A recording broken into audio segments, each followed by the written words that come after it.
So I know the University of Kentucky will outsource a lot of things to Davis. There's a lot of things that come from Montana to Kansas. I get stuff from Texas A&M and Kansas quite often. And so there's this weird sharing of samples and sample types. And a lot of it, I'll show you, the instrumentation is probably driving a lot of that. But we'll get there in just a second. So these regional services, I think they could be good, that we don't need that many people to handle it, but I think you're going to overload capacity in a lot of these labs. You still have to have somebody there to do it, but then you throw in all the challenges. So diagnostic quality, when I was in practice, I didn't really work that hard at the diagnostic submissions, throw it in the box and get it in the mail.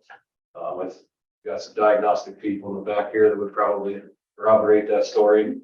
Now that I work in a diagnostic lab, I'm more and more it matters. And my side of things is to help make a diagnosis, and I get frustrated when those submissions come in like that and make it a little bit tougher. So some of those delays in shipping, if something sits in the mail for an extra day, honestly can make a difference. You can't compromise the integrity. We'd mute that. Yeah.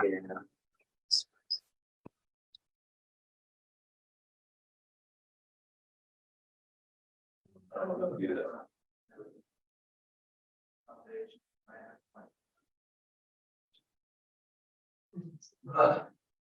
So a lot of the things that we're doing, especially in toxicology, separation chemistry. So we're trying to separate out a compound of interest from whatever sample we get submitted in.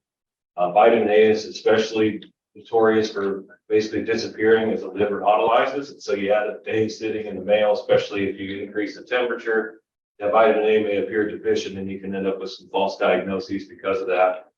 And then if you've got, we back up to the map. So if I've got samples coming in from South Texas to Kansas and it's a poisonous plant issue, I'm not all that familiar with South Texas poisonous plants. And so if we start doing this regional lab thing, there can be some pretty substantial geographic differences. Those of you from the western and southwest part of the state submitting things to Iowa, maybe they're not thinking of selenium as a big problem, where notorious western, southwest South Dakota's got a big selenium problem potentially. That at least the potential exists. So I don't know if that's the answer, but that's sort of what the discussion has been lately. So I think this is driving a lot of that. Does anybody have any idea what that machine costs? A lot. Take a guess. $500,000. $500,000 is pretty close.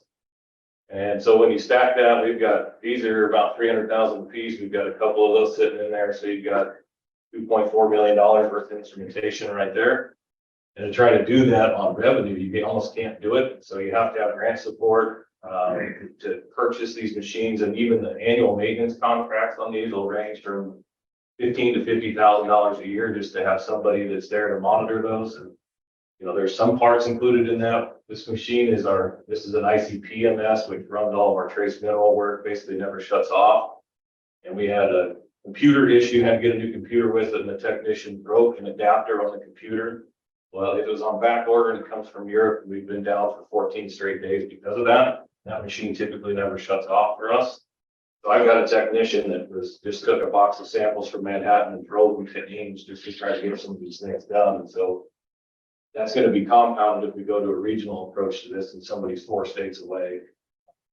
It's honestly, it drives a lot of it. We've got some grant support that'll cover the maintenance contracts and that sort of thing. But if you aren't active in applying for those and you don't have somebody there that's capable and have the credentials to apply for some of those grants, that's, I think, why a lot of these laboratories are starting to close. There's not a lot of departmental support, and just like anybody, you got to find funding to do it. I think that really is a big problem for us. So we're actually the only lab that's got 2 toxicologists on staff. I don't know that Steve Inslee probably needs an introduction in this crowd, but there's, he's also one of those that's in the older group, and he's starting to phase out a little bit. And I don't know that he's going to be working much past another year.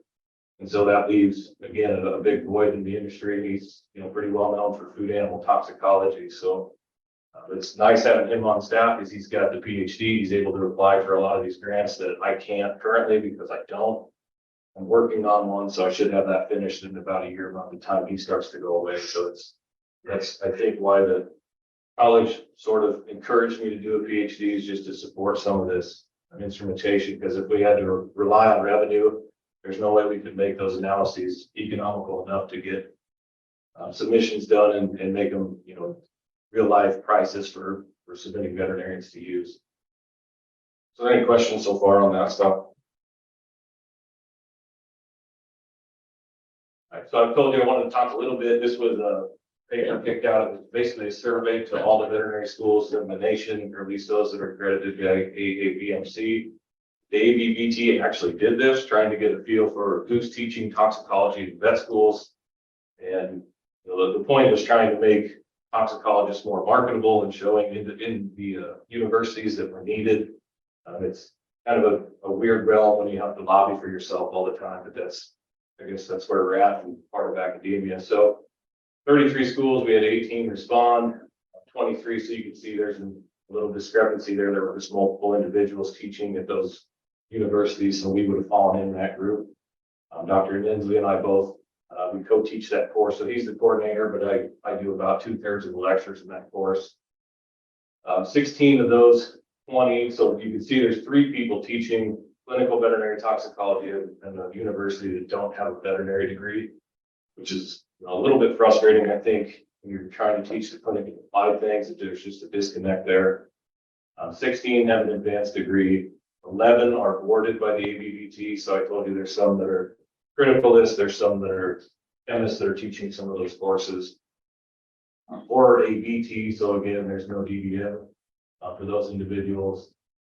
Most of the universities, it's one person teaching those, which is probably fine, right? It's, typically they're 2 or 3 credit hour courses, but that leaves one person with the responsibility of keeping up with all the current information, building all the lectures, and making the effort to get that done.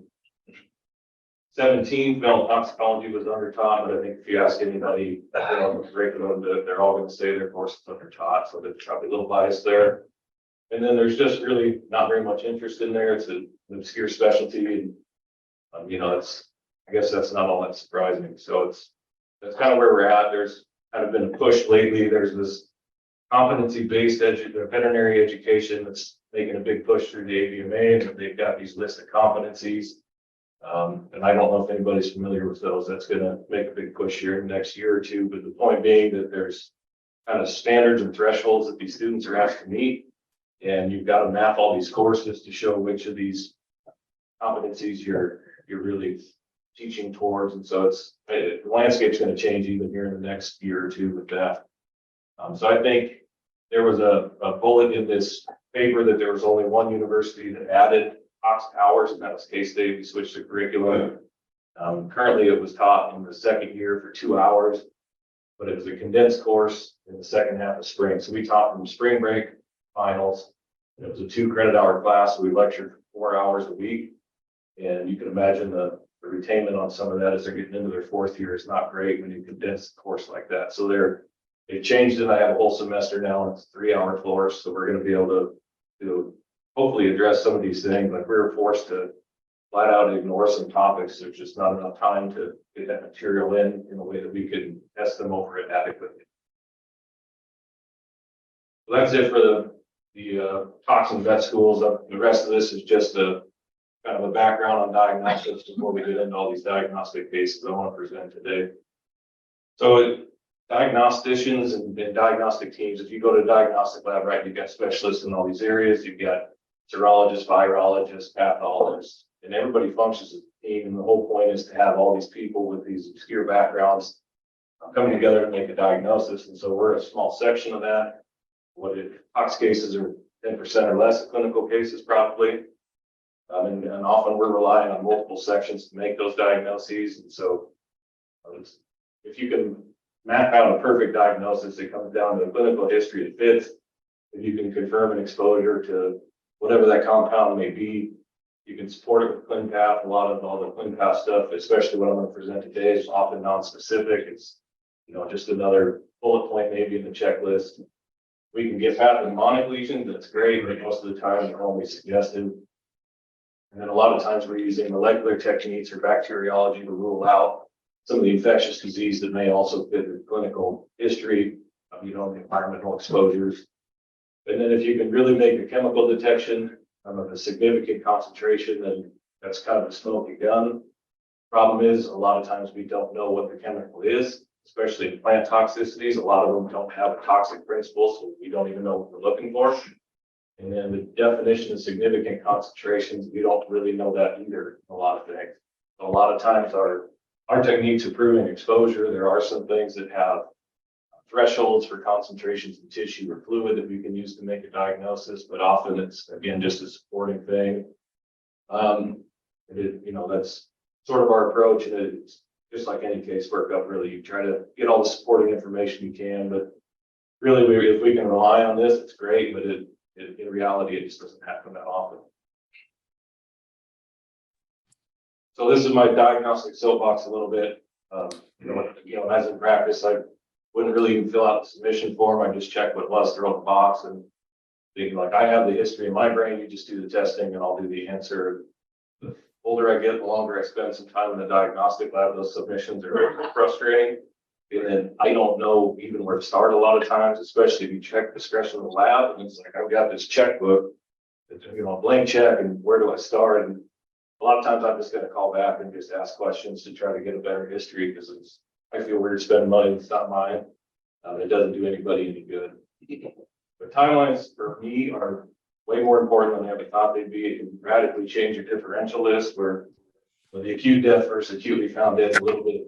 If you've got my animals fed them last night, came out this morning, there's 35 dead. Okay, that's acute, rather than, somebody's got cows on pasture, haven't seen them for 2 weeks, and he's got 35 cows dead acutely, and you go out there and they're, you've got some that are skeletons with skin around them, basically. You got some that so that can radically change the differential list as well. Some of the things we deal with take months before they'll become clinical, so you may get some individual cell death over time every day that ultimately results in kind of an acute presentation. I think copper poisoning in sheep, that's an accumulation over weeks to months. It's going to manifest itself with a pretty acute outbreak of hemolytic anemia. Some of them can take minutes. So we've got, you'll see some of the cases I present today, nitrate, urea poisoning. Those are two of the most common things I deal with. And especially if it's water as the source, a lot of those animals will, from exposure to death, it's 10 minutes or less. So again, it's going to really change the differential list. It's really going to change your diagnostic path, because those animals that die in minutes typically don't form histologic lesions, maybe at all. So you can't rely on some of those different things to make a diagnosis. Then there's others that, think of selenium. If you've got an acute selenium overdose, it's sort of a cardiovascular collapse versus chronic selenium poisoning. You've got broken hair and lame horses or cows, right? It's the same compound, different dose, different period of exposure can radically change the way that those animals respond to any of those compounds we're thinking. So again, clinical histories, they provide context, and they can eliminate some unnecessary expense. There's some things that we don't need to test for. If it's a chronic strung out death loss case over a couple of months, we probably don't need to be looking at nitrate poisoning for the most part. And so my point being, if you have a chance, fill out a little bit more robust history when you submit cases. There are some cases where some testing can confuse the diagnosis. So, take nitrate poisoning as an example. So those animals are going to eat nitrate. It's going to get reduced to nitrite in the rumen. Nitrite with an I is actually the toxic principle. So those cows die, the nitrate that's in the rumen is going to continually be reduced. So if you submit rumen content, there's often no nitrate in there whatsoever, and there's no threshold for it. And so if you've got a case where, maybe it goes to court, and you try to do that, then you end up with this negative result in rumen content, and it really confuses the diagnosis, especially in front of a jury who doesn't understand the science behind that. So I think it's important to fill out the clinical history so that we can at least maybe that's not a good idea yet. Let's wait, do some of these other things first, and then if we want to, we can come back and attempt to do that test later on. You saw the equipment. Some of these analyses get pretty expensive. There's things out there that are $400 or $500 the individual test, and so if we can avoid doing that, especially unnecessarily, it's going to be better for everybody. I think this is my last slide on this one. I'm just a sampling guideline. Again, I'm a diagnostician, so I've kind of harped this, and a lot of these are from teaching lectures. So I want to throw those out there as well. Obviously, the gold standard is a complete set of fresh and fixed tissue. I understand that's not realistic in many cases. If you've got a brainer, there's probably no reason to submit GI content or the GI tissue in those sections take a while. And if you've got compromised carcass quality right there, it's probably not going to be that valuable anyway. So take this with a grain of salt. But I do think it's important if you're going to do GI con, especially in ruminants, a lot of the things we're looking for either degrade or change over time, or they're volatile. So those things need to be sealed and frozen almost immediately as fast as you can. That's going to help us on the other end make a diagnosis for you.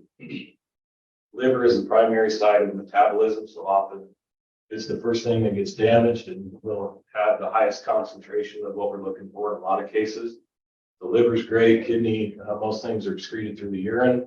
And so the kidney, a lot of things will actually bypass the liver, or they'll damage the liver and get done and caught up in the kidneys. So kidneys are another great sample. Heart and muscle on certain cases. We'll talk about ionophores in depth here today. So that's kind of why those are on there. I know brain's a pain in the butt to take out in a lot of cases. Again, if the 2 days post-death might not be that much value for histo, but or histopathology, but from my realm, a lot of things we can still do with tissue that's kind of questionable. So if I'm looking for a sodium concentration or something like that, that it'll hang around the brain for a little bit longer. So anything with neurologic signs, if you can get it, fixing half of that and sending the other half fresh, there's some things we can do to try to at least rule in or rule out a few things in the brain. Eye and ocular fluid. So ocular fluid is basically a proxy for serum at the time of death, which is why we use it for nitrate's a big one. We're going to talk about non-protein nitrogen or urea today. We're going to make a diagnosis using ocular ammonia. Then we can even use it for calcium, magnesium in certain cases as well. So it's good to grab. I have found that if you just cut out the whole globe and send it in, if it takes about 2 days to get to me, the iris starts to degrade. And so when I pull in ocular fluid in the lab, it's black now. And some of the things we do are colorimetric tests. And so we have to get a little bit creative in filtering that color out of there. And for me, it's faster just to take the ocular fluid. We've got a video on our YouTube channel. If you just pull the anterior, the aqueous humor on the front of the eye, that's what we're looking for. If you need, you can look at those videos and see how to do it. Submitting the eye is fine. Just if it takes a few days, it makes it a little bit harder to handle on the other end. Urine, hard to get in a lot of cases. Many of those animals are going to void their bladder when they die, but if they've got it, it's great to submit. Again, that's the primary route of excretion for a lot of things. So that's a pretty valuable sample for us. It's easy to work with. You can imagine chunk of liver versus urine. It's just a little bit easier to handle in a laboratory setting. Most of our exposures are going to be feed and water. We talk about timelines a lot. There's a lot of times a delay from ingestion to clinical signs or death. And so if you're out there after you've got a significant death loss, many times when you go to test the feed, not what was actually in front of them when they were exposed. And so feed testing in general is pretty frustrating. Then you've got that delayed things, and then it's not really consistent either. There's some homogeneity issues with feed in general. So it's good to grab. It just is, in my experience, it's not that rewarding many times. Water's great. Again, it's going to change, but water is especially dangerous, especially hauling water. We're going to talk about fertilizer tanks today quite a bit, liquid feed tanks, that sort of thing. Water's a great sample, and again, it's pretty easy to work with. From a toxicology perspective, almost all of this can be frozen. So the fresh tissues can be frozen. You can throw them in the freezer and ship them that way, and they'll maintain their integrity a little bit longer over time. Where especially if you fix some of that before you freeze it, then everything should be shipped on ice. So again, temperature, heat, and time are our worst enemies. And so if you do a full necrops and submit a full set, I'm always get these questions like, well, if you guys are going to spend $1,500 doing all the testing for me, that's not that valuable. Just because we have it doesn't mean we need to test it. But if we get down the line and we need something, we don't have it, we're both out of the woods in those cases. So do the best you can, I guess, is my overall for the rest of this discussion. So that's it for my first one. Anybody have any questions? So how many technical personnel do you have in your lab? So actually do the work. Sure, I've got 2 full-time technicians. The laboratory backgrounds, BS, one with MS. They do all the pipetting, tissue processing. I've got a student that comes through and does, a veterinary student that does some of the minor colorimetric type stuff. I've got 2 PhD chemists on staff that do all of our method development, and they'll support, some of the more in-depth testing we do. They do that themselves. And they support kind of our research side. So we're a core laboratory for the college. All that instrumentation is dual purpose diagnostic and research. You can imagine from a scheduling perspective can get frustrating, but diagnostics take priority, and we've got our testing days that we do things just to kind of coordinate that schedule. So there's 5 that do actual testing. I do some of it when I'm available. Most of my stuff is, I always saw myself as the interpretation between the PhD chemist and the practicing veterinarian, taking their answer and applying it to the case. That's kind of where I see my job. Sounds like you're right there on just barely enough. Yeah, pretty much. Yeah, and And that's if you become one of the last 2 standing. Yeah, look, so K-State got a pretty big CO6 grant that building a new core lab, and I think that research is going to move there. And so ours will become fully diagnostic then at that point. And I'm hoping I can retain Steve's position or one of the 2 and transition that into maybe another technical person or 2. how much is the university? So you having that core lab thing with you, that probably sucks some funds out of the university that Yeah, help, but then when they go off and do their own thing, they take all their money with you and with them and. yeah, we do it on more of a contract basis. Right, it's a good, that's all, Yeah, it can be for sure. and they pay a small fortune to buy the instrument, and then the guy comes and tells you how much the service contract is, and like, oh my God. Yeah, so VetLearn, I don't know if you're familiar with it. Yeah, we've been successful with some of their grant programs that support the infrastructure. We've got infrastructure and capacity grants that do a lot of the maintenance contracts for us, and the instrumentation was sort of grandfathered in. There was a big research group brought in that kind of disintegrated, and the instrumentation was there, and the restructuring by Steve ended up at K-State. I mean, I hope you continue to, I mean, you're obviously vital. And, I mean, you paint a fairly bleak picture. Yeah, I mean, over my 40-year career, it's scary. Isn't I've it? watched it, and I wandered through the grounds of K-State with Fred Omi looking at plants. So, they actually, I'm glad you guys have maintained. I'm in Fred's office. If you remember. Are you? Not a window in the place. Yeah. You said that most samples could be frozen. Are there ones in particular that that are like, don't freeze these, that compromise the integrity of it? As long as you fix everything you need for distill first, there's nothing other than maybe vitamin A in the liver, because you will get some destruction of those hepatocytes and some of the weeping, but you get a little bit creative if, as you thaw it and you've got a bunch of that fluid sitting in the bottom, sometimes you could look at that as well. Okay, because it seems like when in doubt, freeze it. Yeah, for sure. I'd rather you freeze it than don't. Okay. 9 times out of 10. So if there's a court case and there's so few of you, are you doing things by deposition or in person? Yeah, well, most of it's deposition. A lot of times we'll serve as just expert witness rather than a fact witness, unless it's a case that we did the testing on. There's, occasionally we'll have to go to court, and so the university gives consulting days, and we'll support. That goes into that. So like even today, I'm on consulting leave. We get 4 days a month where we can interact on some of that. A lot of times after hours deposition, 6, 7 o'clock at night by Zoom, especially anymore, so we can do things remotely. Is that reimbursed? Yeah, a lot of it can be. Yeah, Dr. Inslee handles most of those because there's a backlog, right, court cases, and so he did one the other day well. And it seems like the strategy a lot of times, especially so the local feed mills, we want to paint a weird picture. So if you've got a feed mix at a local mill, typically those are pretty good mills to work with. They recognize they made a mistake, they're here to support the producer. The problem is when their insurance company gets involved, corporate America comes in, it seems like the strategy is to take time and push it back, you know, stall, and break somebody's bank before it ends up in front of a jury or in court. So that hasn't caught up yet, I think, to my time there, but I've done 2 depositions on cases. So they're pretty straightforward. I mean, the whole thing, anybody in this room could do it. It's explaining science. People don't have a science background. So you're 10,000 foot view of things and try to explain things as best you can, and that's really your job. And it can be frustrating. So if you've got a potential legal case, I think it's worth reaching out and just opening a line of communication. Most of the diagnostic labs are going to have sheets that they can, I'm forgetting the word, that show you who handled the sample over what time.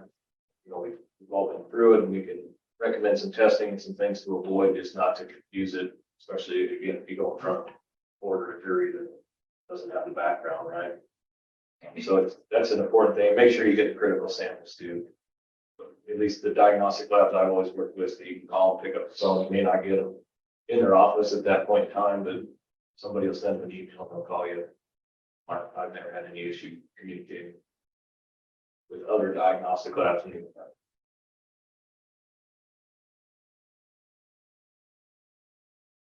else on that one? All right, I think we'll start a couple cases here. I think it's great.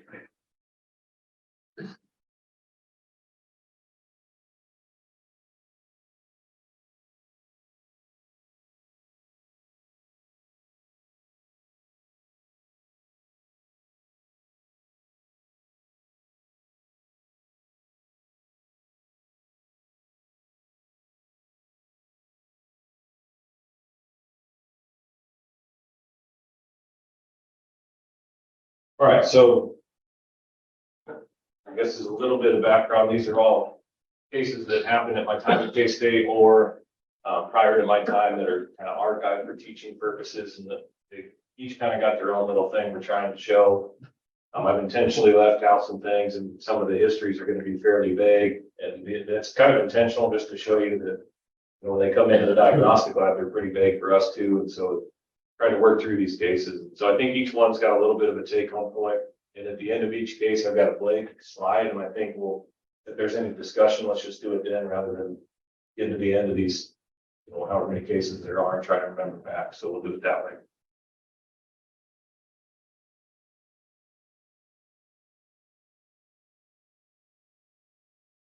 Good.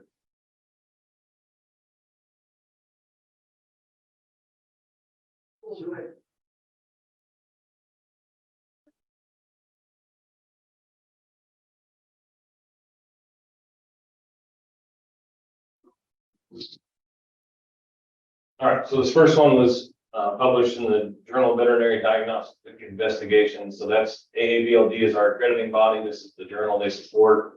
Dr. Gillies, a pathologist at University of Nebraska, who also practiced in South Dakota for 3 or 4 years. Dr. Brown was the veterinary record on the case. So I want you to, the first word, what do you read, is presumptive, right? A lot of times that's the best that we can do. And you'll see why as we work through this case. So we published this, we thought it was important because, there's a lot of cover crop used for forage in the Midwest, and everybody here is familiar with it, I'm sure. It's a great tool to manage ourselves through some of the difficult times of the year, but there are some issues with it. And this is one that hadn't previously been reported in North America. And so we wanted to at least get that out there so people are aware of what can happen with it. So this was 300 head of cow-calf pairs. This was in December. I'm up in Nebraska. They pulled them, wherever they were. I think they were actually managed in the yard at one point when they moved into this cornfield that had been planted in the cover crop. So it's got Nebraska species in it, turnips, radishes, that sort of thing. So within days of moving those animals in there, they had 2 unexplained cow deaths, 2 clinical animals in there as well. So the clinical animals, the only reason I got involved is they said that these cows kept rubbing their head on everything. To me, it sounded like head pressing. And the Nebraska species they've got some sulfide compounds in the green portion of those plants. And so I was going down the sulfur associated polio route until they went out there in person. And it really was, these cows were itching their faces on anything that they could touch them on. Alopecia of the face and neck, they were photophobic. And, now I'm like, well, it's just lousy cows in the wintertime, right? And it wasn't all that exciting. until they started dying. So we had some severe weight loss, respiratory distress in one cow. You know, she even got necropsy, had some pneumonia going on. But the weird thing was the venipuncture site was bleeding, so they did a physical exam, pulled blood at the beginning of that, and the thing just continued to drip over the 10 minutes she was standing in the chute. Did a CBC and serum chemistry, so you see the anemia, neutropenia, thrombocytopenia. Maybe you could even still be on the louse route with some of that, right? So you start seeing some liver enzyme elevations. So they treated her, I think, I don't remember what they used, respiration improved, but she just continued to tank body condition wise. They ultimately ended up doing euthanasia and necropsy. So you can see pretty poor body condition. I'll show you some pictures of this, it'll be a little bit easier there. But they had the skin over, or she had the skin over her face, the size of a softball maybe. It was just gone, and you could lift the entire thing away. She had a linear fracture in her nasal bone, so she was rubbing her head on all this stuff hard enough to fracture her skull. And you can, I mean, everybody here knows a cow skull is not going to be that easy to fracture. Had some hemorrhage associated with that. Again, the watery blood and necropsy, and she was icteric at that point. Her liver was pretty pale, so we, you know, kind of off the louse train at this point. Didn't really know what to think. But these are separate cows. Cow number one, you can see alopecia, not all that surprising. I don't know if that color's showing up that well up there. She's pretty bruised over the front of her head there. And this is the one, that whole thing was purulent, peeled right off and had all this nasty growth underneath it. She was the one that had fractured her skull there. So digging through the literature, right, we're not finding anything. I'm not a pathologist. I'm not going to go into the histo, but there are some histologic lesions associated with this. There are some necrosis, hepatocytes, some bile issues with that. So yeah, if you want to read it, it's out there. It's open access. You should be able to find it. So we found this disease over in Australia and New Zealand called Brassica's associated liver disease, and they kind of established these criteria to make a diagnosis. It was a case series, and so these were the things that were similar in all these cases. Again, not previously reported in North America. So sudden transition onto this. Friday came out of the yard and put over into this cornfield, hungry, dominant, and pregnant cows. These were all, 300 headed cow calf pair spring cows, but they had calves yet on them in December. Not sure what's going on with that. They were photophobic, and so remember photosensitization, there's a hepatogenous version. So anything that damages the liver is going to decrease a cow's ability to metabolize chlorophyll. They'll get this, it's phytoerythrin is actually the metabolite that'll deposit the skin, and they get photoreactive. We had some elevation in liver enzymes. We had actually a clean path on 4 of them. This was through all of them. Pale liver, pretty non-specific probably, but it fits. And then histologic lesions were supportive. And so if you read the paper, there's histo on the liver and some skin lesions that support it. And after the guy moved the cows from the field, he had no more cases. So all of these things together is why we favored this diagnosis. And the whole point being, when you move animals onto a new feed source, or you have a transition in water, feed delivery, anything of that, and you start having animals die or clinical, move them or go back to what you were doing beforehand when you weren't having issues until you can sort it out. So we can't make a definitive diagnosis because we do not know what the toxic principle is. So there's no test, right? You just can't test for it. And so that's why we established those criteria to make a diagnosis.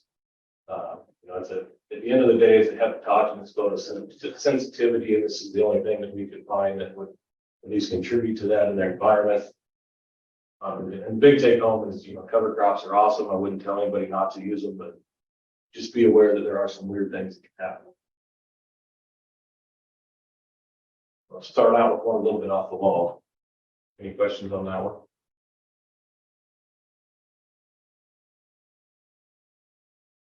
Did they sensitize them to it by turning them in a little at a time? Maybe. And that's the problem. We don't know. We don't know, we don't know the principle, we don't know it. So when you don't know the principle, you don't know the mechanism, you don't know. We have nothing for sensitivity. And this, there's not much from it.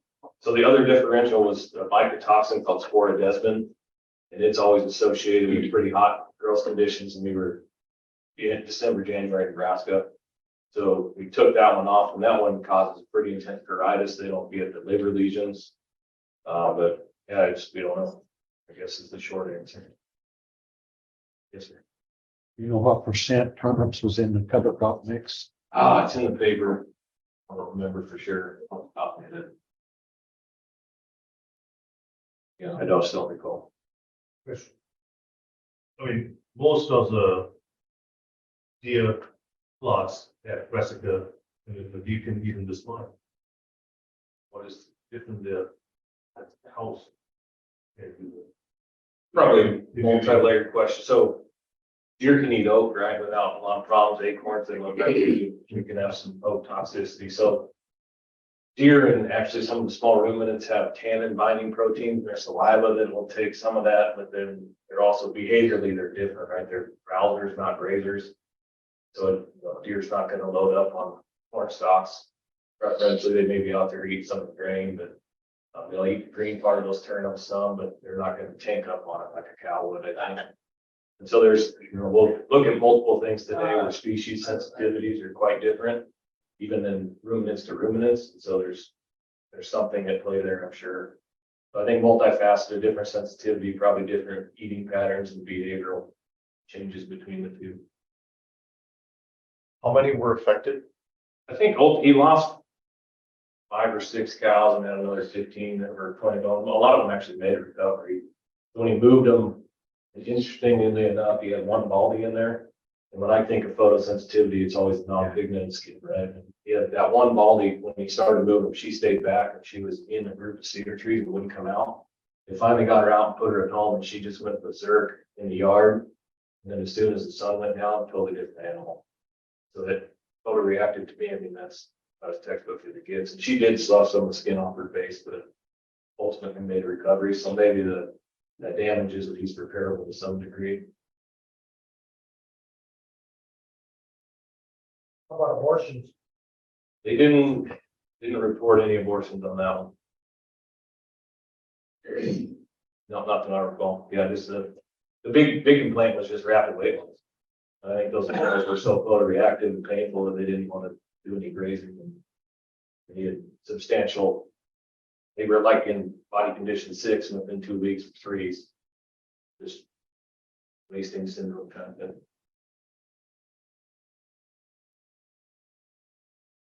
I think we better take a break for this one. Let's do, you want to do 7 minutes? 10 minutes. Yeah, let's refill your coffee and then we'll get on with this thing. Yeah.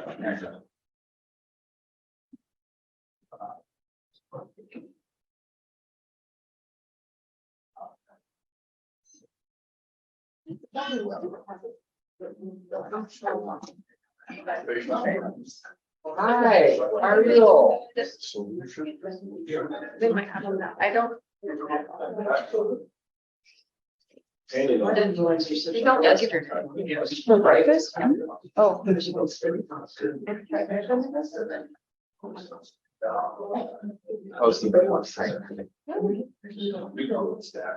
How was yours?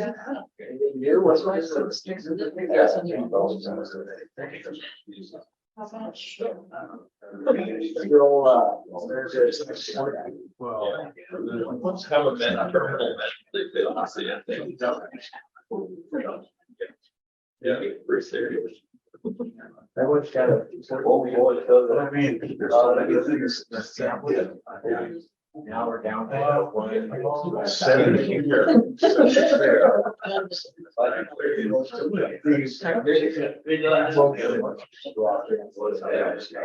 it's fun. You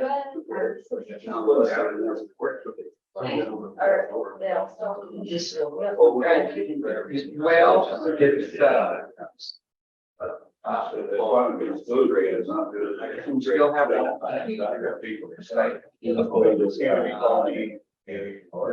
All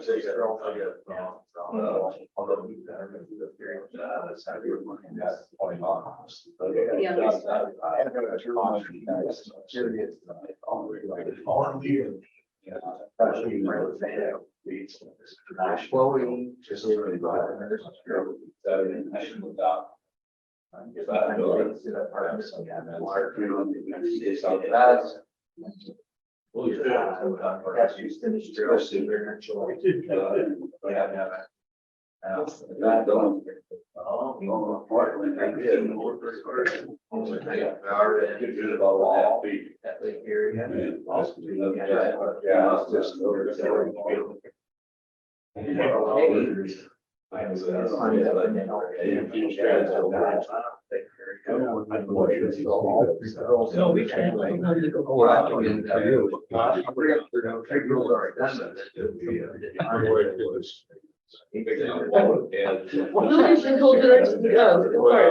Well, that's our. Oh. Does she do that when you have? What does she do? Errors? Does she have to be called? Oh, so they just have to cook Yeah, you said keep right. You got stuff in that one. There's a piece of chicken. Yeah. She told me what she got for here.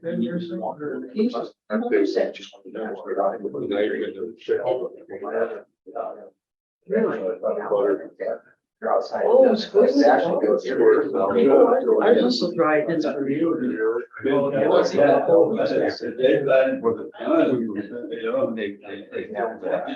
They just did Phil. It's great. How about your kid? They set up a bunch. Mailing is 20. It's 19, like our training business, whether that we're widened or not. I mean, either one of them wants to work. Great. No.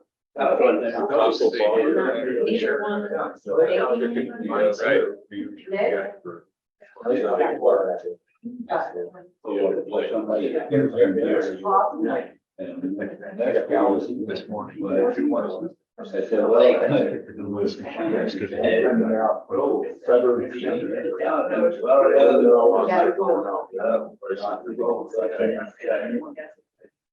So are we getting rain back there?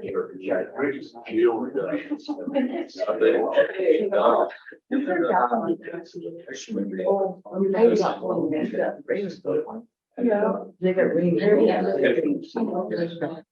I mean, it must have been significant. So, but. The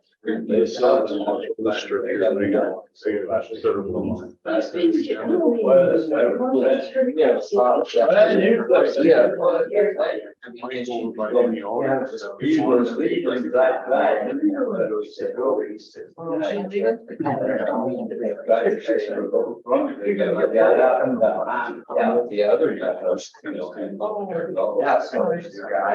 They drove up.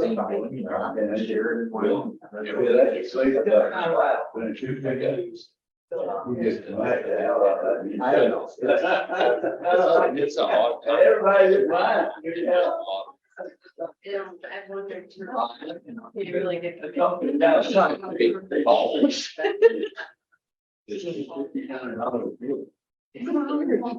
Theory. It's a good theory. It's a good theory. It's a terrible idea. Why is it a terrible idea? It's never gonna happen. She wants to raise money so we can all go on a. No, I think it's. Well, then you start.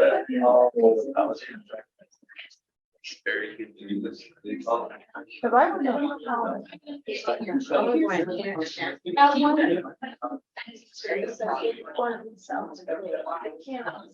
They do, it's the. Wendy did it.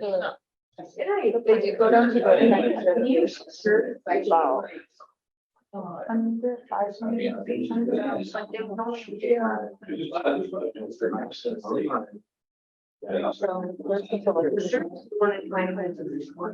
Well, that's another one. One more in. Yeah, I think we're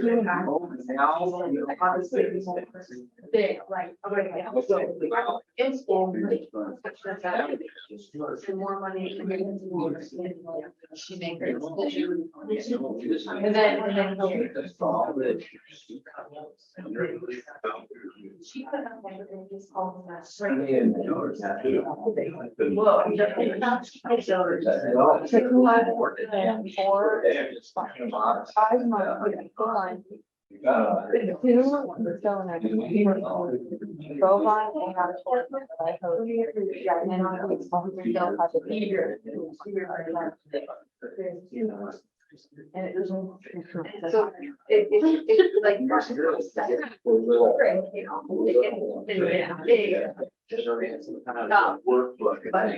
it was.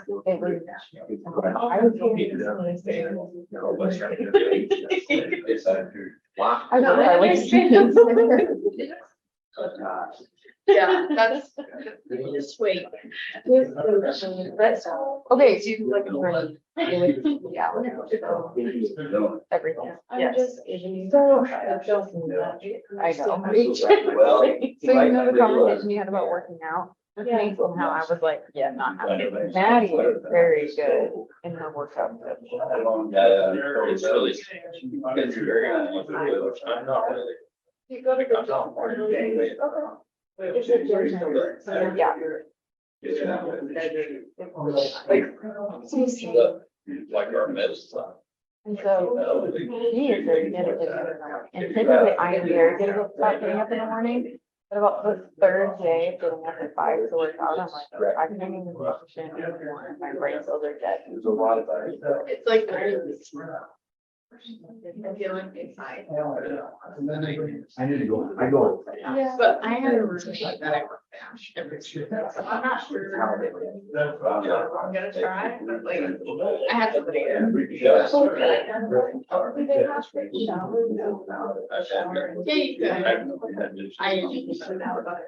Yeah. Yeah, you could. I mean, like, the boys will go over on. And I have to shower there, and come back, but they're also boys. Yes. Three. I got the post. I wish I could remember. Oh my word. I do remember on the very one. She had a nice meal. That's on. Cool. Or, like, I don't know. Just to kind of like. And it was, they told me to be player team.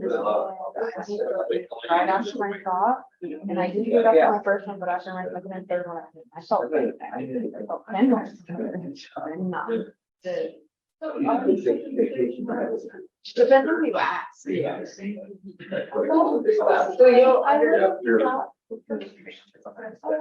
So it's not.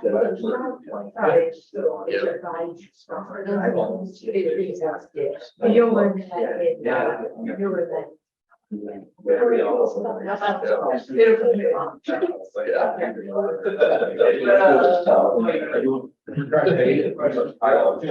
Usually,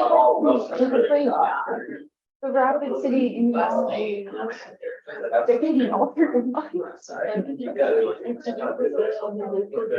every time I went in, they were like, every time I went in, they were like, what did you get hit by? I was like, nothing, I'm just trying to go to bed. I had to get mine because I had so much. They were all like,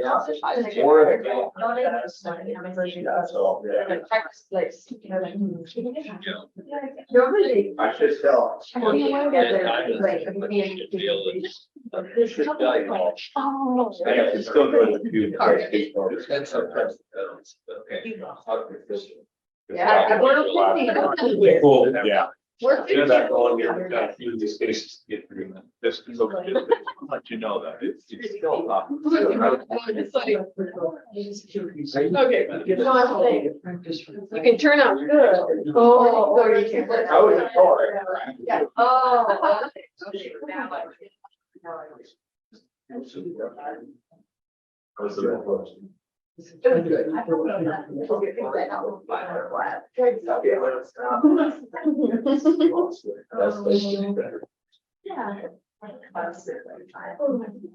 so proud of myself.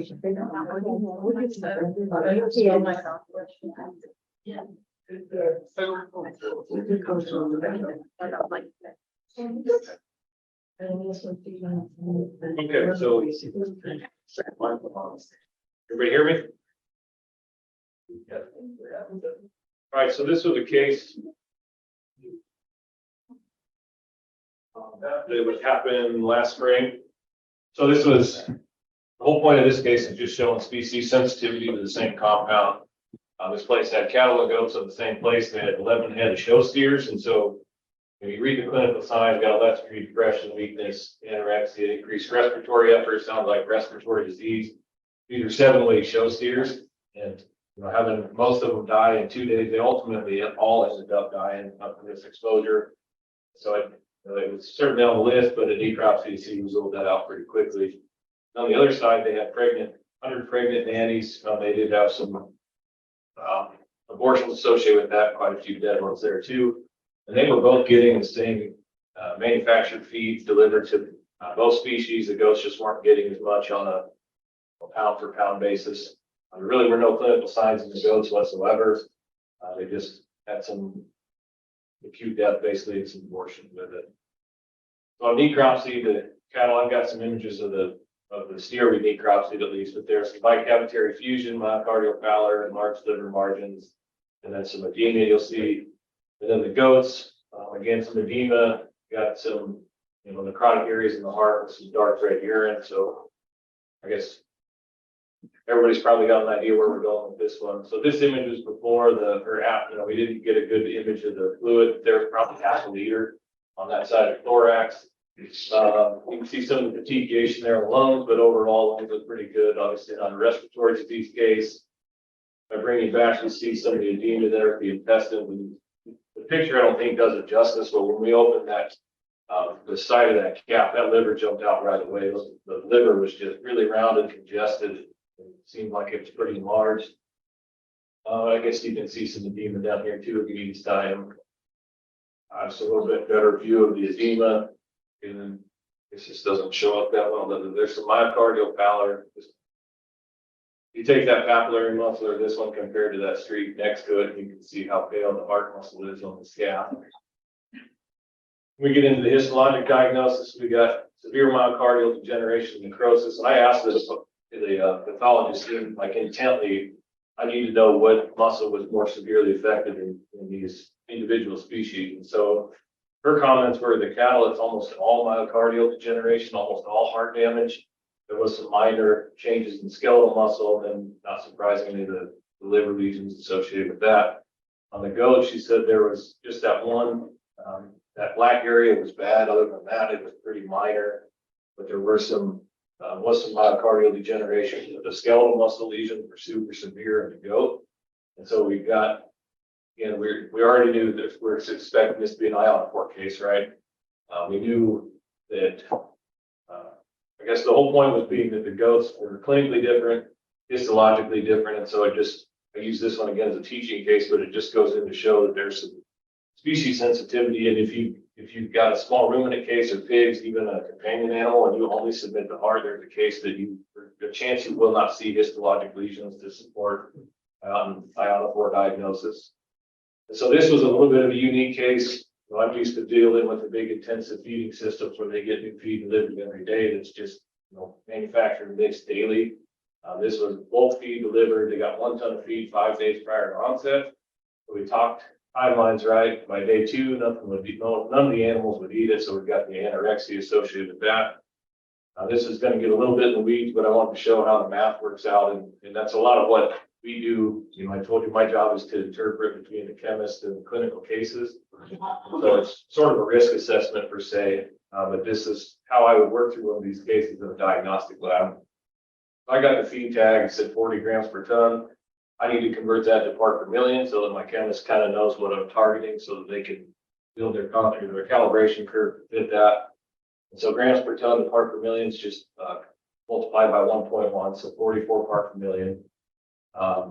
This 40 grams per ton was coming out of a premix that was 1,200 grams per ton, which comes out 0.6 grams per pound. And they said they added 66 pounds of this premix into a ton of feed to get that concentration.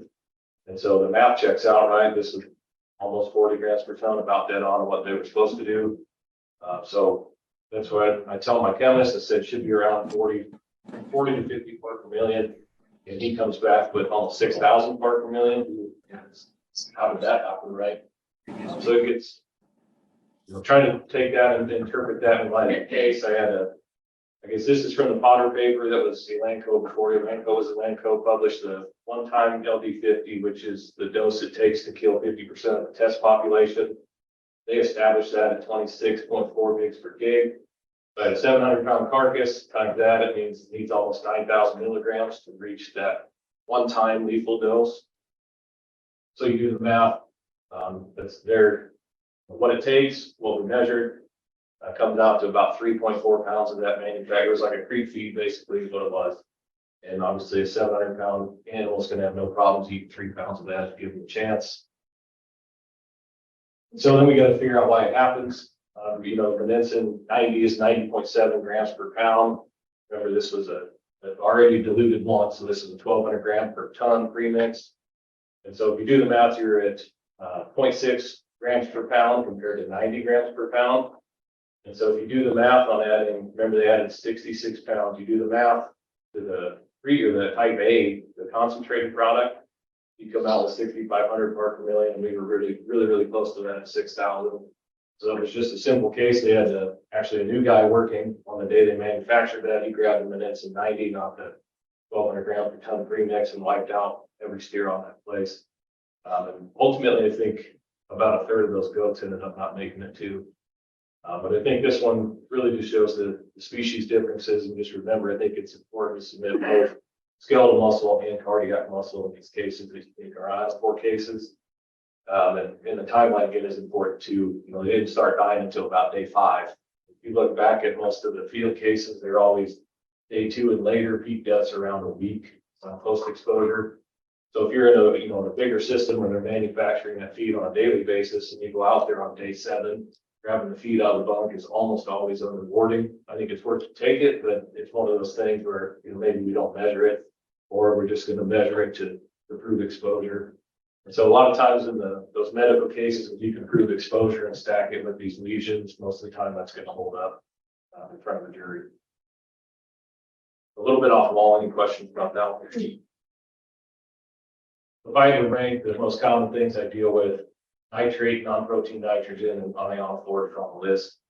My first summer in Manhattan, we had a game farm that had 42,000 quail and chuckers die over the course of the summer from an ionophore exposure. And it's totally different. They get almost all skeletal muscle lesions. They get a pretty severe wasting syndrome. And they have no cardiac lesions whatsoever. So the species jumps, especially with ionophores, are pretty significant. So my point is, remember that when you're doing diagnostics. All right, this one a little bit text heavy. We've got some 4-year-old deer sheep. I'll just highlighted those: Icarus, tannifriable liver, lethargy, anorexia. One was actually looked at before she died. Creatinine, liver enzymes up. So I mean, everybody knows kind of where we're going with this one. But the ration was a 50% corn and a commercial pellet that they mixed, and they had ad lib hay. So the point of this one is how you work through this in a laboratory setting. I intentionally left out the black kidneys, right? As a teaching case, it makes it too easy for them. So you do get this hepatic necrosis on histopath, and the tubular necrosis is typically associated with the hemoglobin cast in there. They did have some regeneration, I guess, a mild myocardial degeneration, but the black kidneys gave this away grossly, and typically that's going to be enough to make a diagnosis, but this was a commercial pellet, right? So we were already anticipating that this is going to be a medical legal case. My reservation. Close as we could. We did a copper analysis. Actually, they did it in an outside lab. Obviously, no copper in the corn, but the pellet was 338 part per million. Those of you that do small ruminant work, that's quite a bit of copper, but you need to know the molybdenum in there also. Just those two compete and can, it's, I guess, important for me to know the molybdenum in there. So we did that. The typical ratio is 6 parts copper to 1 molybdenum. You can get up to 10 in sheep and get away with it. This was 100 to 1. So we're kind of building a picture again, right, for a potential legal case. This ended up being a string of cases along the main highway in north central Kansas. There were 9 farms involved eventually, but it ended up being actually a pretty big case. So the point being of these cases, we walk back to the mechanism. So copper is It's an accumulation thing, weeks to months, dietary accumulation. They're gonna, sheep store copper in lysosomes and the hepatocytes in the liver. They're eventually gonna reach a threshold where they can't handle that anymore. Hepatocytes lyse, releases a bunch of copper into the serum. Sheep red blood cells are pretty sensitive to oxidative damage, and so that's why copper will lyse a red blood cell in sheep, so you get this hemolytic anemia. Urea. How may I help you? Well, I guess I needed to talk to you and give my brain therapy because all of a sudden it fell into place. I got the darn thing on where I wanted it. Lesson for all of us when we're just not good.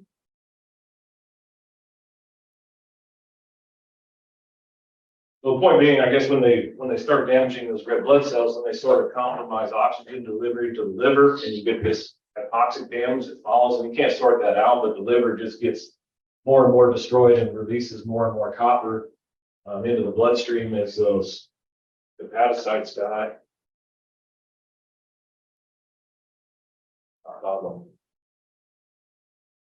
And so the point being, sometimes the liver in those cases is going to have normal copper. And so if you just submit liver, occasionally, depending on how much of those hepatocytes have been destroyed, you end up with a normal liver copper concentration. And so another one, I just escaped. There you go. So you see our threshold, our normal range, 25 to 100. In this case, it was elevated. The point being, some of those can be normal, and you really need to submit the kidney. So as those, we've got all the hemoglobin in the urine, but also the copper is going to tie up in the kidney. And where we 5 times the reference range there, I've seen them up to 120 part per million copper in the kidney. And so the big takeaway, I think, from this is just to submit both, because occasionally you can just do liver, you can miss it.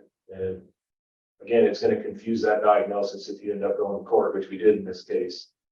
So we really needed to do both here. But You said this was a hair sheep flock? yeah, I don't. On one of the first slides that said that. Sure. But you said there was multiple flocks? Yeah, and they were, multiple different breeds. It was just sheep producers along, I'm not going to tell you the highway, but there's a highway that goes east and west up there, and it was 9 farms in a row. And it was all same commercial deal. Do you know if hair sheep are more tolerant of copper than? There's probably some minor differences. The big takeaway with small ruminants is goats are pretty resistant, sheep are really sensitive. So treat goats more like a cow in this case. And their copper toxicity is they typically won't get a hemolytic, it's more of a liver damage in those species without, or red blood cells handle that damage better. They've got an enzyme deficiency in their red blood cells, so there probably is some breed deficiencies, but I don't know if it's important enough. Pay attention to clinically. Any other questions on that one? What do you do when you absolutely can't figure out where the copper came from? That's a problem. There's probably, It it could happens be, more than you I know. think it does. it could be, maybe that feed's gone and they're Right. accumulated, they're not gonna dump it, right? And So so, most of the time the client won't admit that. Oh, I took it out of their mouth. It's like, yeah, I've had cases where you just, we've had more people use copper like sulfate. go to is aliens. That's tough to refute that one. Right? Yeah, I might steal that from you. I think it's important to note that when you have this happen in a flock, it's typically, if those animals are fed as a group, you've got a bunch of them that are at potential. And so don't go doing liver biopsies to prove it, because stress is going to push them over the edge. This is, when you make a diagnosis of one or a couple in a given flock, you need to start basically chelating them through the feed. And the best thing you can do is to just try to put a bunch of molybdenum in the diet, chelate it out of the liver over 3 or 4 weeks. Yep. I had this spring, I had a flock, the owner built the whole pen and the feeders out of fresh green treated wood. And we ended up with, what's this green tree? From the From the green tree. chromated copper arsenic. This next case is an arsenic case, so we'll get right into the arsenic. The other thing amazing about copper toxicity is the most valuable dead sheep you've ever seen. Anything that dies is always worth way more than it is alive. Wow. Yes. So if you do, a bunch of small ruminant work, it's not a kind of a matter of if you're gonna see it, it's when, and we probably 15 or 20 cases a year. And it's, again, a lot of times it'll be a little hot spot. There's something happened in the manufacturing process that got distributed to a bunch of different places. But it's, again, I think it's important just when you're doing the necropsy, you throw the black kidney in the box if you think it's gonna go to court, but that's probably good enough for the girl's diagnosis, honestly, sometimes, but I guess you have to make that decision on a case by case basis. All right, I already gave this one away, but I gotta step up the video. So this case was, it wasn't a big herd. They had, point being, two of these heifers got into the barn that they weren't supposed to be in. And the owner came out, they were both doing this overnight. This is what happens when you take a video on an iPhone and then you put it on a not Droid machine or on a not Mac machine. So if this has been, somebody who's taken on a Google phone, it shows up better. These animals were neurologic. You can see the ataxia. I didn't think they were blind. I specifically asked the veterinarian that because it odor to the whole barn and who knows what's in there, right? I mean, you can see she's got no idea where her back end's at. And actually, both of these animals ended up dying pretty quickly after this video was taken. So I think they had 15 or 20 of these calves. 2 of them got in the barn. The 2 that were in the barn did this and died. So we've got at least potential barn exposure. So that's the first question. We'll walk through, see the barn. So this is what I was sent this picture right after that. So they were concerned about the bag. It said boric acid on it. All of these cans, most of the labels had peeled off, and who knows what that pink powder is if it came out of the bag. I don't know. But you see the clinical side, weakness, ataxia, stagger, stomach suit.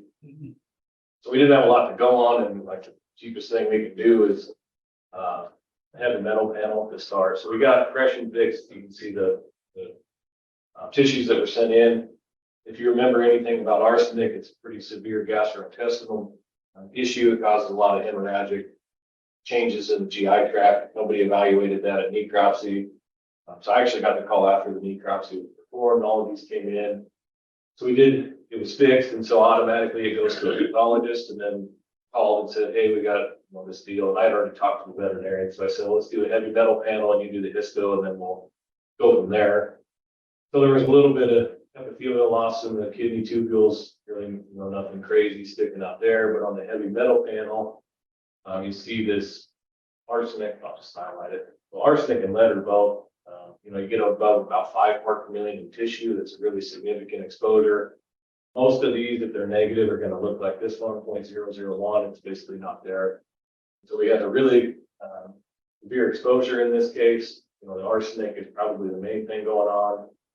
And with arsenic, it's excreted through the kidney, and so you do get some of this kidney damage associated with that. But again, it's the hemorrhagic gastrointestinal tract is traditionally what you think of, especially if you look up arsenic poisoning. That's what you're going to find. One of the sources is that CCA lumber. So especially if that gets burned, it kind of changes the valence of arsenic in that and makes it available. And you guys know how cows are stupid and will eat basically anything for whatever reason. They love to eat hash. We've had some lead cases where people burn down buildings that had lead paint on them and get some significant lead poisoning out of them. But this was a little weird that we had 2 different heavy metals that were lead is almost what you would call an acutely toxic concentration, but it's definitely up there from an exposure standpoint. And we finally found one label in that bucket that wasn't on there. This isn't a bid, this is a representation.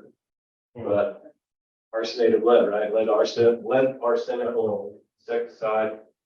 You can't read the percentage, but it's about 80% lead arsenic, which is, percentage basis to a toxicologist are huge numbers. 80% is 800,000 parts per million. And so that, made a diagnosis just based on a $22 heavy metal panel in this case. So it's one of those off the wall things, kind of an obscure presentation. Dr. Harding and I were talking last night. We had an arsenic case when I was in practice here, and it was pretty similar. It was more neurologic and way less GI disturbance, and it was again a lead arsenate that he got exposure to, I think, in a barn, and the back broke off the barn or something. So just know that they haven't been around forever, but we do still see cases. Questions on that one? So on an animal that's still alive, we want to do whole blood. And that's how you make a diagnosis. Most of those metals will be associated with red blood cells, where it's not that useful. But post-mortem, the kidney and liver are the best sample, of course. All right, there's a lot of pictures of this one, and this is kind of the one that got away for us, I think. So I'll try to set it up for you. There are 100 younger bred cows on 40 acres. I'll show you a satellite image. You can see there were some corn stalks out there and the creek that ran through it. They've been there for a while. Sunday producer, he's a young producer. He's like 21, old veterinarian. Look at a dead cow. That's like on Sunday, will be out tomorrow. Producer calls first thing in the morning. Now there's 9 dead ones. And by the time the vet gets there in an hour or so, there's 15. So death loss is spiking. So here's the placing. This is all corn stalks over this backfield here. All of these are dead cows. Yeah, we got there. So we actually went out, K-State and Iowa State met at this place. Do a walkthrough, and most of the cows were still where they found them. This blue is sort of, it was kind of a hot wire, but it was not great. It only came up about mid-shin. You can see cows that stepped over it, but they had attempted to fence that off. And then there are a couple grain bins right there in the yellow or the white circle. And I'll show you some zoomed up pictures of those. So clinically, we had some pretty severe neurologic signs. They were ataxic. They would seize. They'd be standing there normal, then just collapse into a seizure. I'll show you the video. You see one, a couple of them were recumbent. They'd be twitching. They really wouldn't ever try to stand up. They had no idea where they were, what was going on. And then they were having some abortion associated with that. And the producer even saw fetus coming out, a lot of cleanings hanging out of cows. And so to me, we've got dead cows and abortions on corn stalks, and it's a nitrate case. But then he sent this video.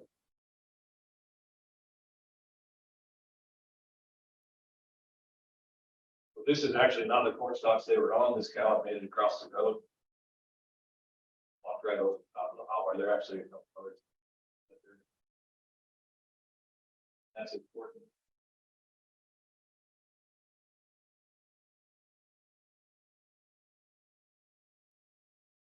Mouth coming out of the mouth, maybe.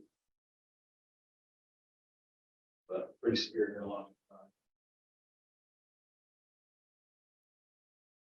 So the veterinarian called us, sent a bunch of stuff in, and then we, in turn went out to the place a couple days later. But yeah, we kind of had nitrate poisoning at the top of the list.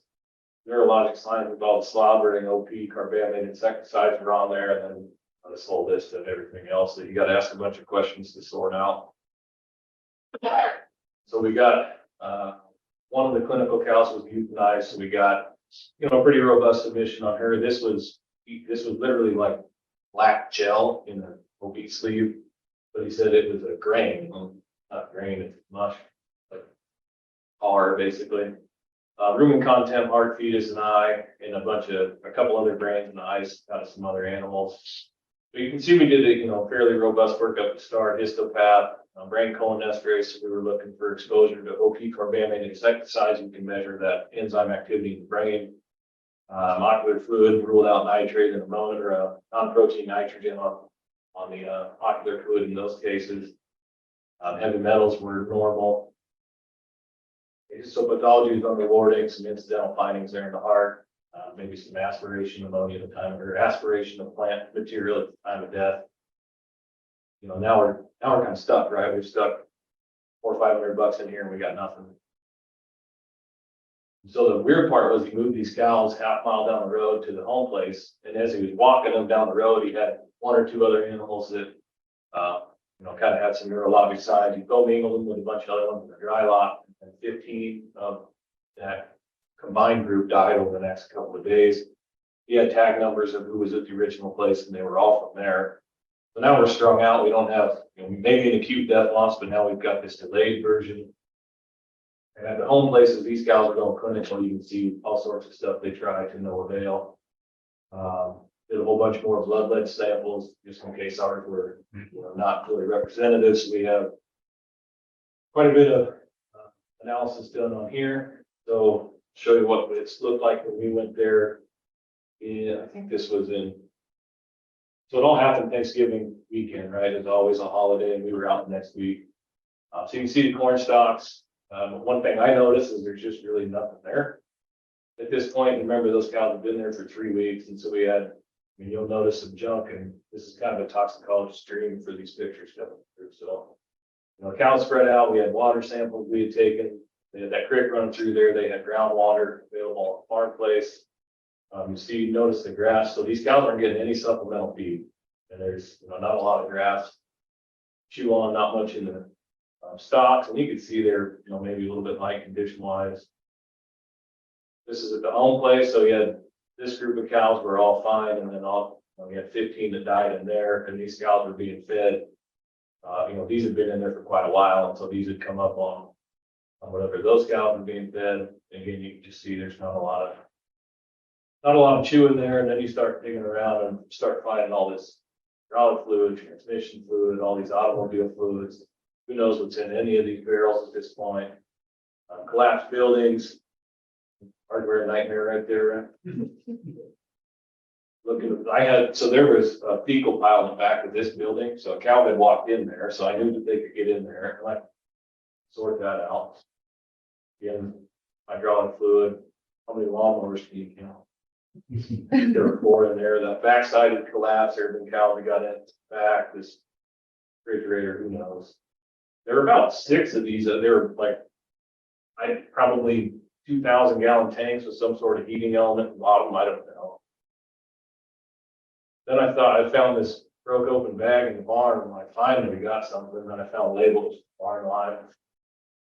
On a carcass and some scalp torn apart, and it ate all the straw, so you know they're hungry, and then you start wondering if tetanus, botulism risk, maybe with the botulism probably more likely, and that was part of the stimulatory neurologic syndrome in all these barrels.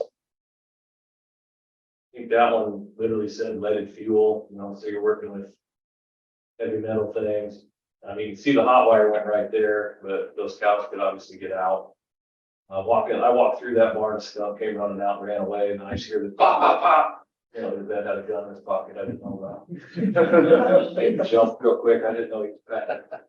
Then this was kind of behind the buildings, there was this, you know, walk through the trees, so that one cow that was against the fence was kind of over here.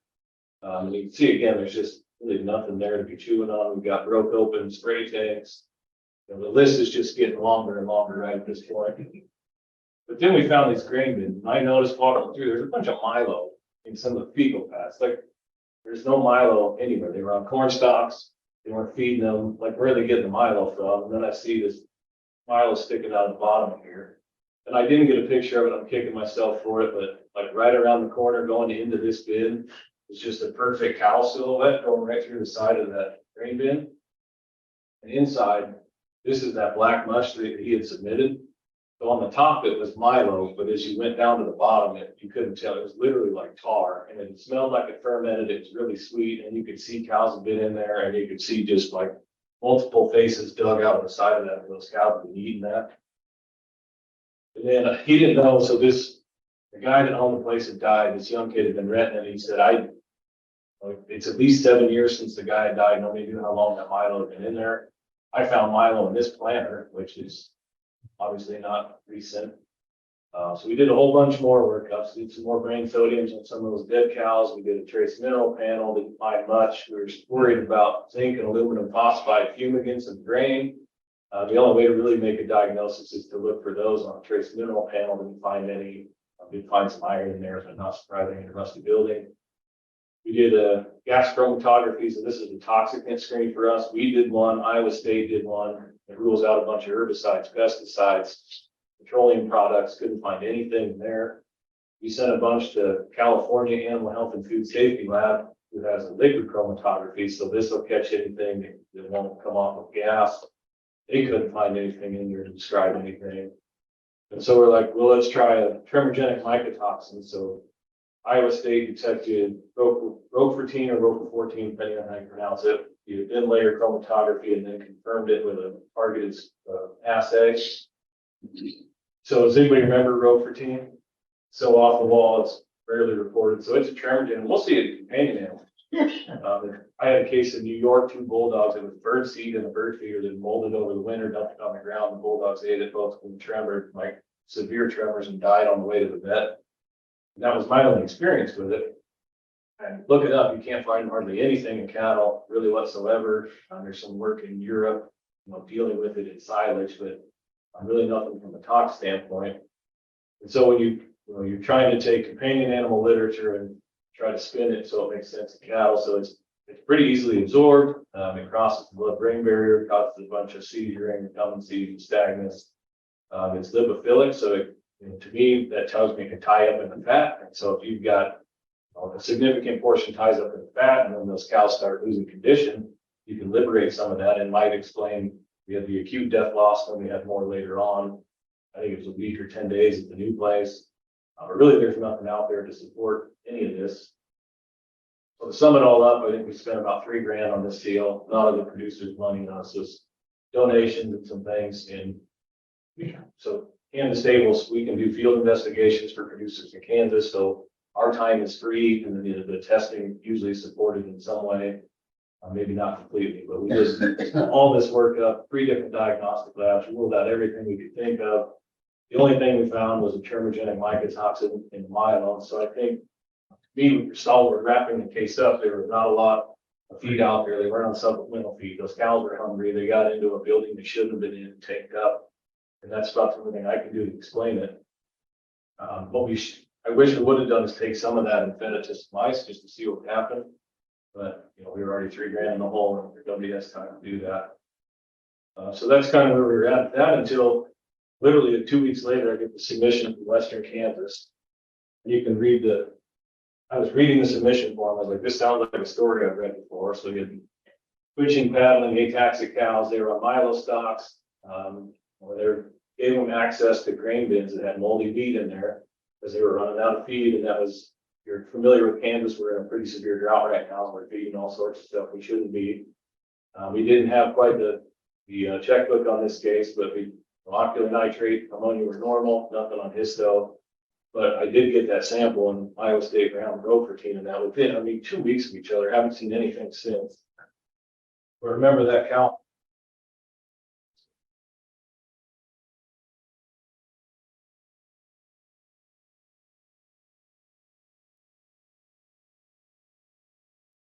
Just too similar. Still, we don't really have diagnosis, so this is sort of one that got away from us. Who knows what other mycotoxin, hundreds of them don't know about, so I don't know. Any thoughts on that one? Anything we missed? A pretty robust workup for nothing. Ruled out a lot of stuff. Yeah, I think ultimately 35 head of cows.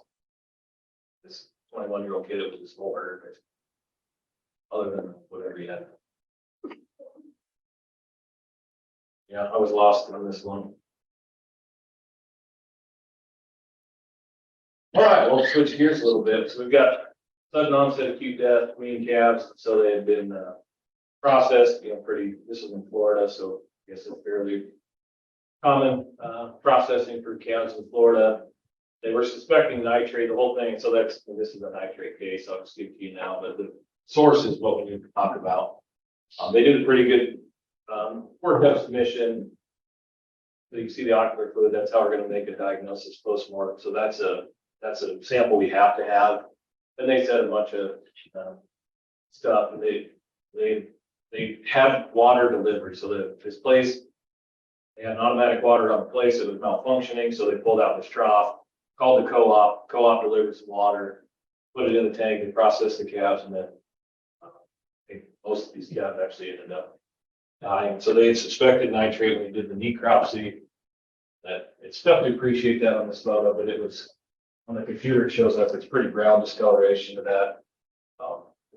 I wouldn't 100% rely on that. So it's going to, after you cut that tissue open, it's going to take a minute or so for that brown color to appear, and then it's going to disappear if those calves. And if you wait 24 hours to do the necropsy, you're not going to see that. And so remember, the nitrate poisoning affects oxygen delivery to tissues, and so animals are, the typical description I hear is they're drunk, which is the description of this calf. Some ataxia associated with that. Producer kept calling us the black staggers on the video. students. This was so I think that my big takeaway is this was a 10 to 30 minute exposure, wiped out 30 head of calves, or 35 head, something like that. So the way we're going to make a diagnosis with that in the diagnostic lab is we actually use a screen to start. It's just a colorimetric dipsticks. You can do it on ocular fluid. The important thing, make sure the ocular fluid's clear when you do that. And we use ion chromatography, so it's a really sensitive method. We typically get down to part per billion and 2-digit levels for a recording limit for that. So anything over 20 part per million in ocular fluid is pretty suspicious. If you get upwards to 50, then you know you got a problem. See, we're 202. And so then they finally got the tank water working, kind of in the middle of all this. That was the groundwater, so there was nothing in that. In the trough, they just turned the dipstick bright purple. And I don't know what that number means. And so on ion chromatography, it was 2,300 part per million. So on a percent basis, that's 0.2%. Nitrate, if you get anything over 100 part per million in cattle, it's a problem. And so, trying to ask the questions, they finally figured out the co-op had this trailer that they were delivering this. They said there's an inch or two of 40% fertilizer, nitrogen fertilizer in the tank. It's going to dilute out over 1,000 gallons, right? Deliver it to the calves. And this is kind of serves as a proxy. I get 15, 20 cases like this every year. Just had one last week. Same deal. This fertilizer tank, and just the whole takeaway is don't let your guys use fertilizer tanks the whole watering, whether it's nitrate, if you got a urea-based fertilizer, that's going to do the same thing. You need to have a dedicated water hauling system, and we've had cases, the history is, I washed the tank out 3 or 4 times, it's still a problem. And the problem is, so if you look at that number, anybody know what that is on a part per million basis? 400,000 part per million. This is a problem. So if you dilute a gallon in 1,000 gallons, you're still at 4,000 part per million, which is still 40 times what it should be, right? And so that's where you run into the problem, is they're just such concentrated products. They're meant to be distributed over acres and acres of ground, and you just can't dilute it enough to cause a problem. I even had one not that long ago. So they had, the pump on those tanks, the pump and the 6 feet of hose or whatever that's on there. Took that, put it on a brand new tank, ran the brand new water through there, killed like 8 cows with it. They're too concentrated to screw around with. So that's the big takeaway, I think, in this one. That and water can be, I think water is probably more common for me, at least in the big death loss cases from a nitrate perspective than even forage is. So just don't ignore water, I think is another big part of this. Any questions on that? You see, people using, tanks for at home for watering and stuff like that. Can they be safely used, but can they be clean? I just wouldn't leave them. Yeah. So I talked to the co-op in Manhattan and I said, hey, can I borrow one of those? That's what I'm going to do, is just fill it up, empty it and empty it and empty it until I get down to a safe level to see if you can even do it. It seems like some of that nitrate will leach out of the polymer and plastic and it just sticks there. And I think as you wash it out, you just liberate enough of it. Yeah, so I just don't do it is my answer. Yep. I had a case where a client brought in 40 head of cows, sell, put them in a small lot. Hadn't had anything in it in years. Surface well in the lot. Yeah, when it's in water, it's so rapid, right? So these cows are usually dead in minutes to a half hour. And it's pretty striking. We had a brand new well, and he didn't want to wait for the well to fill up his 1,000 gallon tire tank. Same deal, I had the co-op come out and just fill my tank while it's coming out of the ground, and wiped out 18 head of cows. And everything coming out of the ground was just fine. Just have 5 hours of patience and he would have had 18 cows. Very real problem. All right, I don't think this one's gonna trick anybody. So we got some newly placed pigs. They had upper CNS signs day after delivery to the finisher. No lesions, so that's always stressful for our diagnostic lab when there's nothing to look at. So I think for me, the takeaway is variability. Got some out or pigs that are totally recumbent. You got some that are seizing, some that are clinically normal. Out here's not that very. I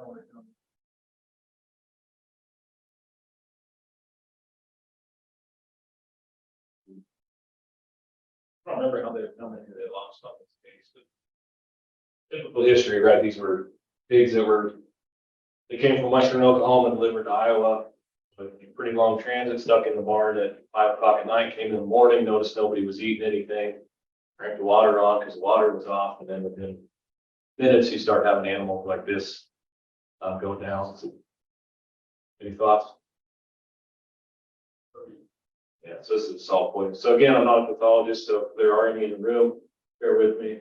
When I look at slides like this, you know, they're not on my desk. I go to the pathologist and like, let's look at them together. But to me, there's, you know, all this space in here is weird. Sometimes you can get some artifact with that, but it could be fluid. Start looking at some of these individual neurons. I learned red and dead. They shrink when they die, and so they kind of pull away. And you see a bunch of the space. Sort of compared to this image, this is what a normal neuron is going to look like. So compare that to some of these that are red and shrunk like that, right?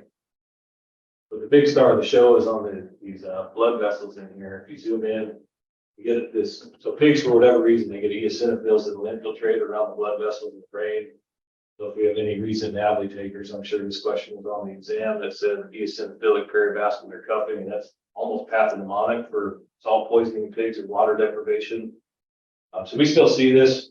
I see it in cattle quite a bit too, and it's we always really learned it as salt poisoning. 9 times out of 10, it's water deprivation that does it. Whether that's putting pigs in a building without the water turned on, whether it's the well shuts off, whether you know, we had one case where this feed like the dry lot in the house were on separate grids, and the lot didn't lose power in the house, but knocked out power to the feed yard for 2 days. And it was this summer after a thunderstorm, and by the time they figured out that power was off, the water kicked back on and wiped out the whole pen. So it's almost always a water deprivation thing for me. If you've seen those cows that are water deprived, they get really ganned up, they get really angry, spend their time trying to fight somebody. Pretty easy to identify like that, but they really don't go clinical until they rehydrate. So remember, with dehydration, the sodium in the brain goes up, and then when they rehydrate, water is going to follow the sodium into the brain. They get some cerebral edema or neurologic signs, but it's almost always after rehydration. And that's important because if you go up to that clinical animal now and take a blood sample, the sodium in there is probably going to be normal. Just the serum is going to equilibrate pretty quickly after they rehydrate. But those animals will die. You know, they can be in a couple of hours up to about 24 hours after rehydration. And so to make a diagnosis, we already kind of talked through the swine diagnosis. Cattle, they get the same lesion that you would see in polio or even a lead encephalopathy case, so they're kind of indistinguishable. They don't always get that lesion. A lot of times that's dependent on how fast after they died or how fast after they rehydrated did they die, did they have time to even develop lesions or not. So it's pretty variable, and it gets kind of frustrating in the diagnostic lab. Luckily for us, we can still measure brain sodium, and it's pretty sensitive. Almost all species are normal, somewhere in that range. If they're under 1800, it's probably not that concerning. Almost all of the cases I've ever seen are well over 2000. I've had them up to 3,500 part per million. So this is just another, I guess, check in the box while you submit fresh and fixed tissue so we can evaluate the brain. If they've got some of these supporting lesions or maybe even a pathognomonic one, and then you can fresh brain and do a brain sodium. Really the only thing you can do post-mortem. So the ocular fluid is not really a great sample for sodium, so we really do need it's really not that expensive. Single element, 27, 30 bucks per sample. You can make a pretty good diagnosis pretty quickly. Any questions with sodium? Yes, sir. Is perivascular cuffing in bovine They'll do it. diagnostic enough? Have it? No, I don't think so. They rarely do it. I mean, dogs and cattle, they say If sometimes. they do it, is that what it is? I still, It brains in, there's perivascular cuffing and they're dying. Is that pathognomonic of water deprivation if you more salt oxide? no, I think you need to stack the brain sodium on it and get it for sure. Because you can get some of that damage too with other things. Yeah. So the real trick on those cases, right, when you've got a big group of animals, is how do you rehydrate 1,000 head to finish your barn slowly, right? That's the treatment, rehydrate them slowly. So in some of those pig barns, we run water on plywood on the ground, in the pen and let them slurp it off the ground. I had a couple of cases even when I was in practice, one up north of Mitchell and one down closer to Yankton, within a couple of weeks of each other. I think I might quit. Same deal on cattle. So we took water out there, right, in a clean water hauler and just ran it on the ground and made those cows slurp that water off the ground rather than let them chug it. Because it's a rapid rehydration is what really causes the problem.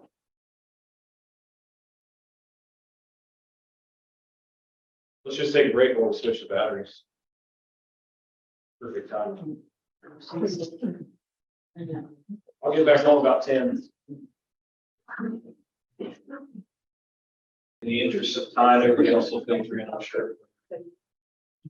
So this next case, this was Kansas producer. He purchased about 200 head of five-weight calves out of Georgia. This is kind of his normal. This is a normal procedure. He gets in 200 head of these. He's got two different lots. One will hold, 220 some, and then he's got this other smaller lot that will sort out lightweight calves and that kind of thing and stick them in. So the smaller yard that'll hold 27 of them. So they've been there a week. We're starting to get stressed out about respiratory disease, whatever else we're going to have. He gets this new feed delivery. He had some left over from his previous bunch, got the new feed delivery, feeds that small pen at 5:30 in the evening. I got a picture of it, I guess. He gets a call from a neighbor 2 hours later, 22 or 27 of them are dead. So when I talk about acute exposure, this is what I mean. He was out there, he saw them all, he fed them. 2 hours later, almost all of them are dead. A couple others, they were in acute respiratory distress, salivating, some of them exploded. Ultimately, he ended up losing the entire group again. So the frustrating part with this case was the local practitioner was an equine veterinarian, and he called the Department of Ag, who sent out one of their field veterinarians, who also is an equine veterinarian from, that's his specialty. And so they said, thought it was a menacing case right away, and their submission reflected that. And the frustrating part is they called in and we said, we've got to have ocular fluid menacing won't kill calves. In 2 days like that, or in 2 hours like that, it just doesn't happen. So you can see what they submitted. We're lacking an eyeball here, which is kind of a big thing we're missing. But we did have some minor pneumonia starting, maybe this little chronic thing, maybe had something brewing at the home place too before they put them on the truck. But as we've already talked with the ionophores, they did not have any myocardial or skeletal muscle necrosis whatsoever. And that's how you're going to hang your hat to make them an instant diagnosis, and then the timeline didn't fit.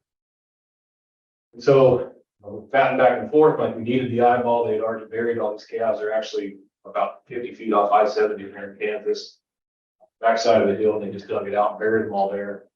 And nobody wanted to go back and get an eyeball, so we couldn't do that.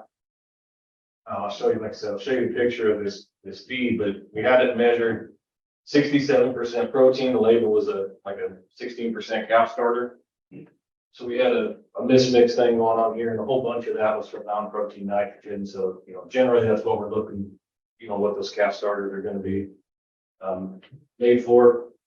Cleaning cedars, some distillers in there, some cracked corn, a few commercial pellets they were delivering minutes and through that. But then all these white spears is all the urea that they put in there. So again, that should be a small percentage of that, and we're like a third of the feed is this urea, these urea pellets like that. And so that's ultimately what the case, at least the acute version of the case was hung on. But then he's got a whole bunch of these other calves that are starting to show signs. Another dead, and he's just bringing in 1s and 2s now. And you can see histologically and all the cellular work done, like now they've got a respiratory disease outbreak, right? So now it's really getting confusing. He's got 22 that died at one time, and now we've got the typical respiratory disease thing. Isolate basically everything under the sun, not less surprising. He just keeps having them. 3 more animals. He ended up, I think, submitting like 12 or 14 carcasses, entire carcasses to the D lab, and they kept saying that this respiratory disease thing. This is a perfect example. What you don't want to do, they mandated we look for ammonia in these calves that were dying of respiratory disease 10, 14 days after the acute death episode. Like, this is not what urea does. Urea and acute toxin, they're going to be dead in a couple hours, and if they're not, they're probably going to be fine long term. So then we go ahead and quantify it, and we can't find any in there. You know, not surprising, this thing ended up going to court, and not one of the things they focused on. Like, well, you just told me the mechanism, they're going to have a bunch of ammonia in the ocular fluid. Well, here's your ocular fluid, and there's nothing in there. So the whole point being, don't give, you know, the opposing counsel ammunition to come after you with. So the rest of these cases, non-protein nitrogen is one of the most common things we deal with. Tell that's not South Dakota working. This is a Florida case. And one thing I want you to look in the background there. Got another dead carcass there. Another one back here behind these tubs. So this one was a little bit weird. These were commercially manufactured protein tubs. And you can see all the disturbance around there. They had put those tubs out the night before, came back in the morning. 40 out of 400 first cast heifers. This was the only one that was alive. Everybody else is bloated up and dead. So they obviously cracked out some of that tub and sent it in. When we did the analysis, no urea in it whatsoever. Like, that doesn't make any sense. The label says it's got it in there. So luckily they had one they hadn't put out yet, and they took the top off of that, and he said you could just scoop it with a spoon, like the top 2 inches. For whatever reason, it formulated weird. It just didn't separate, and it settled on top of that protein tub, and it had like 14 or 15 times what the label says in the top 2 inches of that tub. So the first 40 head of heifers that got in there and ate that were the ones that are laying dead there in that pasture. So you can see, kind of, you know, we got it dug out, start thinking heavy metals, that kind of thing. So this is, you get these big death loss cases, got some other water standing in here. They can get kind of confusing unless you just focus on the details. And, you know, the main detail on this one is 40 head overnight dead, and there's nothing big that'll do that. So you can see kind of how substantial that one got. So this one, actually, the ocular fluid, you know, we at least got it on this case, and remember, less than 20 parts per million ammonia is the problem. These were, I think the lowest one was like 64, had a couple of them in the 90s. So that was an easy one to make a diagnosis on, and you had to go back and test the feed to figure out where it came from. And if you just stop with that, with the tub that's in the pasture, that's part of the problem with any of these feed associated things, right? Is they eat the evidence. And so you got to sort out a way to get creative and figure it out. You can also help the diagnosis. You can do a pH on rumen content. So I don't want to get in the weeds mechanism wise, but it has to do, ruminants will eat urea. They've got urease, the enzyme in the rumen. It'll convert urea to ammonium normally, which can't get out of the GI tract. It goes through, they excrete it, not a problem. But as that conversion happens, then the pH in the rumen starts to climb. And when your pH gets above about 8, that conversion switches to, instead of ammonium, it produces ammonia, the gas. So they will absorb that, goes to the liver, usually is converted to urea and excreted in the urine. But you overload the liver's capacity to handle that essentially. So you end up with hyperammonemia and the neurologic signs you can see with that. So post-mortem, if you open that cow up, occasionally you can smell the ammonia coming out of the rumen content, but if you just dip your pH paper in the rumen fluid, and that thing, you know, turns dark green or blue, and it's going to really clue you in on the diagnosis. And that's one, if you take rumen content to send in, you need to freeze it because that pH is going to revert back to normal time. So that's one where we're going to encourage you to submit it, and that ammonia is volatile. So if you seal it and freeze it, I open it, it smells like ammonia, and the pH should be what it was when you took it at that point.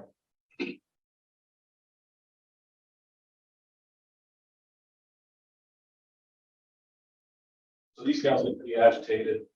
They maybe blow a little bit, and it seems like there's some probably, it's painful. I don't know if it's just a gas, and it is a little bit caustic. I guess. But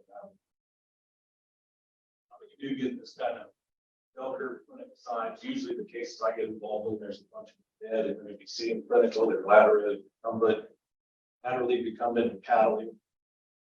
You can see this guy, he's by himself, and he didn't get a video, but if you go back in the herd, a lot of times you can notice motor tremors, that sort of thing. Those are animals choose to treat.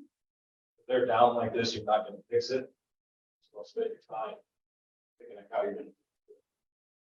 So that pH is what drives the treatment, right? The pH gets alkaline, have acid to mix, so that's why you use vinegar to drop the pH.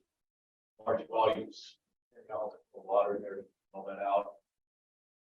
It actually is pretty effective, it seems. Well, so this case, I don't know if you caught the creek feeder in there, but that was it was actually formulated fine for cows, but those cows got in there on bang and the creek feeder knocked all the creek feed down and just tanked up on it. So I just had a case last week. A guy was needing to haul water. So again, the central Kansas is in an extreme drought. Like there's stop ponds are dry, the grass is about that tall throughout the entire part of central Kansas. And this guy needed to haul water. So he had this tub of liquid feed he hadn't used from the wintertime and had a foot at the bottom of it. Nutritionist said that wouldn't be a problem, filled it full of water, took it out and fed it to the cows, and it liberated all that urea in there, made it really available in those cows. He tipped over 19 or 20 cows in that deal. Ocular fluid is all over 85 in like 6 different eyeballs. And so again, hauling water, there are urea-based fertilizers where they utilize urea for the nitrogen source. Liquid feed like that can be a problem if it's not agitated properly. But this is one of the most common things that I run into. And again, you saw the pictures. There can be pretty substantial death losses, pretty dramatic in a short amount of time. And you shouldn't expect any long-term effects. We did have this winter, we utilized a lot of liquid feed, and it seemed like when it wasn't agitated properly, some of those herds would have a problem putting condition on those cows that survived over time. And there are some references that will talk about effects on motility after a significant exposure, so there might be some of that. But the big takeaway, again, clean water hauler, and if they die acutely, you need an eyeball, because I'm going to look for ammonia and nitrate in all these cases, even fertilizers. It's typically, you're looking for both, and it's almost always one or the other. Any questions on urea, non-protein nitrogen? I had a herd, I had about 80, 90 cows. He put a bag of urea and grinder mixer, both about 2 tons. He let that, I'll never understand this. He let it run for an hour. He got busy, mixing the grain. Came back an hour later and they said, after it mixes so long, it separates again. He killed 50 cows. And all The first thing he fed it, yeah, he fed it to the cows. And I would say the first thing they wanted was eyeballs. Yeah, eyeballs. It's the easiest way to make a diagnosis. It's easy to work on. We've got that ion chromatograph, which is really sensitive, and we usually report like 47.25, like it's got a really low detection quantifiable limit that we can use. So we knew right away. Yeah, that's another one where if you can pull the ocular fluid rather than spit the whole eyeball, it's actually better, because that ammonia is a gas, right? So it'll, if some point's going to come off of there, it's volatile. Another thing, don't put an eye, like if you're going to take the globe, don't put it in a nitrile glove, because you can get some nitrite interference with that. Obesity is fine, just not that.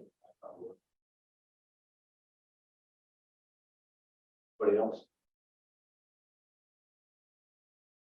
All right, this one was frustrating for me because I'd eat my words a little bit, so we'll walk through that. So you can see we've got 40 head of animals were clinical over a pretty short time period, 2 days. 15 of them died. The clinical signs: ataxia, head pressing, blindness, slobbering. But when I see head pressing and blindness, I start thinking salt, sulfur, or lead. Those are my top 3 from a tox standpoint. So I started asking questions. They were on TMR, and I'll show you a satellite image. It's basically a dry lot. There was probably a little bit of something to eat. Multiple dry lots in the same place, different water sources, and so like water's probably not the problem. TMR was 50% poultry litter, which is literally looks like the feces and feathers and everything else you scrape off the bottom of the poultry building. 40% soybean hulls and 10% gin trash, which I'd never heard of, so I had to look it up. And then when it came in, it's just the seed pods and stems from cotton. And so I'm like, that's got to be a supplement or something. So I had a nutritionist run it for me. My office is right next to the Beef Cattle Institute faculty line. So I talked to their nutritionist and he ran it through his program that actually meets protein and energy requirements for pregnant cows based on book values. So my problem is like, that's all stuff I'm not familiar with feeding. Where I'm from, it's corn silage, hay, corn distillers, and not that. So again, this comes back to the drought. We're having to feed stuff we usually wouldn't. So here's the satellite image. You can see he's got multiple dry lots, and this was very zoomed in because I didn't want to give you all the roads, so anybody could look it up later. But so there's, I bet that he had maybe 8 or 10 individual lots on the place. This is right down the road. And all these little pastures had cattle in them too. Some have groundwater, some have surface water, some have groundwater. So we kind of ruled out this being a waterborne problem.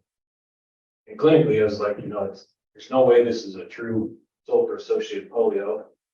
So the brain came in and I took it and shut the door and turned the black light on, and you can see we're starting to fluoresce around here. And this is an iPhone, which doesn't, iPhones don't do it justice. This is with the actual good necropsy camera. You can appreciate the fluorescence around there. So when you take these, the shutter speed was about 30 seconds. So this is standing as still as you can for 30 seconds to capture that image. So now I'm kind of eating my words a little bit. Like I didn't think it's polio based on the ration. Then we get the histopath back and get this amyloid necrosis, which is what you would see in the polio case.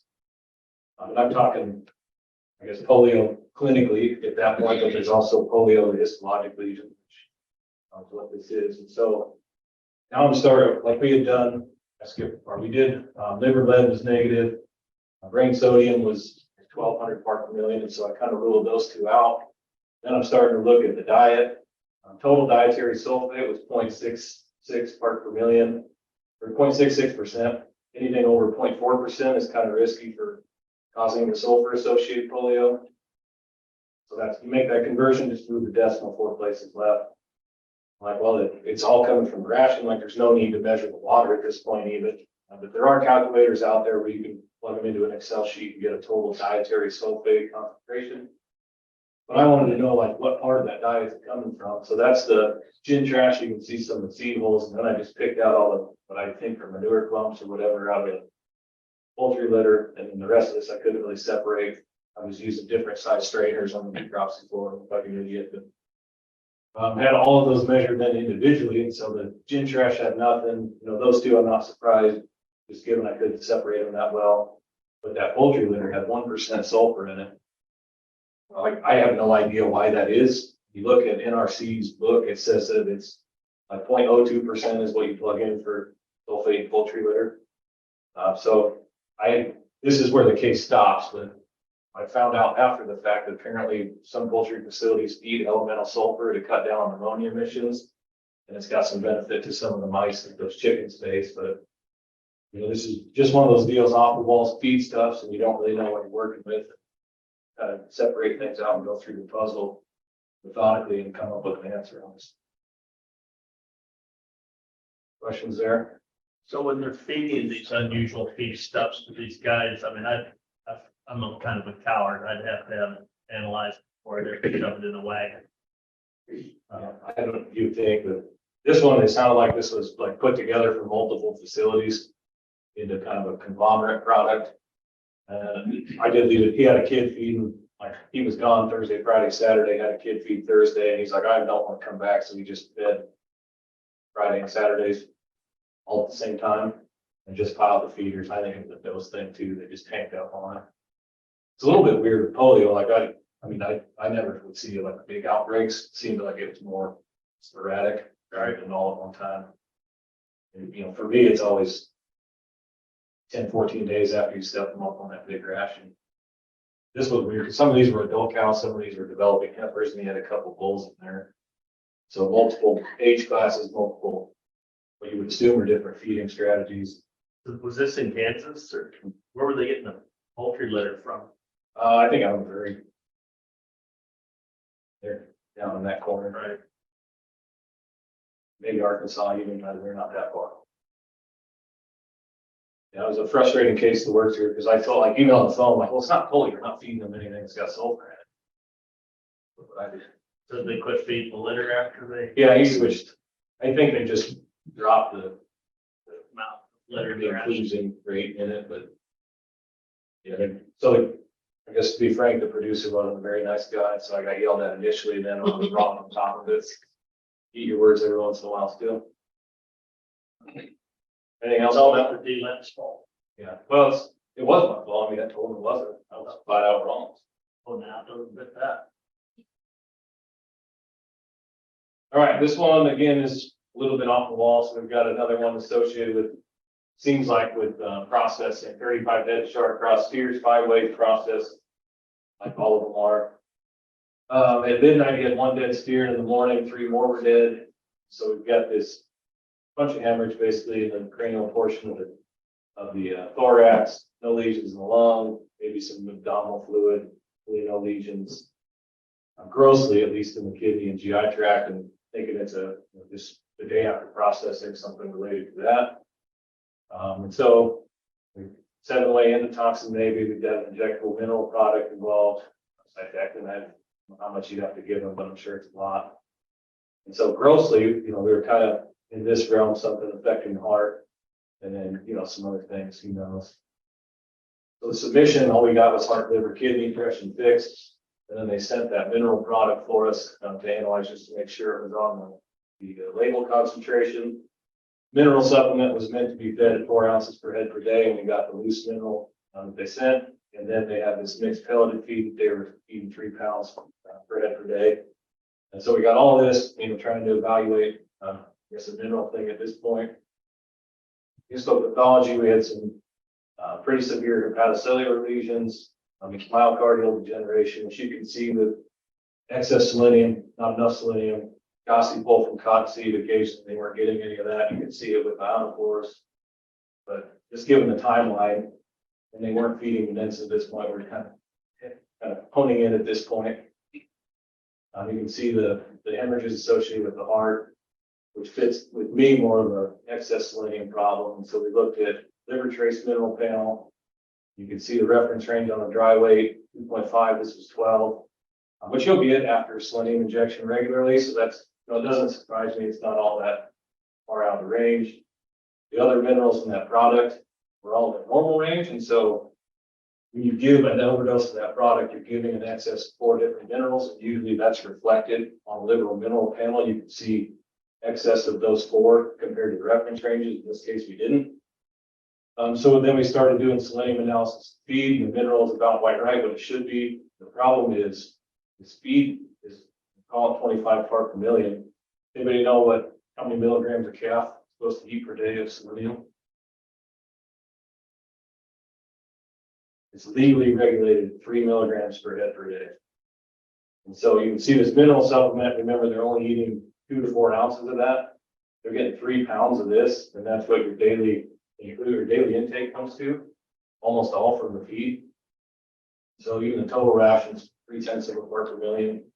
So these guys were just getting pounded with selenium through the feed, and then maybe the injection set them off. But that's we do quite a bit of liver biopsy work, and if you follow, those the mineral injections, those liver selenium will be up at 12, 13 part per million occasionally without causing any problems. And then if you track those over time, it goes back to normal there. 3 to 5 days. So it's, this was a little bit weird that it was associated with that, but then you start digging into the sources. We came up with a selenium problem in the feed. So it's almost always an accumulation thing through the feed, and occasionally an injection will set it off.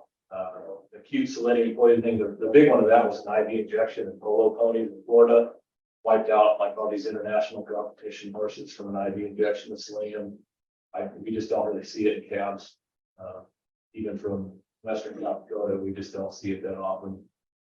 So I think the big thing is it's not like a minute thing. It's usually, honestly, for me, it probably peaks about 24 hours post injection. You're going to see it, but we don't. It's pretty rare that you do. And acute selenium poisoning is all cardiovascular collapse. So you get all that gross changes in the cranial ventral thorax with the heart, not the lungs. And then some of these other changes kind of associated with the cardiovascular collapse. You compromise oxygen delivery, you get some of the necrosis of these other organs. And then, the myocardial damage is associated with that as well. So any questions on that one? I was hoping that would stimulate some discussion. What was the that? It was a commercial pelleted feed, just misformulated. Supposed to be 0.3 and it was 30. I missed the decimal. 2 decimals, I guess.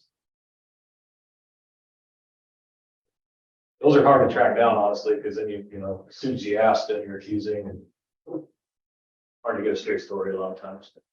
So they were making it right now. Yeah, it's just, it's okay. Misformulated concentrates, where, you know, typically that's what they're delivering a mineral in. It's just flat out misformulated. They've been on it for like a month. So instead of eating 3 milligrams, they're eating 35 every day. Adds up, and then you stack in, you know, they'll probably pretend, you know, set it off, I would assume. With the shot would give them a pulse, but just working them through the chute if they've got heart issues might have. Yeah, it could for sure. Yeah, which came first, I don't know. How widespread was the pellet distributed? I think it was custom batch. Okay, so what, Yeah, one place. We had another one in the system, same deal in it's Northwest Kansas, almost the same exact thing. So we've run that mineral product through our machine several times and it's found a problem with it. And it's always like, you can tell when there's an overdose because the mineral panel will reflect that. You know, you start like, oh, copper's double what it should be. There's the manganese, there's the selenium, there's the zinc, and they're all up. And this one, it wasn't. And so, you know, to me, it wasn't it didn't fit. And almost every, you know, when I've ever seen any of those, it's a substantial overdose that you can get those liver values to reflect that. It's not like a latent concentration. This is that 30 days on feed they process. That's not right. Yeah, remember. These are all blended together, probably for you guys too. It might have been, yeah, I think it was, they were a home raised thing. Okay, so it's like on commercial, they're on retreat and pellet. Yeah, small place, but it's good. All right, this one threw me as well. So these are Myo calves. So it's February, it's cold outside. Had a hog barn on the place. They kind of retrofitted it to be a calf shelter. I'll show you the pictures. So they, you know, having used it for hogs for 22 years, they filled in the manure pit with dirt, put a bunch of corn stalks in there. So this was that year where it was 40 below for however long. It was just a disaster out there.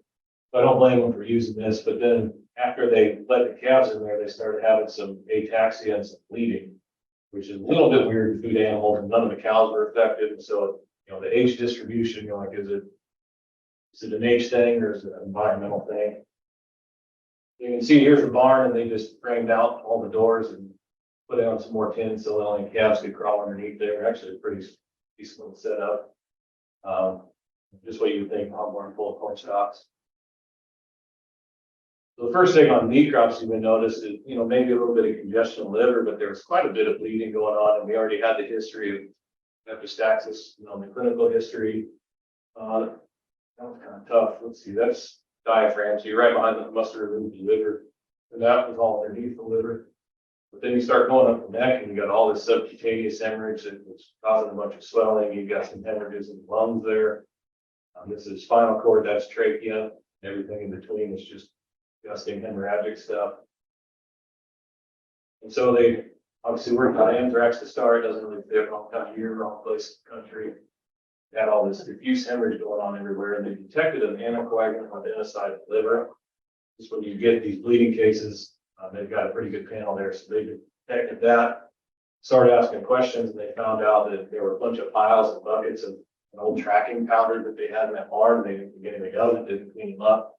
And those calves, for whatever reason, went over there and ate all that stuff. And so we had a anticoagulant rodenticide poisoning against the calves. But just goes to show you, it's a great idea. We still need to walk through it. If there's unidentified anything anywhere, just get rid of it rather than chance it. So, you know, this one, an arsenic case, those are all kind of common histories with those. Questions on that one?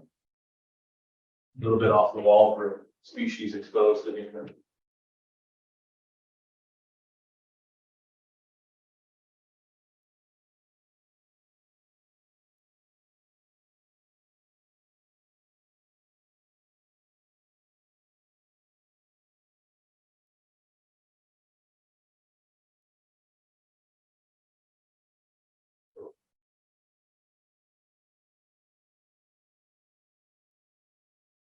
All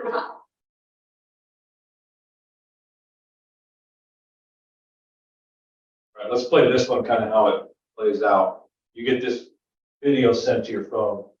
So, what do you want to do? What's your first question?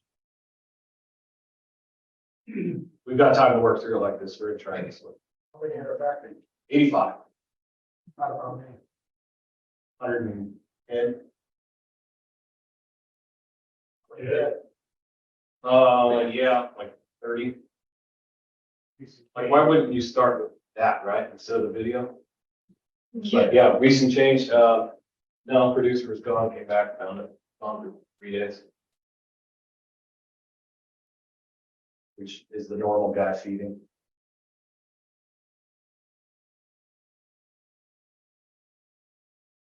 You left for 3 days. 85 head of steers are dying. Some are seizing, blind, ataxic. And that was the kicker, was the debris in the bump. Right, so then you're like, oh, what's the debris? Anybody identify, it doesn't show up that well.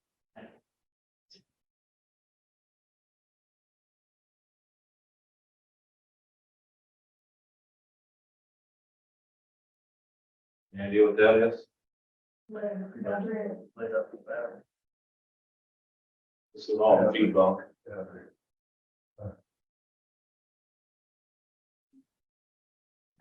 Just buckets and buckets of a busted open battery of feed.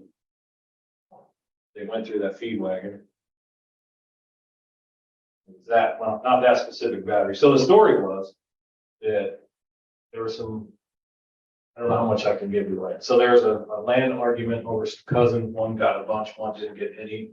One that got a bunch left, one that didn't get any came to feed.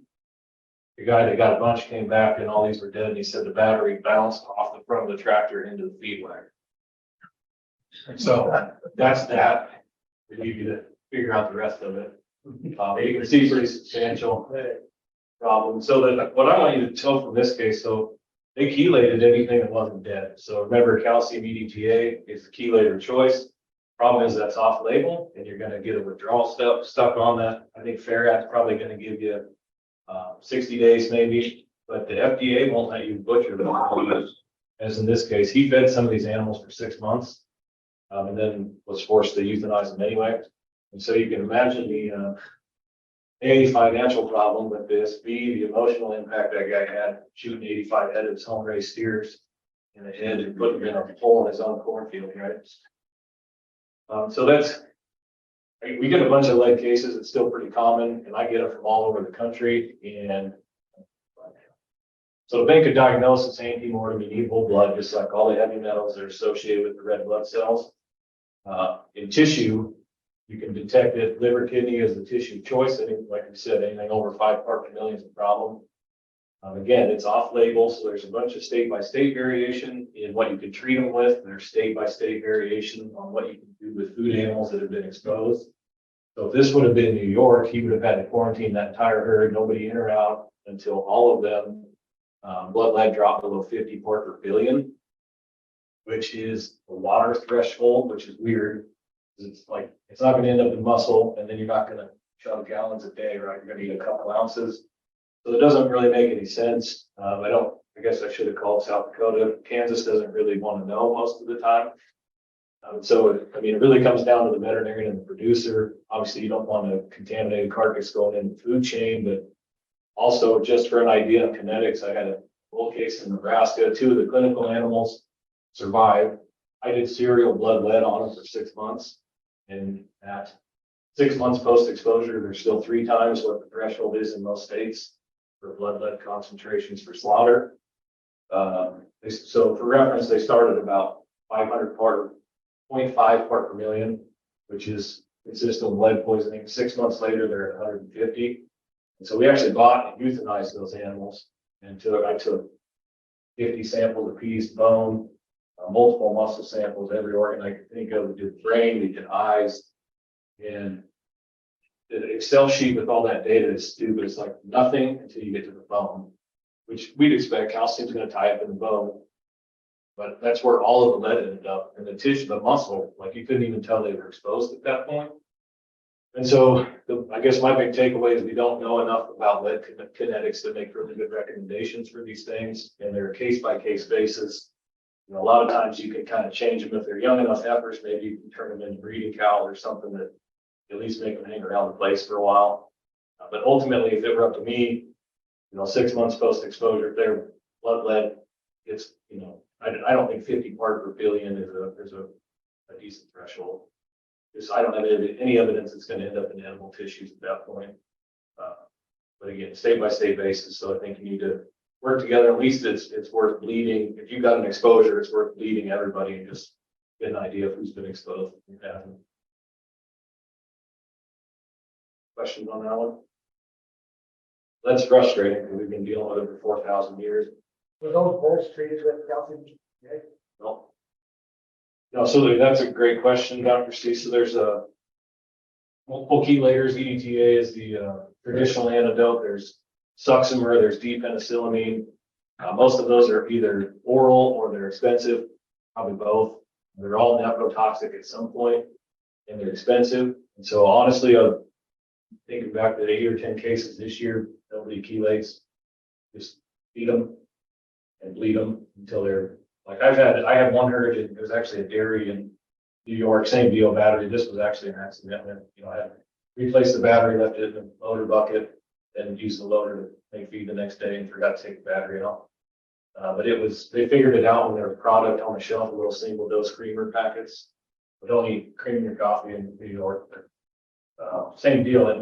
We just didn't chelate them, and they had to dump milk for it's like 7 months before they got blood lead concentrations down to where they could do it. Luckily, it wasn't. You know, it was one pin, and so they weren't totally wiped out.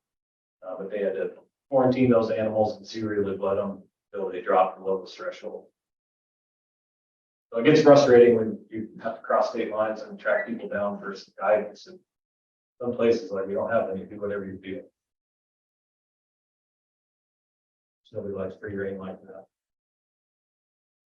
Would a lactating cow, mobilize that lead out of the bone quicker? I mean, would it go to the calf? They probably could.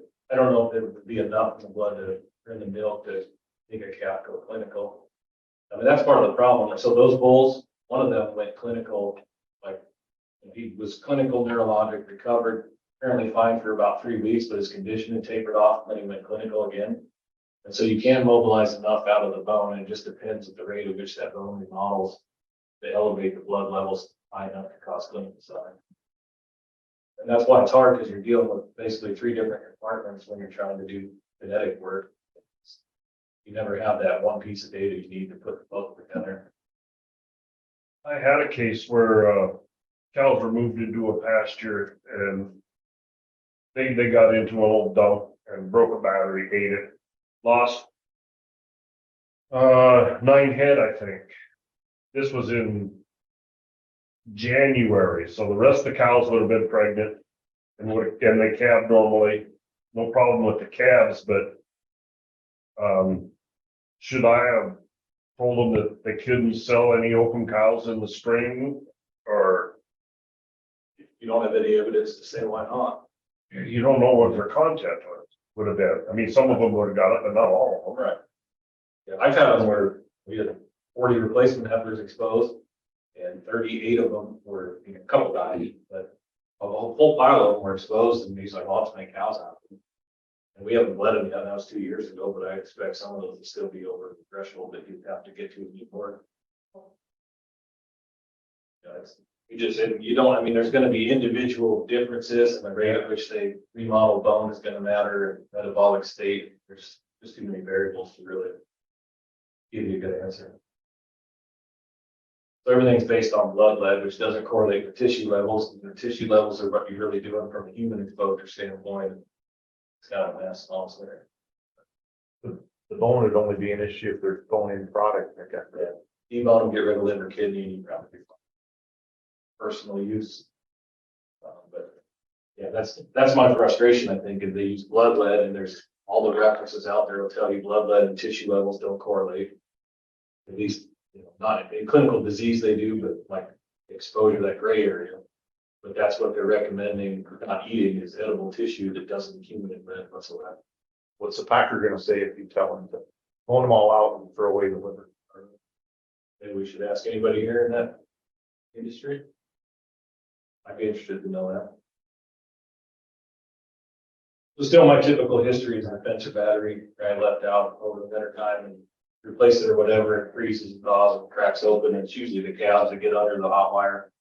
It's almost always cows come off, and then cows unless they're bed confinement like that. I did have one where they had a battery running, it was a solar panel well with a battery backup, and they put the battery in the water or whatever, or it fell, I don't even remember, but it was water delivered, and it's like, are there batteries? Yeah, there's one right in the tank. Out of the tank.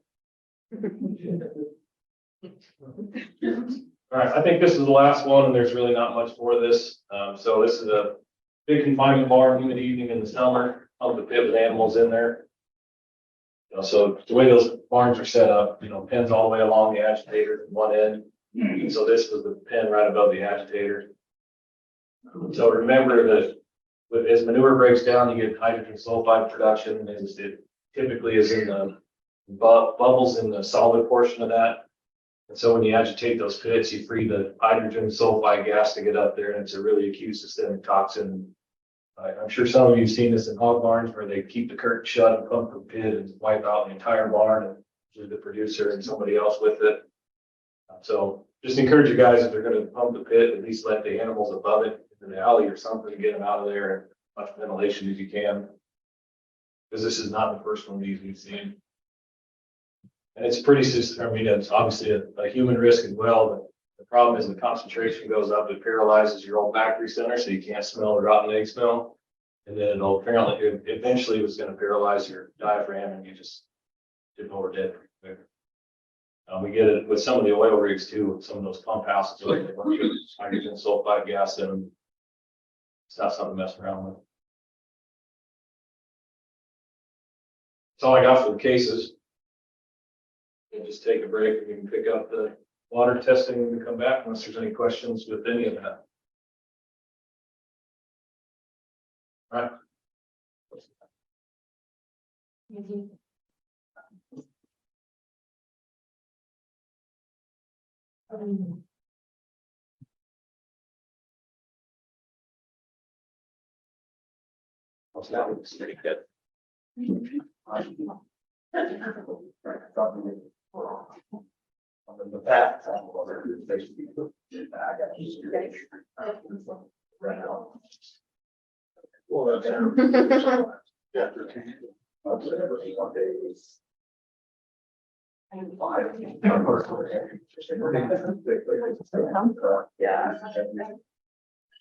Now you're a question. Right.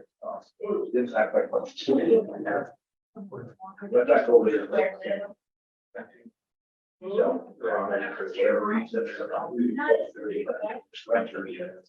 Threw off, and there was a garbage back here. Go for it, goes out and hits. Hey, Kathy, look up. I got a couple of. You got a green over those, they do have. Well, and that's what we thought at first, is drains the thing. They haven't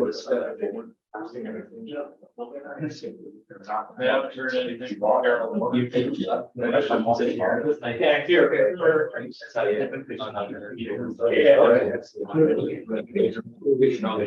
I think she's got, I did. So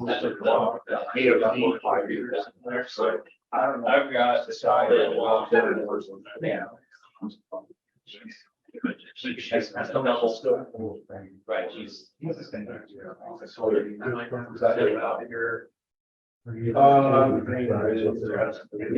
yeah. And he. One of them. Yeah. In the same spot. I'll let you know if I'm using it, but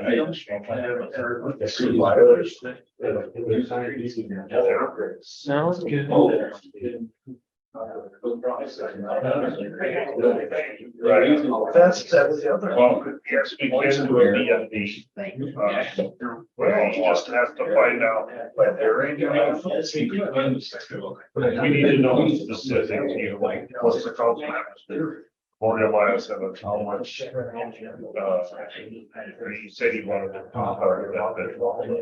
We need to know the concentration of memorial gas and how many head he wants to be. And of course, then we could look backwards to get what he wants. Wasn't there. She looked like she had died. Posted her. The renters were, renters insurance. They have this thing that was problematic. Maybe I'll get a cheaper rate. I sure can, I sure can call back on that. Well, there's still Jason, both they have all looked up, you know. He did. Yeah. Something he does. Yeah. What's that? Yeah, find out what he's gonna get first and then. He's still. Then we can work. Yes, we can do that.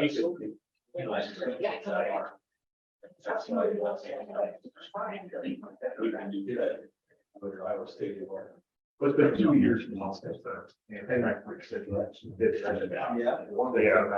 Go to the CT rooms, find out what they have, and then we can work backwards a little better. Give what it wants. I can't. Yeah, thank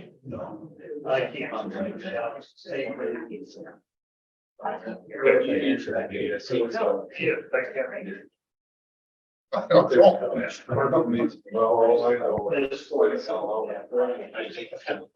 Do it anywhere near the building.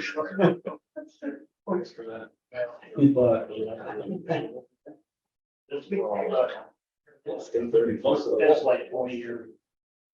Yeah, this lead stuff, I know. As far as slaughter and stuff.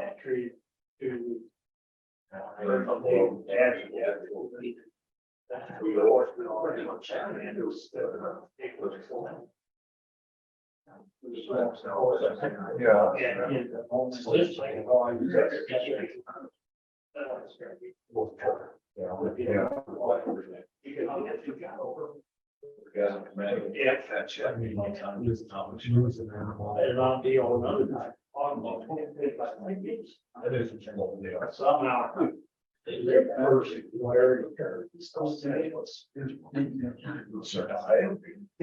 We've got very nice colors now. I remember one case, those executions, right? PDTA, get better. He's starting now, 2 or 3 weeks later. Go back and it's actually something. So I usually, okay, keep it system, this name, she used her. Well, back then it was. Yeah.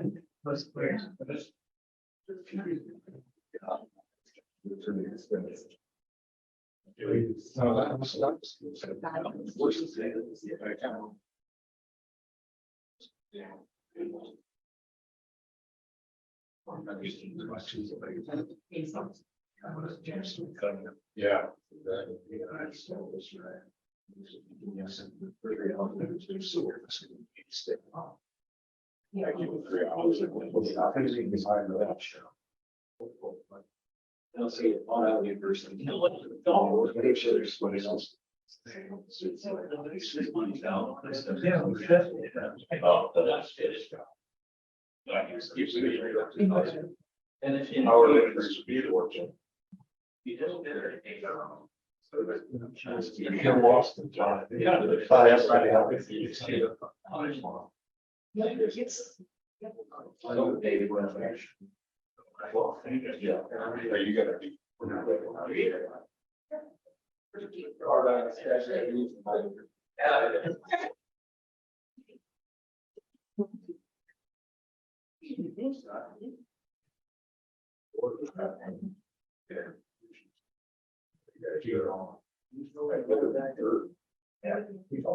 thought I'd rather. Just to get there. If you treat them with.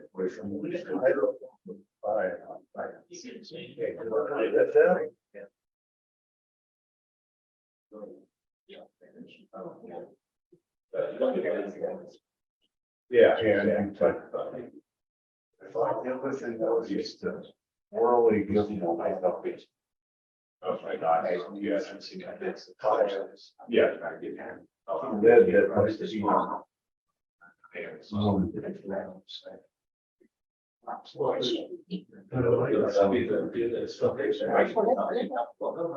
Yeah, I mean, they got. Oh, yeah, hey, thanks. Yeah, they're good. Just keep it here.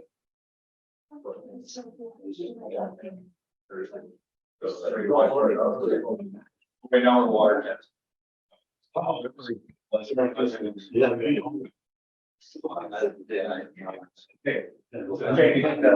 I can take it out there, and then I.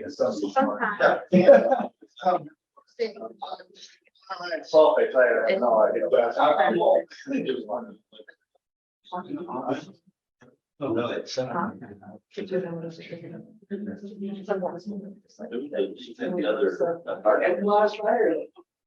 Any players? Yeah. Your reputation, everybody knows. Yeah. Reputation of that law. I let everybody know, man. Yeah. Obviously, we don't have any other, so we're just making the- You'll take your money over to it. All the money. We'll actually have to talk to us. Right. Yeah, kind of integrate. I'm sure my vision is-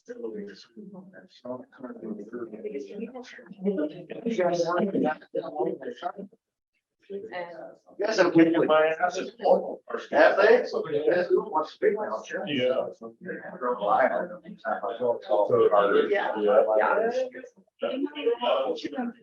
We play out, we built a new shop and we play out there. I'm glad we have a I don't get out there. Yeah, yeah. So, and it'll be brand new. for Yeah. So we'll see. What's our? No, we're just teaching. Yeah. But I think I.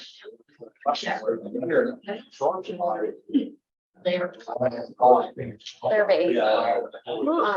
But I know. Because you. Yeah. I would have. Today, and I was just. I just know the reason I was. So why? I'm not doing that.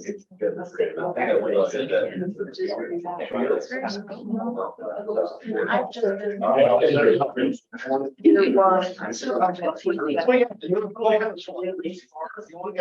So far. Then next. As long as you're. That's the point right there.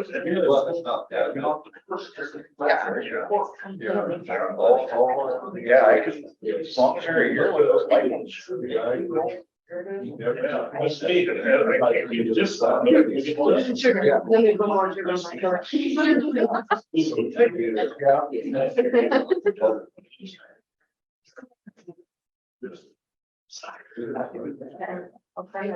Listen to these texts. You want to talk it? Yeah. Well, they all heard it, but. Yeah. Did you bring mom with you on this? No, I I'd like to ask her opinion, just separate.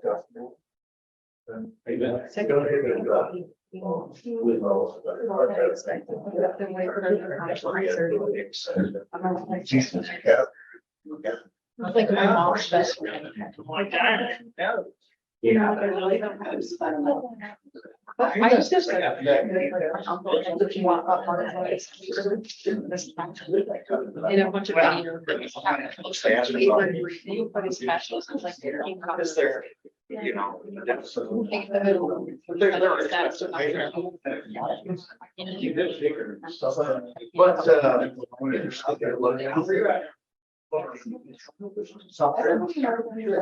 They just. It's now. They just all assume you know someone. Yeah, you want it. They're like, Yes, I've been like. But I started. Yeah, I got it. I will. Get it, but- Yeah. Go. 2 years. But- Don't miss it. Oh, yeah. Got a bike. I like always preface it. I got this yesterday. Is it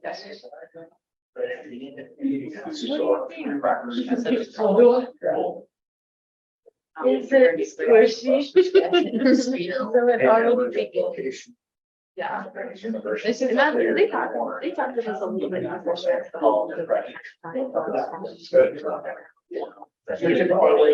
We go through all this. Like, I'm not sure. It's just.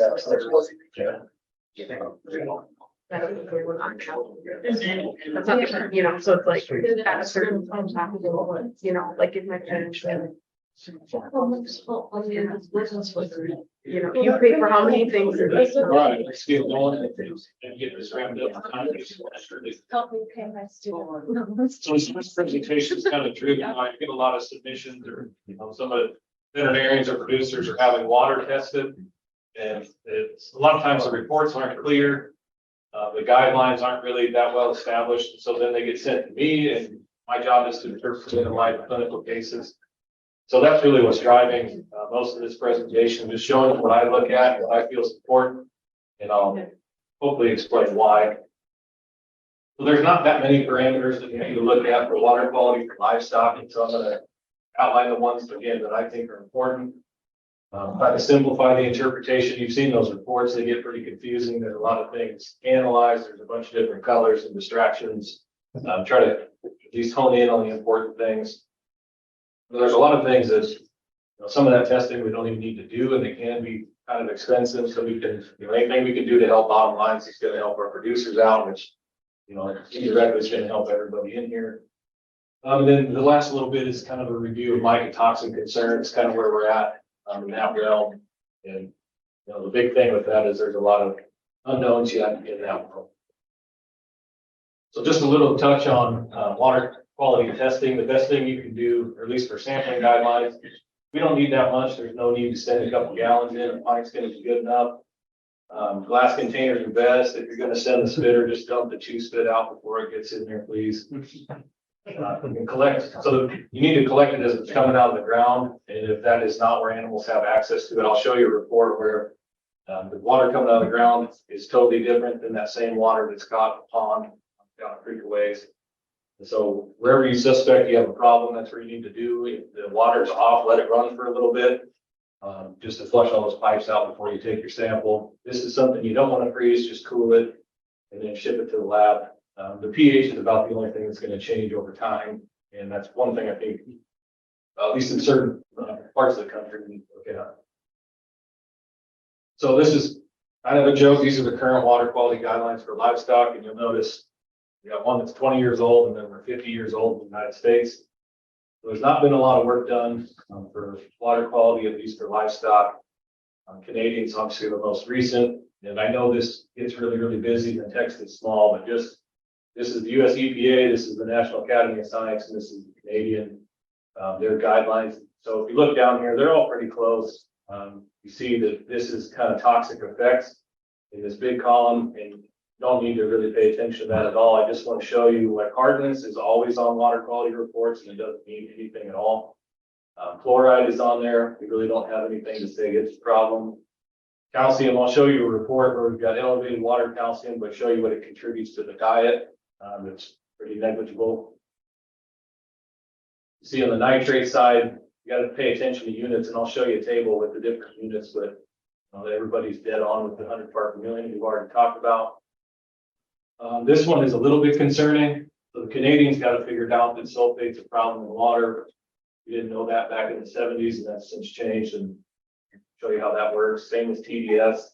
And usually sulfate is the biggest contributor to TDS, which is total dissolved solids. And then down here, you always get, at least I get requests for fecal coliforms all the time in surface water. You guys have seen cows in the summertime, they're standing there and they're crapping the water. So in surface water, it's almost always too numerous to count. And it doesn't mean anything from a water quality standpoint for livestock. So I just don't see any point in measuring it in surface water. If you've got a groundwater source and rural water, and you have coliforms in there, that's important. It just tells you you've got some contamination going on somewhere that you probably should figure out. So this is the simplified table. This is all you need really from my perspective, at least for cattle. Nitrate needs to be, nitrate needs to be under 100 part per million. Total dissolved solids under 3,000. We start having some intake effects if you get much above that. If you get to 7,000, then you can have some pretty acute death loss GI disturbance. Again, sulfate is the main contributor to total dissolved solids, and so that's obviously sulfur associated polio risk. It'll contribute to the dietary sulfate, which is why those two are additive when you're doing testing. Iron itself is not a toxic risk problem for me, but when you get elevated iron in water sample, then you're going to have some competition for uptake of essential trace mineral that's going to outcompete zinc, copper, selenium, some of those things. And so I at least like to evaluate it, especially if we've got a mineral problem we're trying to investigate. I just throw it on there, it's cheap to do. And then pH again is, we deal with alkaline water from basically here to Canada and west. Some of those pHs can be so alkaline that it'll decrease intake and can be a real problem in the summer months. And then again, the coliforms, I do them in my lab. I get questions about them all the time, and it's just for surface water. I don't see the point because it's like you literally grow bacteria on a plate, and it's always, you can't count the colonies. There's so many on there. All right, so this is going to all get a little bit busy. I'll walk you through it. So we talked about nitrate in water is more problematic than feed. It's just the dose. So 100 part per million water is a problem. That's 1% in feed. Red cow should probably be about half that, but 1% in feed can cause acute death. Those two can be additive, and so occasionally you need to look at both, but usually one source is crazy through the roof. And I'll show you in the units. So we use these test strips as a screening method, not this exact one, but you can buy these on Amazon or whatever for $14, $15 for 100 of them. They work for both ocular fluid and water. Just put them in there if they turn. When you start getting out in this range, then you at least can tell it's elevated. This is what, they're not totally specific, so this is what a result will look like from a nitrate screen. You see the even number of breaks. So ours actually have a 175 break on them, where this one doesn't, but compare that to ion chromatography. So they're close, right? You can tell elevated ones are elevated, but this number is not exact. So it's important to recognize that if you send a case in and I say, it's 20, that's kind of suspect. Well, it could be 14, which isn't a problem, or it could be 35, which is a problem. So those screens aren't 100% sensitive, but for the price, they're actually a pretty good screening tool. So my point with this slide is just to pay attention to the units. If you have any water testing done, a lot of them will report nitrate, nitrogen. We report nitrate as you see the conversion. So that's what all the water quality standards will measure is nitrate. If you do nitrate, nitrogen, it totally changes the value. And if you use 100 to evaluate that, it's just going to be screwed up. Just pay attention to your reports when you get them, and I'll show you those. I've got quite a few example reports on here. TDS is total dissolved solid. It's an expression of basically dissolved soluble salts in there. I remember less than 3,000 part per million is what we need, say, after livestock. And you also see it expressed as salinity. Some reports will do electrical conductivity, which are all measures of the exact same thing. And so it's pretty redundant, and I don't see the point doing it. This is how we do it in my lab. This is 1,000 part per million salt water, basically, but not as concentrated as salt water. In this base, so we've mixed up sodium chloride at 1,000 part per million.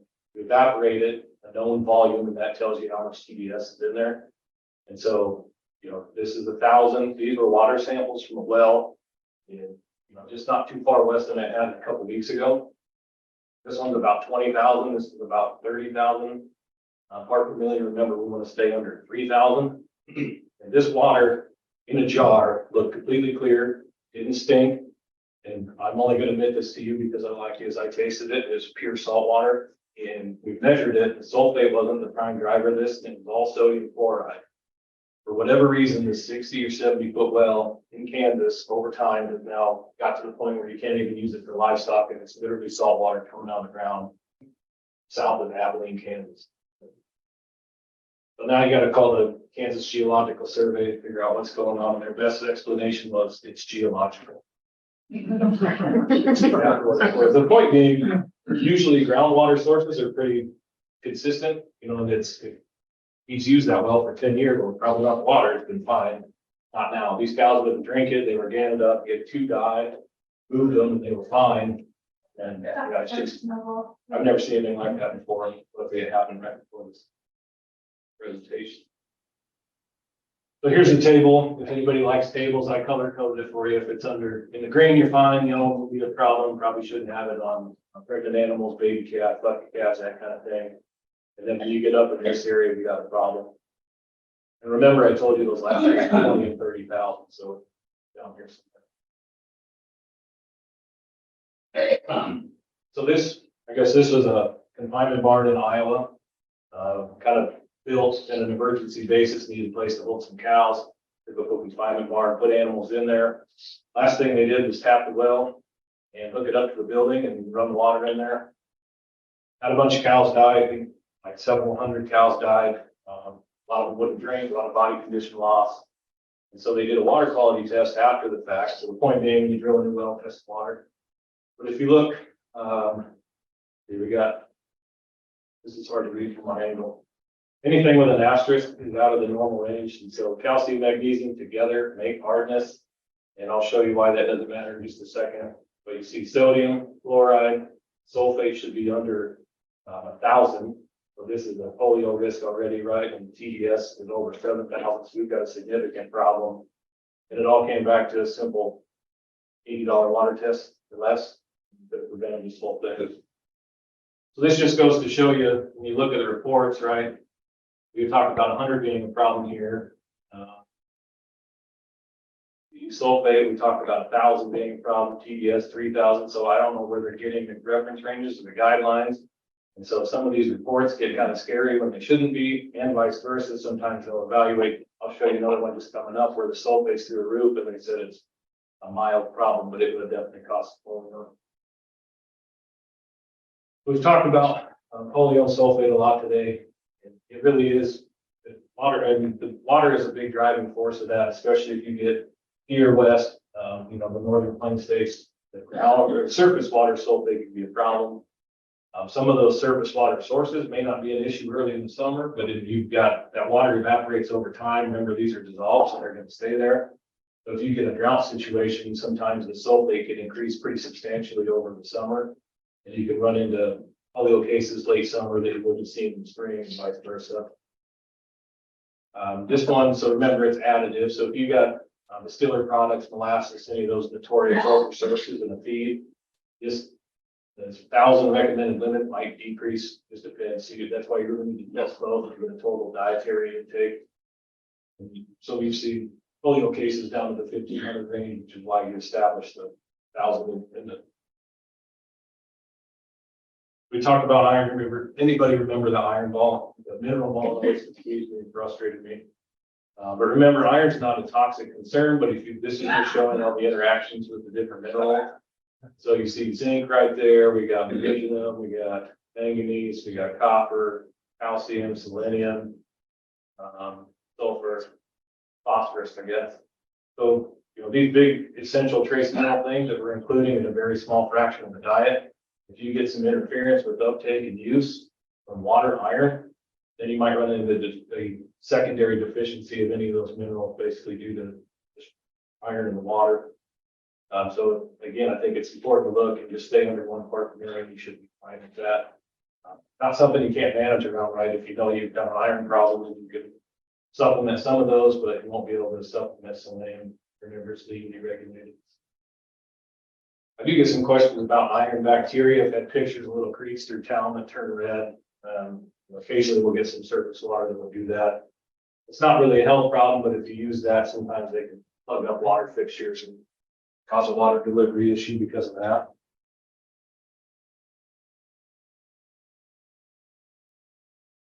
This was a small barn in Iowa that had iron bacteria water delivery system. See that and ask the sludge.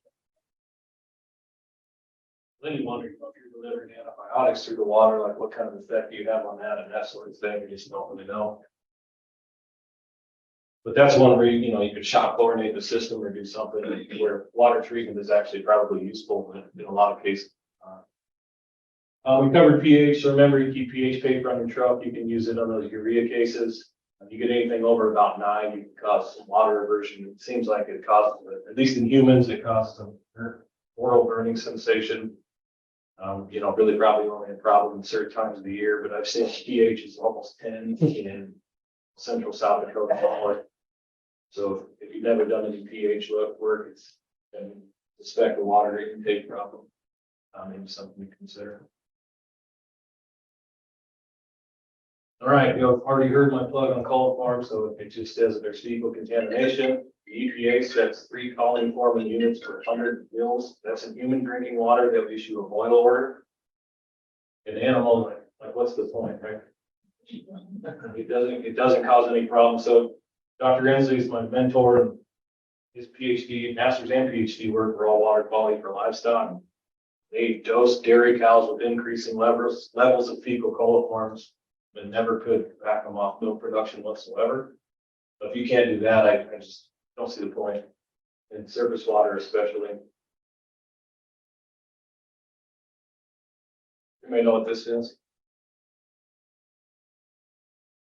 Yeah, so reverse osmosis system. So this was, when this was purchased, it was over $10,000 to put in.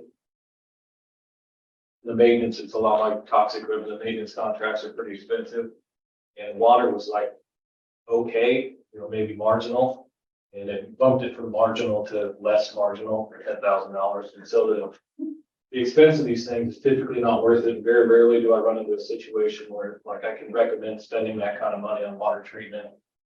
It's just a lot of times you can manage around it, and there's just some water that no matter what you do should not be used. And so the rest of this is just looking through some of these reports and identifying some of those things. So this, you can see they did nitrate. They don't really care about calcium, magnesium. So again, those make hardness. They don't really contribute to dietary intake. Really, the only problem is they'll cause some scaling of fixtures and that kind of thing. It's hard to imagine a situation where they'd even plug a pipe, but they're on basically everything you see. Sulfate's a big one. Copper occasionally, if you've got a copper toxin, some sheep, and maybe you've got, the guys using copper sulfate foot baths or using some of those products around the place, it might be worth looking into it. But it's such an insignificant contribution to the dietary intake. It's just cost effectiveness isn't there. Manganese, again, there's really no reference range. So what do you do with number DES? So this is the interpretation that follows that report. So here they give you a normal range of pH, but if you look on, then you can do it next one. But if you go down here and look at the things we've already talked about, hardness doesn't matter.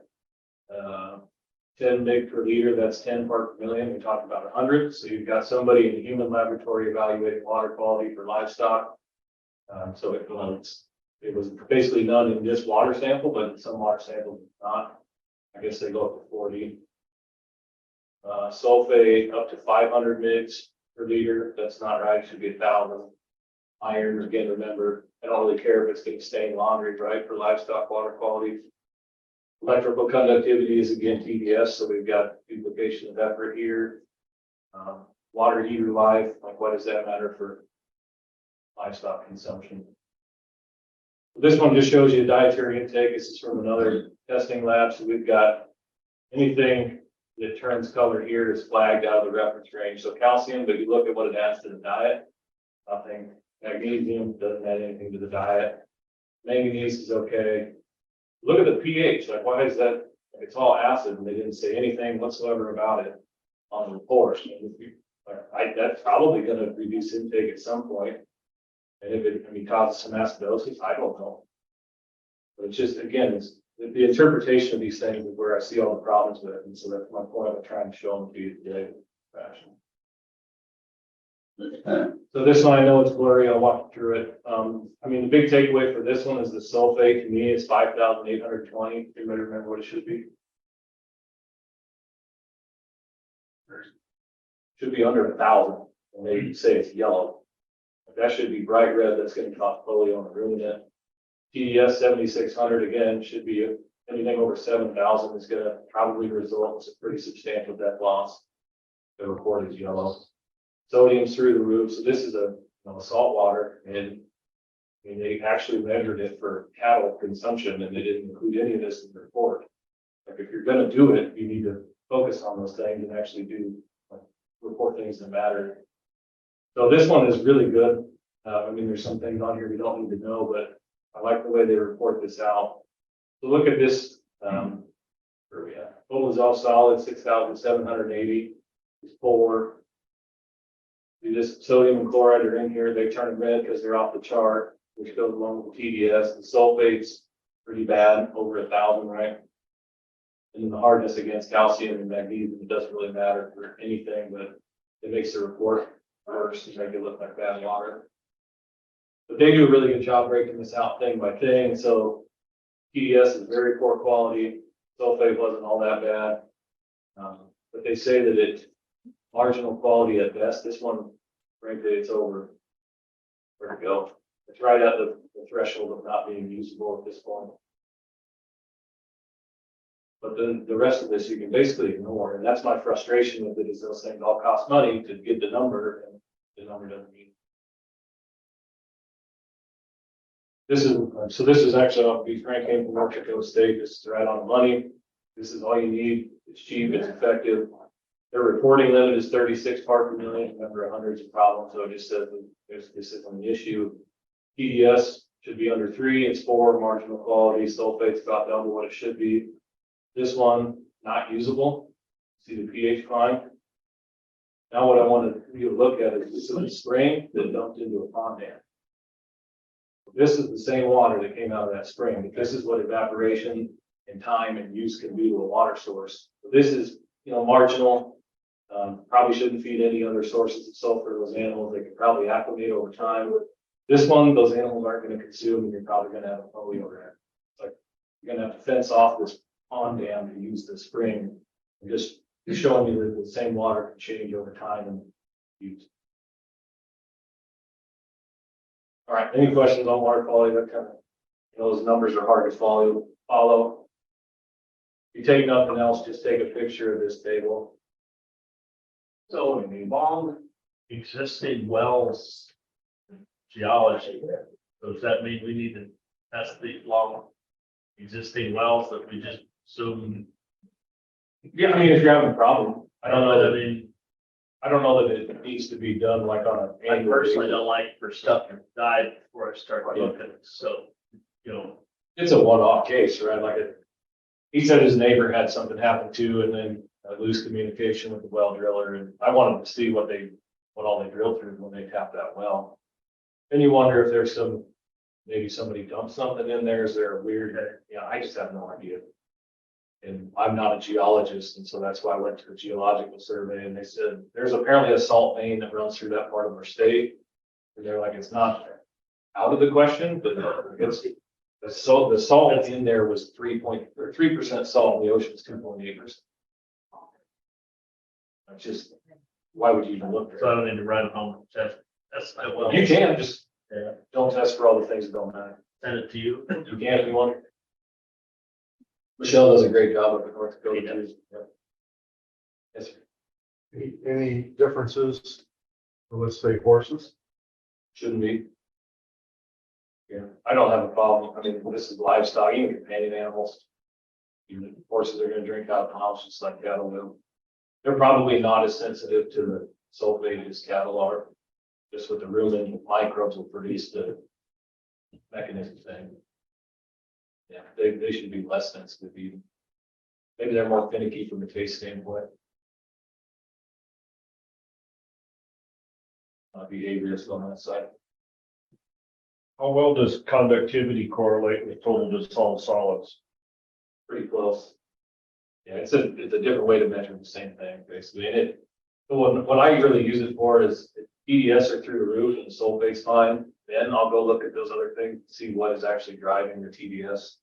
Because it's not sulfate at that point. With conductivity, you can get a little bit of a feel for that without doing two things, but 9 times out of 10, you can stop with these two. You don't need to do it, which cheapens the testing. See one over here? You ever had any issues with lifting water surface runoff? Probably not like a direct toxic effect, but it would contribute to. Magnesium. Yeah, I would be worried, especially with sulfur and molybdenum come together, going to be really good at preventing absorption of copper. And so you can, especially in cases where you get the copper deficiency, it's worth looking at. I had issues with unresponsive parent grass cutting in dry lot. Winter, they push snow up in the corner, melted into the pool, and evidently the taste of the salt for cattle preferred that. And the unresponsive grass cutting, we ransacked them when they're super high in the living. Evidently, that ice up there, easy. It was fenced them away from it. Yeah, that mineral ball can be frustrating to sort out with all the different interactions that go on. Evidently, the living shed heavily through feces. Yeah. Yeah, and that's, I mean, you just, those are hard to sort out until you have a problem, and then you find it through the investigation side. Anybody else on water? Well, I forgot about that. Traces of what were you saying for magnesium? Can't find it. Yeah, too small to figure it out. All right, so mycotoxins are kind of a touchy subject. It seems like in a lot of places, there's a few well-described disease syndromes. I do think they get blamed a lot for things that they don't really involve in, so that's my stance. I guess we'll work through this and kind of show you things I look for in some of the disease syndromes that we know happen and some of the challenges with testing them. So myco stands for fungal, right? They're metabolites of fungi. They're secondary metabolites. They don't need them for growth and production. They just use them. There's at least 400 of them recognized. There's a company in Europe has a 300 mycotoxin screen. You can imagine the price of that thing. The problem is we don't have reference ranges. We don't know what they do. We don't know what the number means. It is like, why take the information if you can't interpret it? So that's, I guess, kind of the central thesis for today, but we'll work through it. Now, the big thing is the mycotoxins themselves, after they're produced, are pretty stable. And so there are situations where the mold that produced them is no longer present. So if you're looking at gross appearance of the grain, if you're doing, full fungal cultures, mold counts, those things can all be negative, but you can still have a pretty significant concentration of toxins because they are stable in feed. You'll see them broke down in field and storage funguses. Basically, it's all field contamination. It just depends on a lot of different factors in growth in the field, but the big drivers are heat and moisture once it gets in storage. So that's why it's important to have grain dried before you put it in storage. Once you have some mold take over and start growing, it's going to produce heat. It's going to produce its own moisture. You can get pretty substantial hot spots within an individual bin even. So I think it's important to know that the appearance of the grain is not a good predictor of toxicity. Some of those moldy grains can not have a bunch of toxin present, and then the inverse of that is also true. The risk factors, the big ones, temperature and humidity. Like fusarium molds really like colder and wet conditions, where aspergillus that we see in the southern part of the country really like dry heat to grow. And so some of that can select for different fungi. Most grain is going to have mycotoxins in it at some level. I don't know that I've ever looked at any that was negative completely.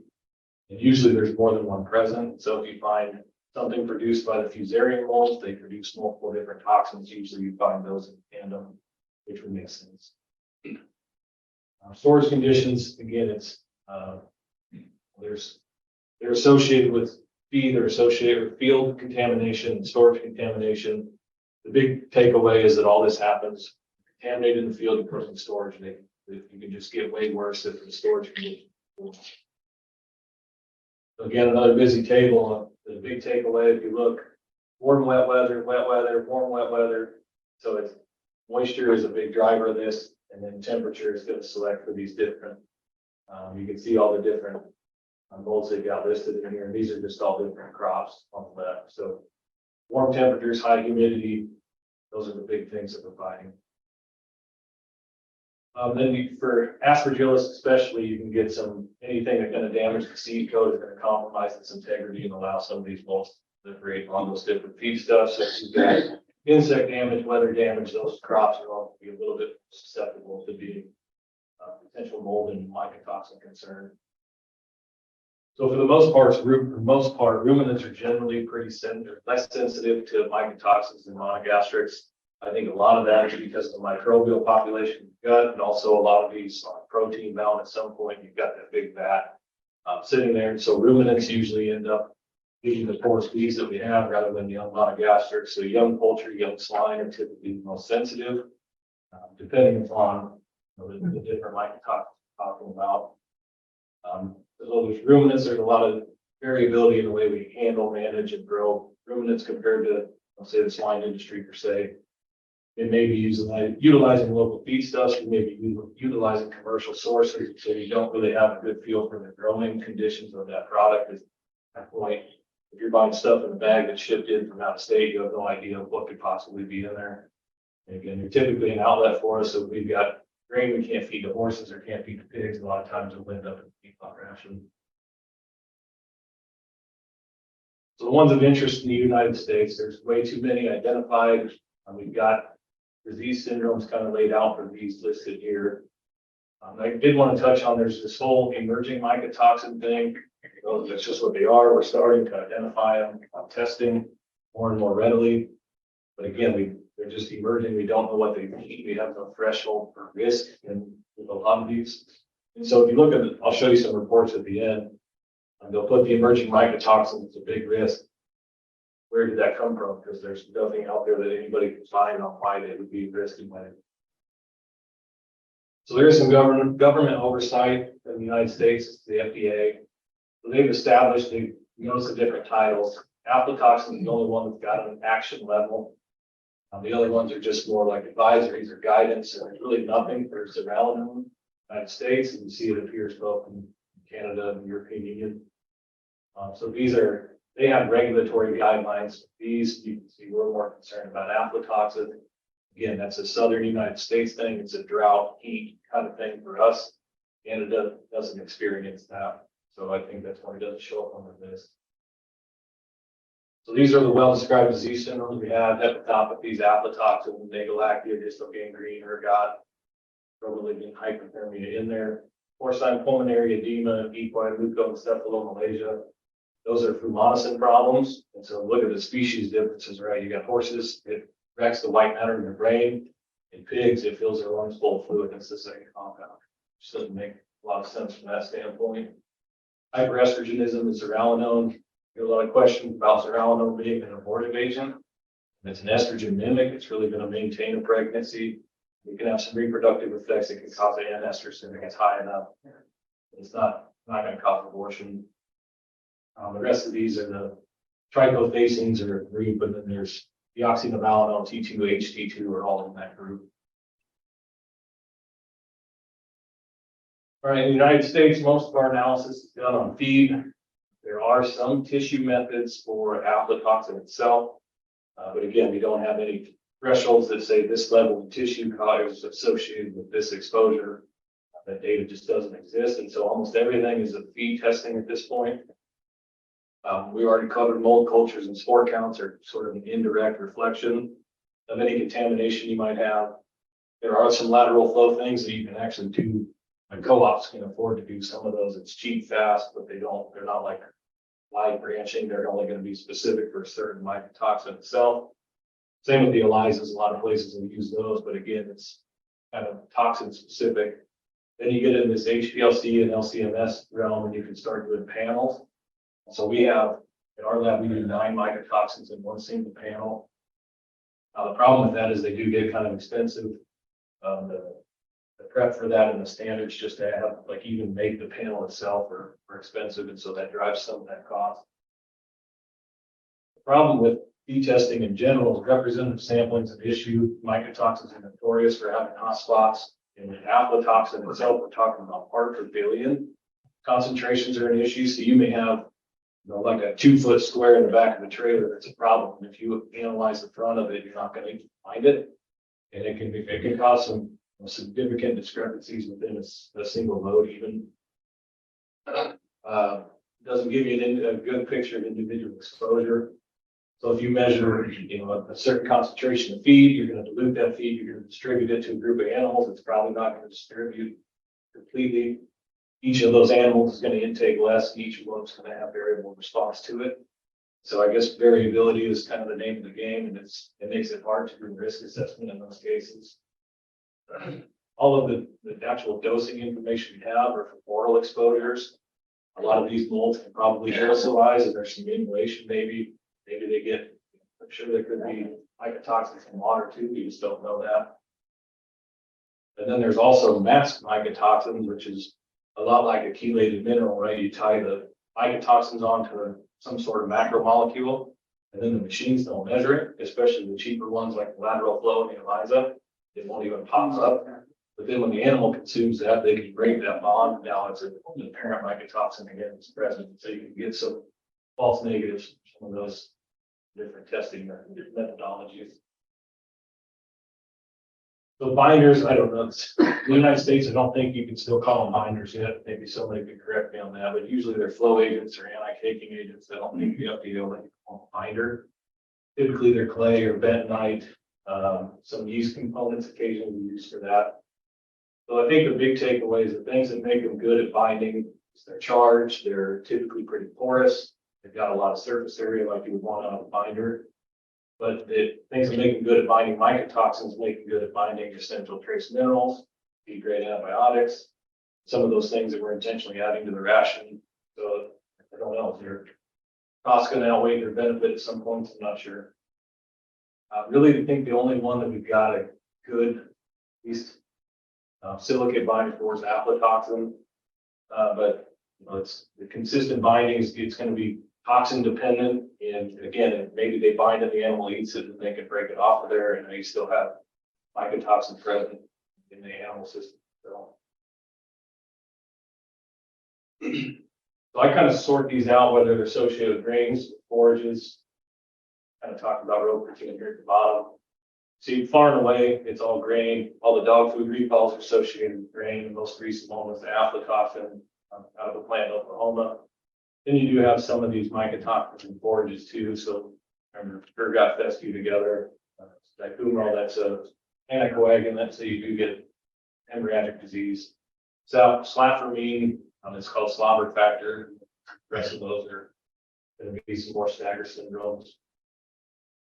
Too many tables in this PowerPoint, but all on the left, they've just got class of animal. In the middle, they've got feed. But what I want you to take away, look at the aflatoxin. They've got part per billion.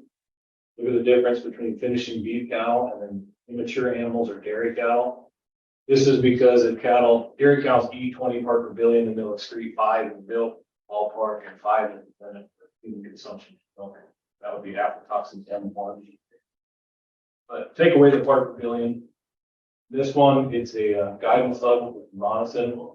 Horses are the most sensitive, and then you get down, you know, all the way. I guess these get confusing because they put different consumption and total part of the diet. But if you look, we're in the part per million range at this point, so we're 1,000 times more than the aflatoxin side.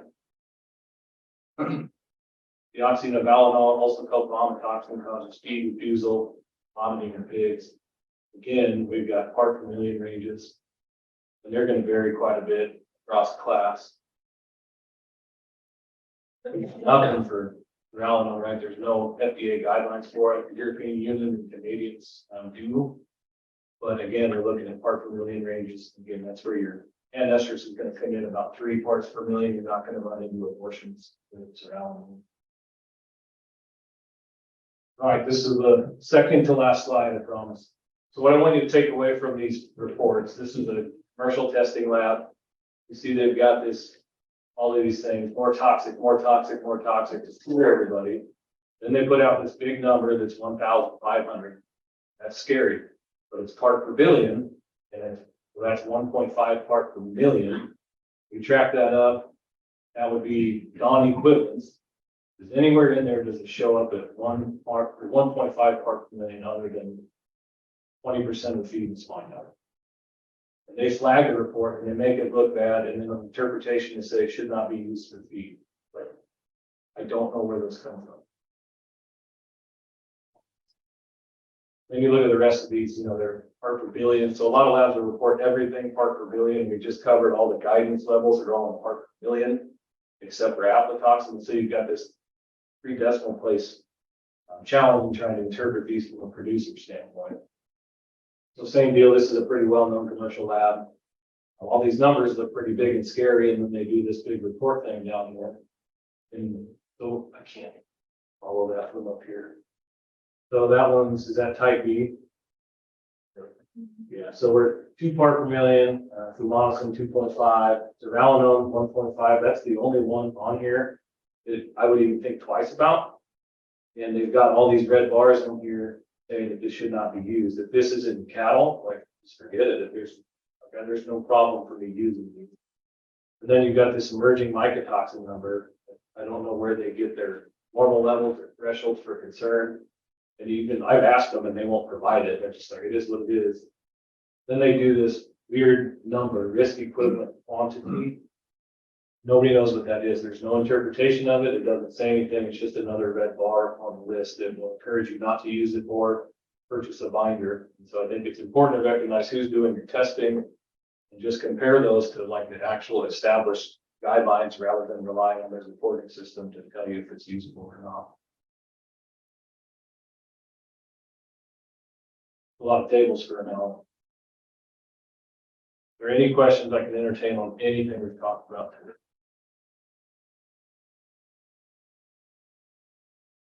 Any reason you test green for mycotoxin? I had a client that was on some bulls. And then we didn't take the grain. That's what they thought about it.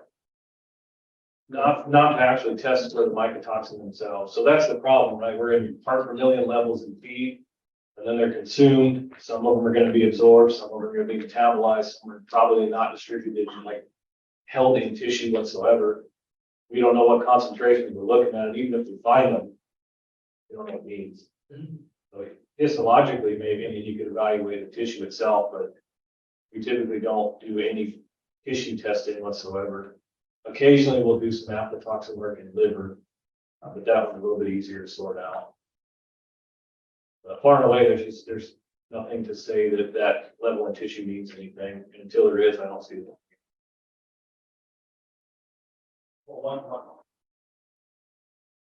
One of your first cases talked about the cover crops and photosensitization. What other issues have you seen with cover crop? Well, so the green portion of those plants, so they can accumulate a disulfide compound with kind of similar to onions and garlic, like in small animal realm, they're a hemolytic problem. But some of them can be nitrate accumulators.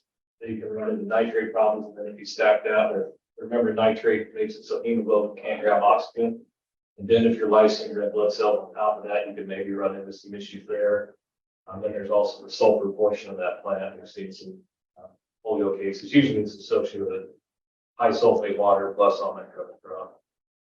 But still, it's a fantastic tool, and I can't tell anybody not to use it. But I realize most of these are coming out as blends now, but any specific components of cover crops that seem to be more problematic, just the Nebraska line of things, yeah.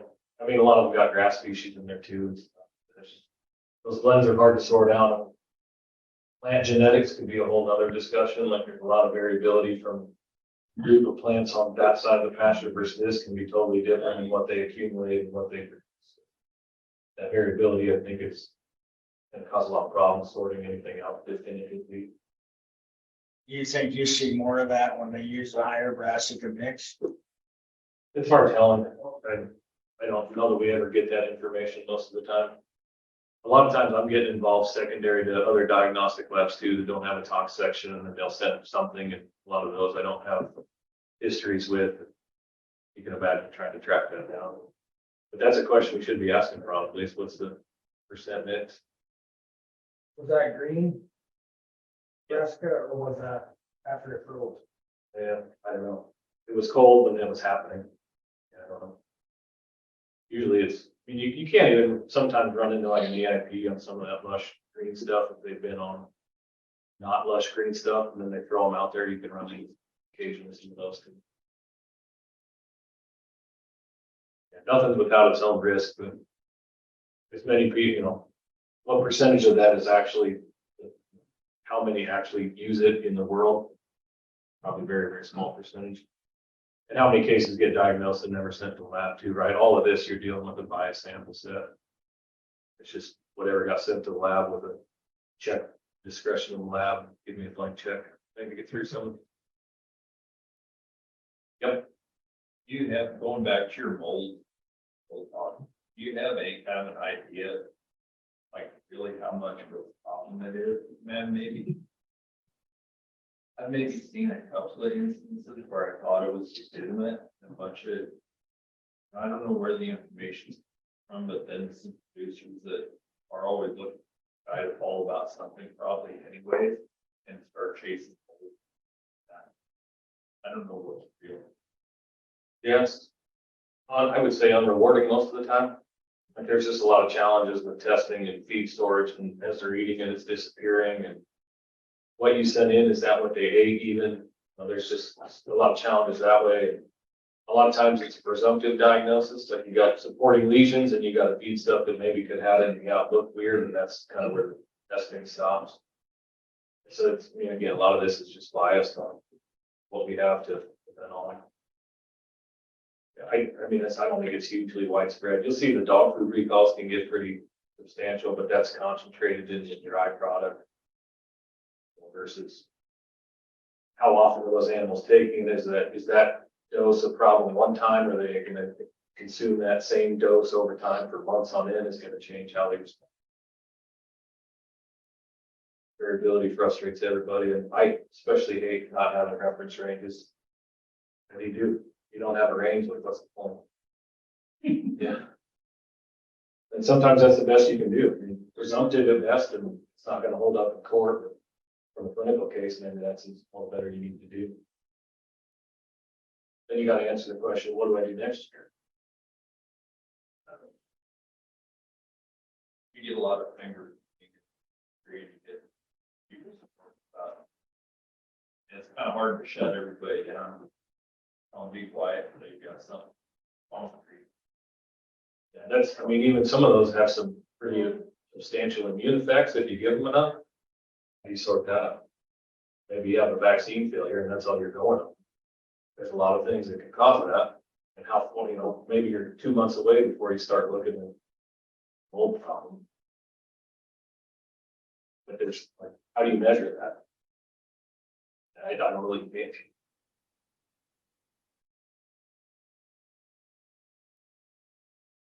Yes.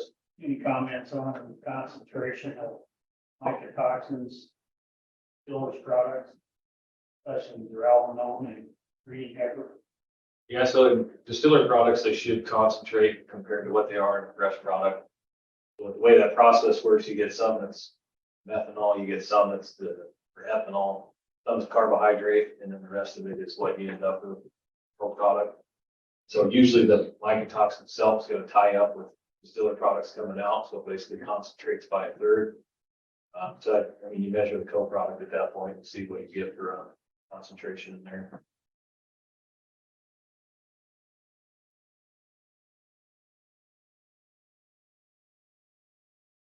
Right, I guess we're done for lunch early today. Yes.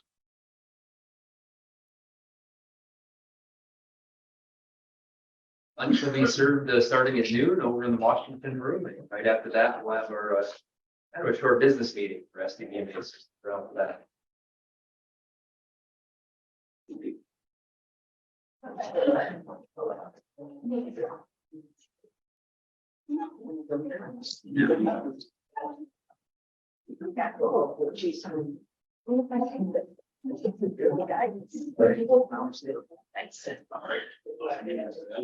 An update here on some different things going on in the department and the diagnostic lab.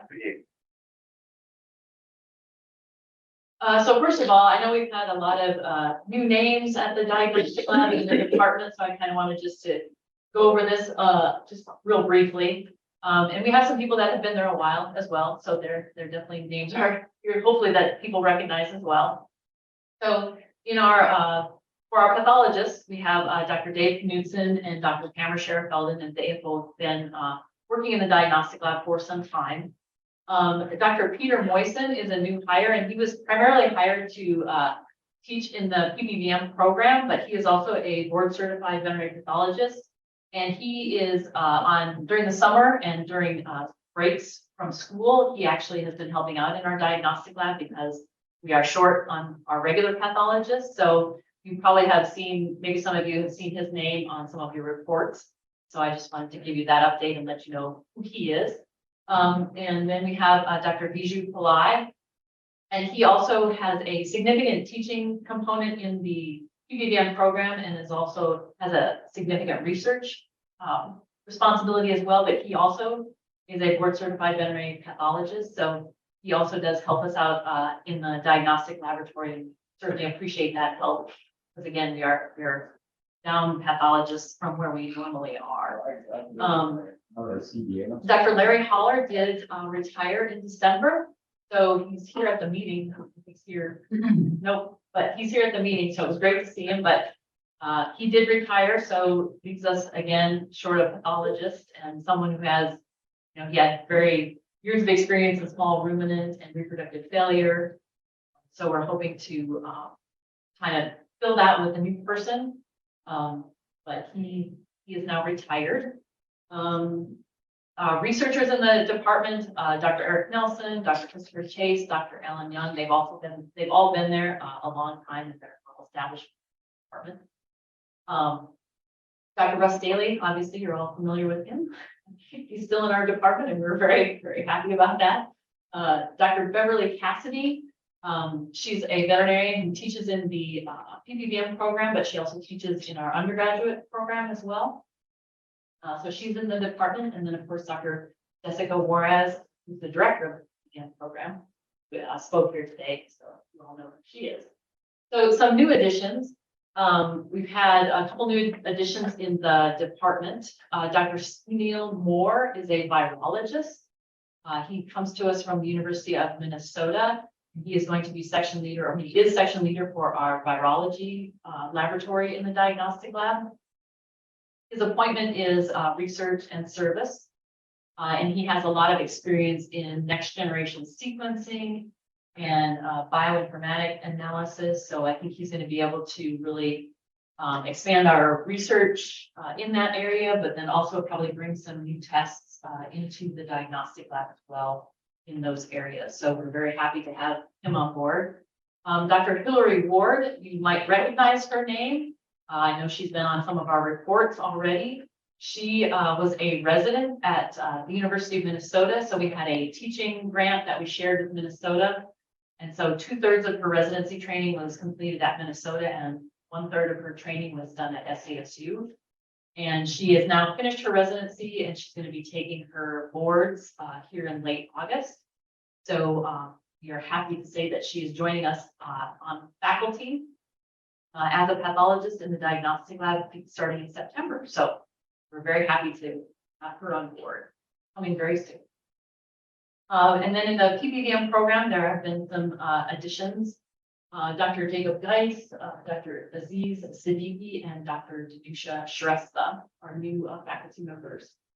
And I just put Dr. Dalen Skimmons up there. I know a lot of you are familiar with him, and he did retire from the department. But when we were short of pathologists and there was heavy teaching load for some of our pathologists, we brought him back actually part-time this last spring because that's one of our busiest times in the diagnostic lab. So you probably saw his name on some of your reports this spring. So he was happy to come back part-time, but he wanted me to know that he very much enjoys his retirement and does not anticipate coming out of retirement. So, but we were very appreciative that he was willing to come back and help us out. So we do have some open positions that we are still looking to fill. We do have 2 pathology positions that we need to fill to be back up to our 5. We also have a teaching and research position that we are going to fill. We are working on that right now. We're very close to hiring a candidate for that position. And then we have a research and food safety section leader. I don't know if you were familiar with Dr. Joyce Saria, but he was in our department. He was offered an endowed chair position at Oklahoma State. So his position became open, and that's the position you're looking to fill. We currently have a search open for that person, and we're pretty close to getting that filled as well. So we're making some progress, so that's good. On the staff side, we've also had quite a few new folks join the laboratory and the department. Mrs. Rita Miller, who was in the department for 49 years. She was our administrative secretary.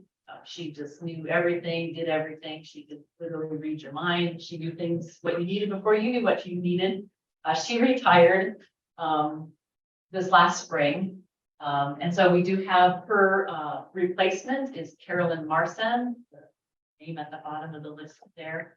And so she's been trying to fill Rita's shoes, which she's been doing just an excellent job of it. Rita's position she took on a tremendous amount of things, and she has made herself available to both Carolyn and I, even in retirement. So it's been great to be able to call her up and ask her, how do you do this? Or what's the best route for that? And she's very open to that, but she also very much enjoyed her routine.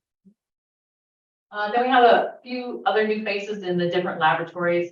We've had some additions in our molecular diagnostics laboratory, the receiving area, which some of you might get to know these people. If you call the laboratory, you might get to visit with them on the phone, or if you're dropping samples by. So we've got some new faces there. Bacteriology laboratory has a new person, and again, Carolyn Marsan is Rita's replacement in front office. We do also still have some open positions. So the senior secretary position, which was Allie's position, which is partially funded by the SDVMA.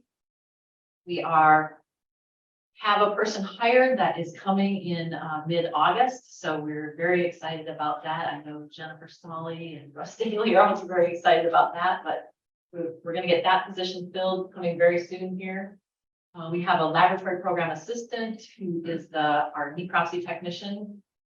That was a recent vacancy, but we've also already done a search for that and are hoping to get that position filled very soon. We have a microbiologist in our histology and clinical pathology lab, and we're hoping to get that position filled very soon.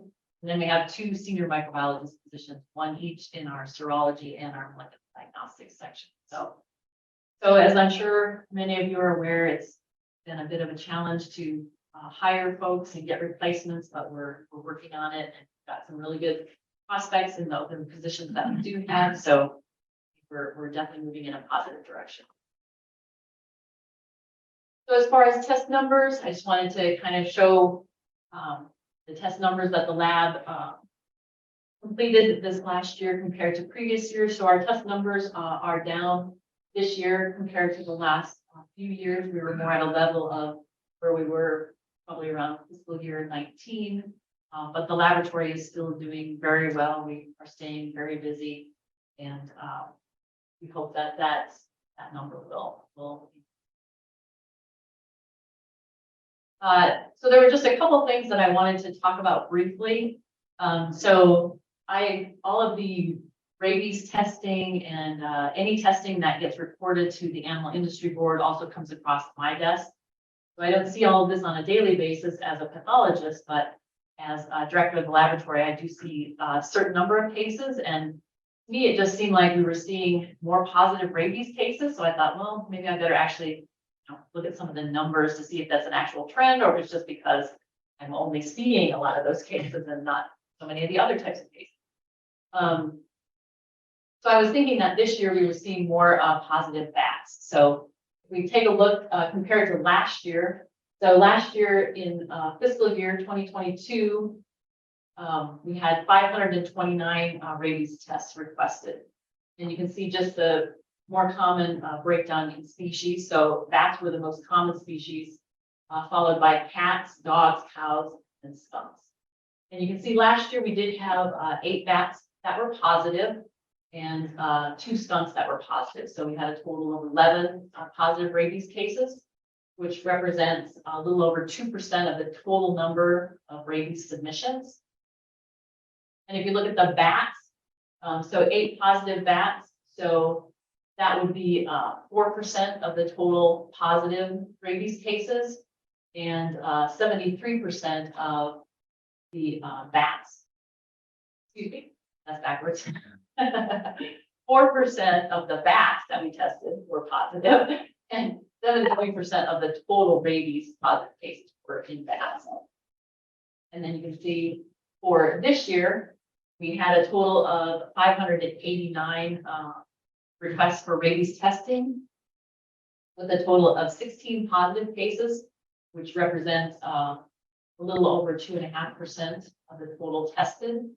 And again, bats were the most common species that were positive for rabies. We had 12 of those. But again, the number is increased slightly, but not, I would call, incredibly significant. So 4.7% of all positive rabies cases did come from bats.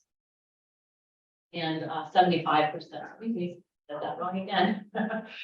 75% of the total positive rabies cases were in bats, but only 4.7% of the total bats that were tested were positive for rabies. So it actually is pretty consistent to last year.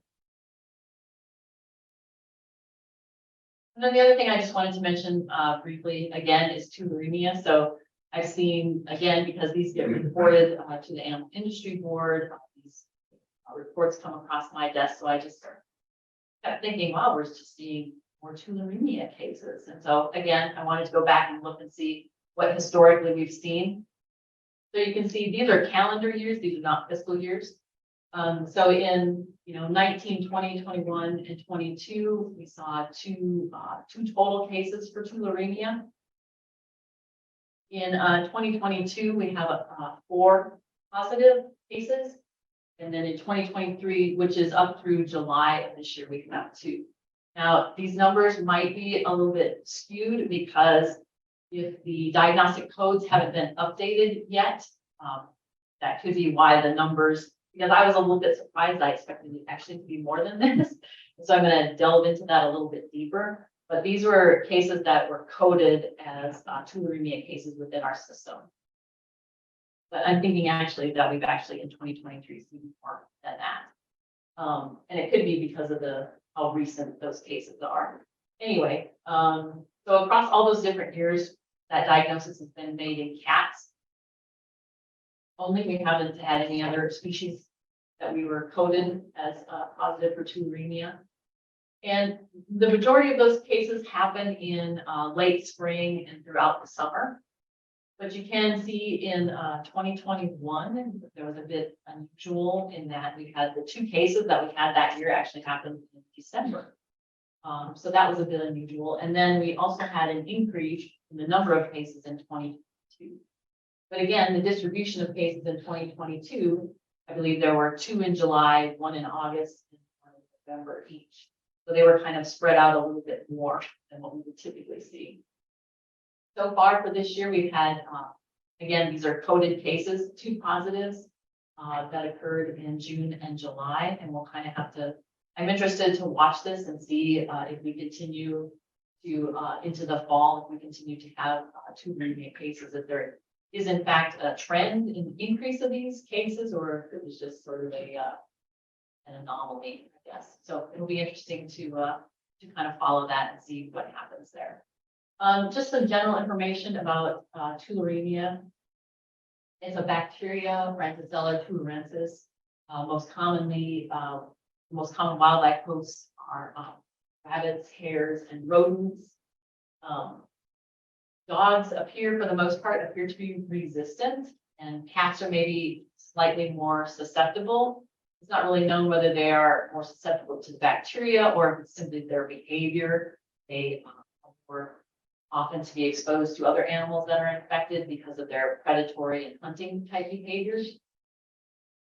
There's several modes of transmission. So it can be transmitted by vectors. Ticks are the most common. Ticks and flies are the most common vectors for that. But it can also enter through scratches and bites, ingestion of infected tissues, and then lastly, inhalation of aerosolized particles. That's in domestic animals is the least common, I should say. And in domestic cats, there can be a variety of clinical signs that you can see. Some of them are non-specific for the most part. I would say that if you are treating an animal in your clinic, or you have someone that has a sick cat and you're suspecting tularemia, if you would make a note of that on the submission form, because of the zoonotic potential of this bacteria, we do handle those cases slightly different when they come into the laboratory. So we like to let the personnel in bacteriology know that they're receiving a sample that is potentially, that there's a concern for infection by this bacteria, so they will handle it in a specific way. At the SDSU diagnostic laboratory, we have to rely on culture. So they won't call a culture negative, I believe, until it's been taken out for a full 5 days. And that is because they don't want to potentially miss something that could be positive and just slow growing.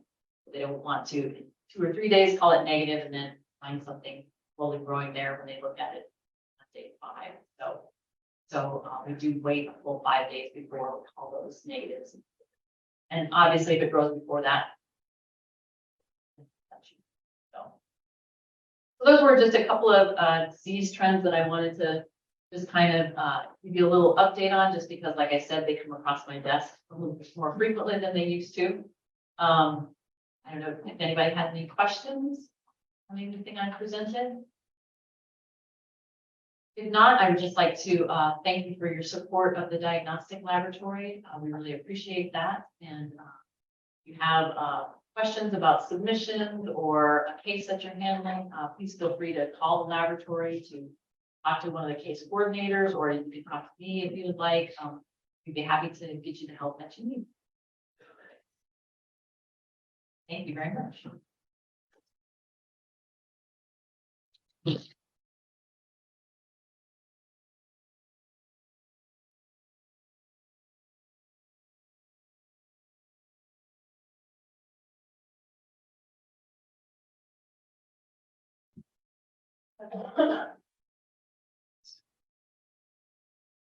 All right, next on our list is one of those new faculty members we just learned about, Dr. Vijay Pillai. And I'll let you give a little bit more introduction about yourself. Get you suited up there and ready to go.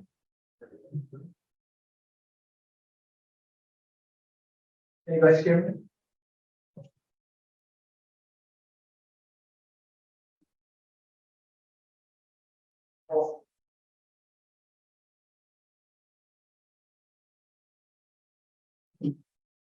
My name is Vijay Pillai. I'm a new faculty at, actually not here, it's been a year now. So faculty at South Dakota State University. I have a teaching appointment, SDVMA program. I teach pathology. I do have a research lab, so do some research, and I also help occasionally with in the diagnostic labs. I did my DVM from India, and after that I was in large animal practice for a year. Then went back and got trained in small animal surgery. I was a small animal surgeon for a year. And that's when I got really interested in research and applied for a PhD program and did my PhD in reproduction and stem cells from Cornell. That's when I got interested in pathology at Cornell. So I did a residency training at Purdue. And then I thought that's enough school, and then decided to take up this job, and here I am. So this is a case that I got on the floor when, and then it's a really interesting case. It's a nasal adenocarcinoma in a sheep. So this was from a sheep farm and had animals 1 to 2 years old. It's 1 to 2 years old and started out as respiratory distress, cough and discomfort, and there was no response to antibiotic treatment. So samples were taken and sent to the lab for common respiratory pathogens that came out negative. The two animals died at the farm, and but the veterinarian did an necropsy on farm and found no gross lesions. So in a couple of weeks, two more animals started showing symptoms. And that's when they called us and then we told them to bring the animal live. It was brought live to the lab and it was euthanized. And I did the necropsy and as usual, we just looked at the internal organs and couldn't find any lesions at all. But this was reported to have respiratory distress. So what I did next was we just opened the nasal cavity. This is how it looked like. So just to orient yourself to this picture, so that's the nose there, and that's the head and the brain. And you can see within the nasal cavity that's a big tumor right there. Was around like 5 centimeters in diameter, almost completely filling the nasal cavity. Poor animal couldn't breathe. And then you can see the tumor even it's really close to the skull right there. Didn't infiltrate into the skull, but was kind of almost filling the nasal cavity. And on histology, this is what it looked like. So again, that's the tumor, and this is I just took a cross section right there, and you can see it's kind of encapsulated and has this fibrous tissue, and then has this proliferation of epithelial cells. And then if you look at these cells, it kind of looks a lot like horns and papillary structures. A lot of epithelial cells, not a lot of pleomorphism in the cells, which kind of suggests that it's not that invasive or that it's still a carcinoma because you can see that some of these cells still invade into the stroma. So this suggests that it is a carcinoma, it's an epithelial origin. So nasal adenocarcinomas have been reported in sheep and goats. But and it's been reported in all animals, but in sheep and goats, it's been reported that these tumors can have an infectious origin. And again from the history, we know that these animals, we had at least 4 animals that were affected, and I'm not sure if those animals had a same tumor, but this one definitely did. So this is caused by, if you look at the literature, this is caused by retrovirus. It's called ENTV or enzootic nasal tumor virus. But the problem is we don't have diagnostic sites. I searched everywhere for a diagnostic test. None of the labs offer a diagnostic test for this because it's not that common. Colorado State used to have a diagnostic test. So I called them and they said they stopped offering it years back just because they don't see enough cases. They don't have that testing. So that's where, this is where actually having a lab helped. So I took the nasal tumor samples and sent it to the lab and gave it to my graduate students. And I told them, let's find some primers for this virus and run a job to see if you get any positive results. So that's the first thing that we did. So 1, 2, 3, and 4 are tissues from the same animal, different tissues. We took intestine, we took bulb duct, lungs. You can see there's no amplification, nothing there. But then the tumor tissue that we took from the nose, I took both the genomic DNA and the RNA. So you can see there's a band right there with the primers, with the specific primers for the ENTV. That shows that this tumor actually has the viral particle. So the genomic DNA is positive, which means that this is a retrovirus. It integrates into the genome, and it shows that the virus is integrated into the genome. And then a band from the RNA shows that it's actively producing proteins, actively transcribed. So this shows that this is indeed this retrovirus is active.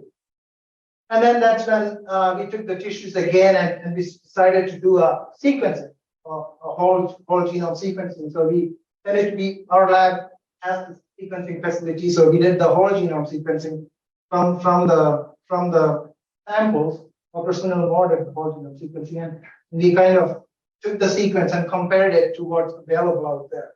And you can see that 99% of this virus is similar to the enzootic nasal tumor virus that's been reported in Canada. So it's almost 99% similar, and it's some of them were sent forth a little bit to non-reported in Europe, but almost 99% is similar to what's reported in Canada. Now, how did it come here? We don't know. It's probably there, maybe underreported, but it's maybe it's not published yet. But it's similar to the sequence that we see in Canada. So just to give an idea about this disease, it's a It's a beta retrovirus similar to HIV. It's all the retro same family, which can integrate into the genome.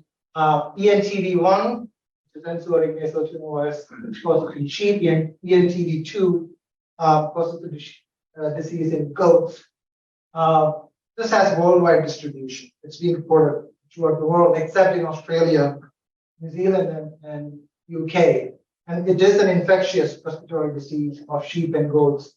And it originates from the surface epithelium and glands of the nasal ethmoidal concave. It's invasive, but it doesn't metastasize. Just like how we saw in that image, it's really invasive, but it doesn't go to other areas. So this ENTV1R closely related to this retrovirus of sheep that causes pulmonary adenocarcinoma. So we have to keep that in mind as well. Typical clinical findings is similar to what you could see with the mass in the nose. There's bilateral discharge, respiratory troubles, facial deformities. So thing to keep in mind is subclinical infection is common, and most of the experimental animals do not infect, do not get a tumor. So it can be subclinical and just can be there, and maybe some kind of stress can bring it up. So we don't really know, but subclinical infection is really common. And grossly, it's just those big tumors within the nasal cavity that can sometimes extend to the pharynx, sinus, or sometimes infiltrate into the cribriform plate. And it's just a soft tumor-like or tumor within the nasal cavity. So some of the differential diagnosis that needs to keep kept in mind is these kind of masses can be caused by a normal sporadic nasal tumor. We can use IHC, PCR, or PM to differentiate, but I don't think we have IHC for this available, but definitely PCR and spectral microscopy to differentiate. You'll see viral particles if it's an infectious tumor. Fungal granulomas, nasal polyps. And it's also important to distinguish between the viruses because ENTV1 and the ovine pulmonary adenocarcinoma can cause stimulation. So it's also important to distinguish between these two viruses. So that's all I have. It's an interesting case. So my email there if you have any questions. Also open to that now, but if you want to email me later, that's also fine. That's Questions? Yes. Yeah, have you been in contact with the submitting veterinarian or producer? Have you had any more further cases or anything to follow up with that? Yeah, I actually have been, but it's been so I talked to him once and said there were other animals that were showing symptoms, but since then it's been he's really busy, so really hard to get hold of. So well, we're actually trying to publish this, so I do have to get in contact with him and get more data. So yeah. Were there any suggestions for control? Well, so we don't have a lot of these cases reported in the United States. One thing is it's like droplet infection, so it can be with contact. But then again, this is a retrovirus, so I'm not really sure like what control methods, except for disinfection and stuff like that, and avoiding contact. But then, like I said, there's not a lot of diagnostic tests available for this particular. But if you guys see more of these cases, you'll be really interested. Those respiratory disease, not responsive to antibiotics, and no lesions in the lung. I think it'd be really cool to open up the head and see if there's a tumor. Because it's not something that we open up in the field that much, right? So. Can you run a titer for the virus or? So we don't have an antibody for that. So that's a problem. So Colorado State used to have an antibody to perform an IHC, but they don't have it anymore just because there's not enough cases. So that is a possibility. You can take nasal secretions and run a titer and see that if it's actively there. But I don't think there's a commercial antibody available.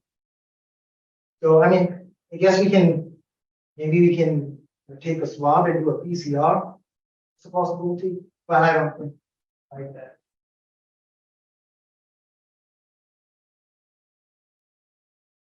Any questions? All right, thank you.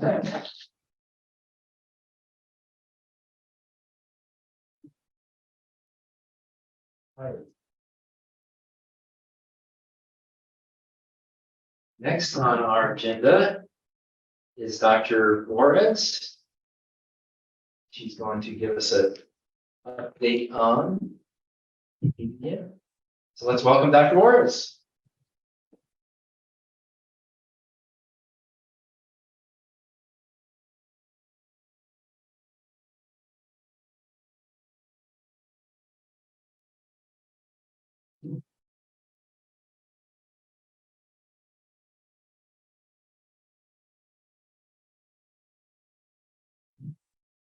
Thank you, appreciate it. Share screen. Oh.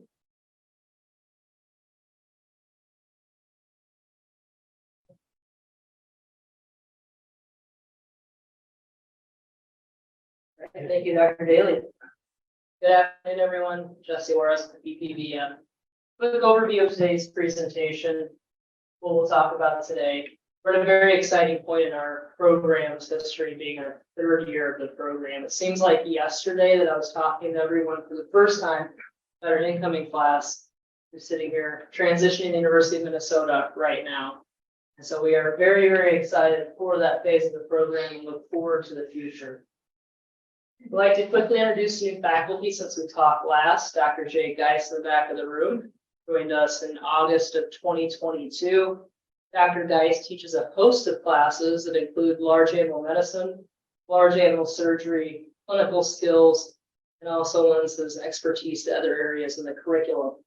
Dr. Danusha Stresa is joining us from Iowa State University, just completed her PhD in anatomy, and will be starting teaching this fall for our anatomy classes. We have small animal anatomy in the fall, large animal anatomy in the spring. We utilize pony and calf cadavers for our large animal teaching.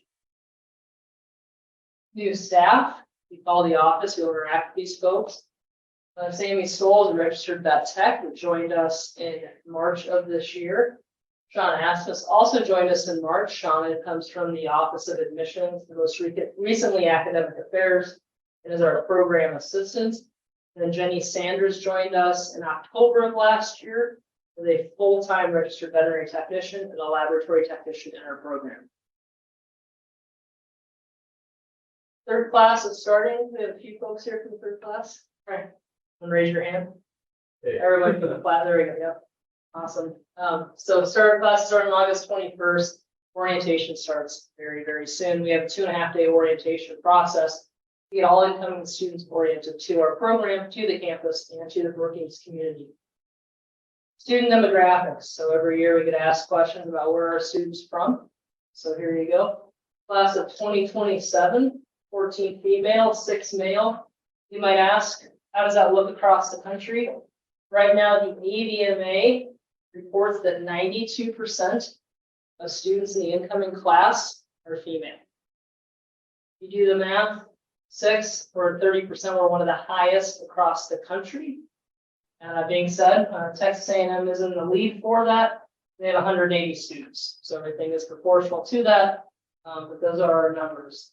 13 fall into what we call the resident category, which means South Dakota or Minnesota resident permanent addresses. Then we have the states represented that you can see there.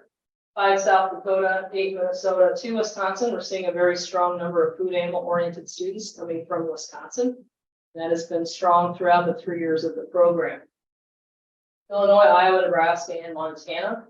So we're seeing that regional influence. So we very much live in our rural regional mission, and we are seeing that represented in our admissions numbers. Class of 2026, that's our rising 2nd year class. Those are the demographics. We talked about those last year. One of the things that we're very proud of with our program is the exceptional hands-on experiences. Southeast Tech, has anyone seen their brand new veterinary technician program facilities? They are amazing and outstanding. And so we were able to partner with Southeast Tech.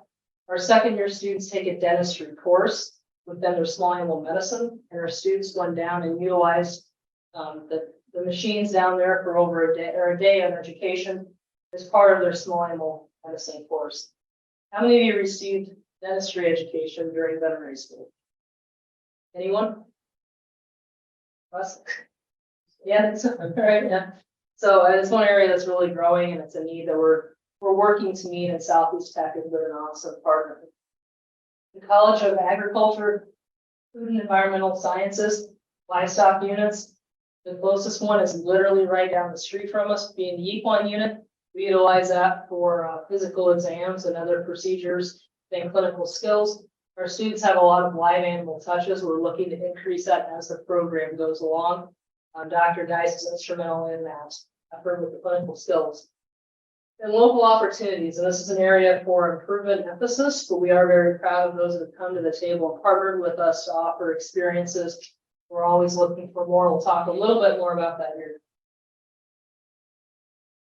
One of the areas that we're very, very proud of, it takes a lot of work to get to this point, is the SDVMA Council on Education Accreditation.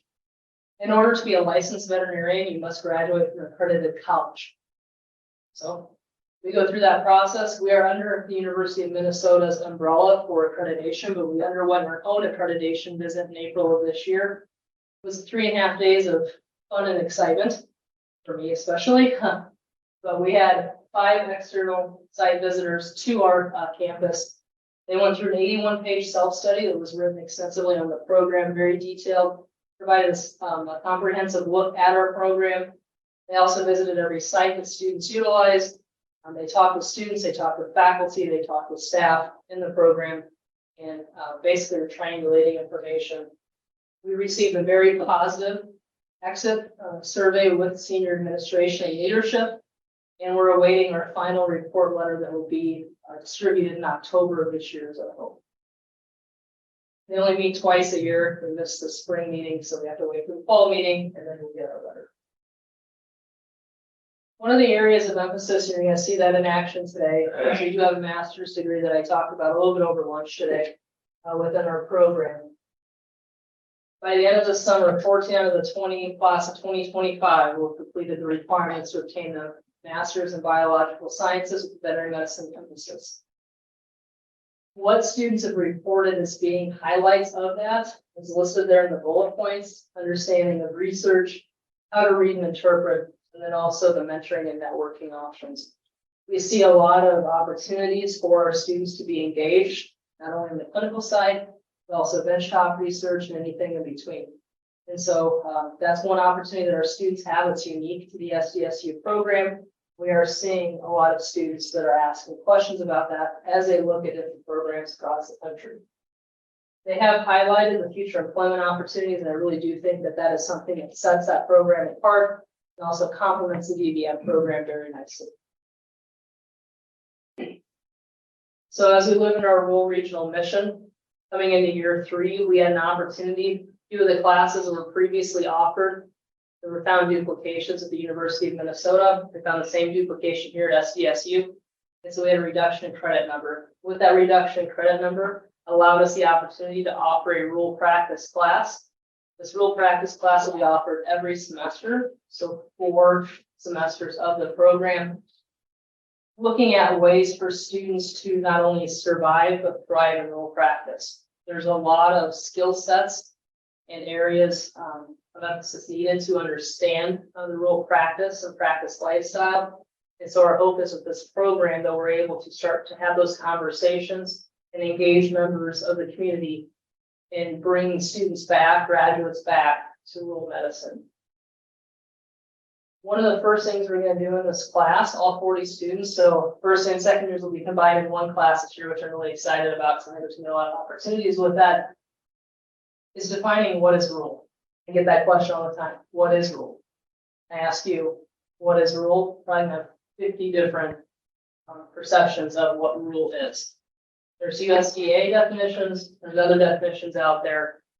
But when we look at what is rural, under some definitions, Sioux Falls could be considered a rural community. So thinking about that, thinking about your practice types, thinking about some of the challenges you face, but also the opportunities you have, is really an area that I think we need to explore and bring to the surface. One of the things that the students will do in the first semester of this class, and this is where I'm asking for your help, we intend for every student to complete an interview with a rural practitioner. The students will work together to develop a list of questions that they would like to ask as a class. And then the students will also have the freedom to develop their own questions that they might be curious about, might be on their mind, areas they might want to get more information on.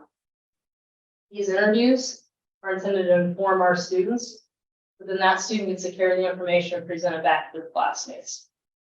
So essentially, one interview will be accessible by all 40 students. We hope that that information is shared amongst each other, and that will be done via electronic format. And then students will also, at the end of the semester, present their interview to their classmates in a very quick 3-minute thesis type of explanation.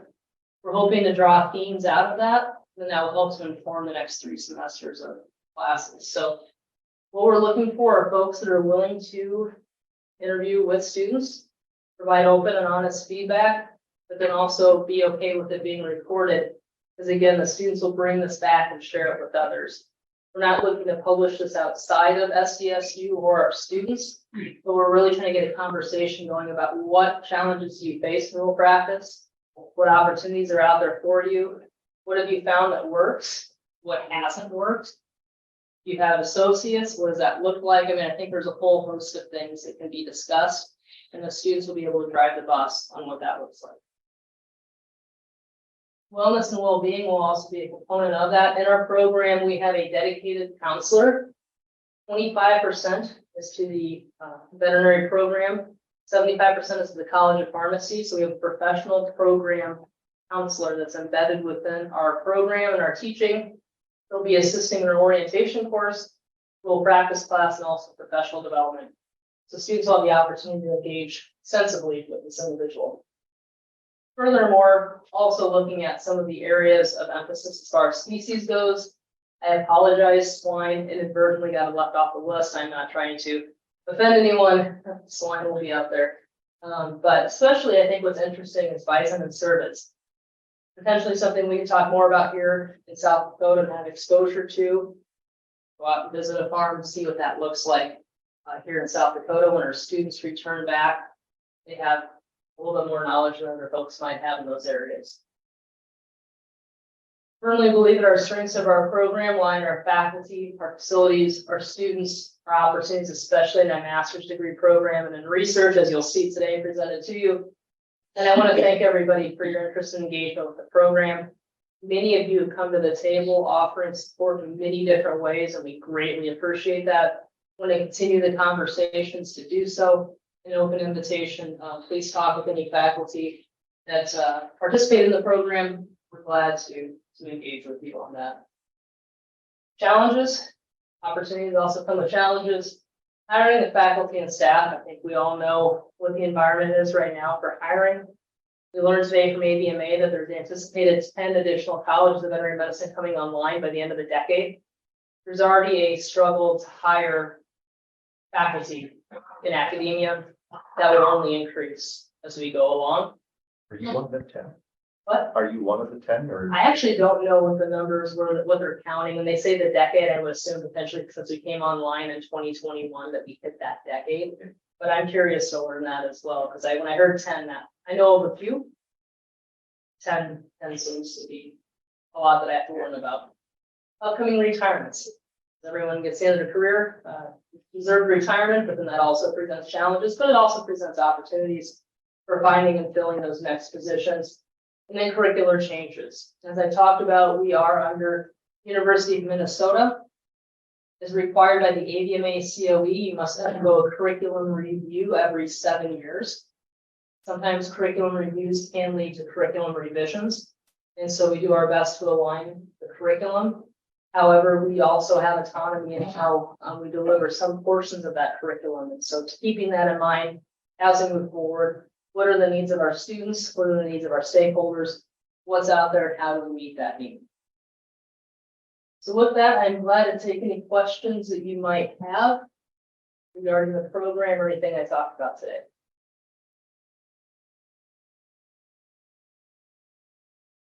While you're thinking about that, if the students here in the audience could stand up and be recognized. Yeah. You know, anytime you had said that, we do it. Stand up. So these are our class of 2025.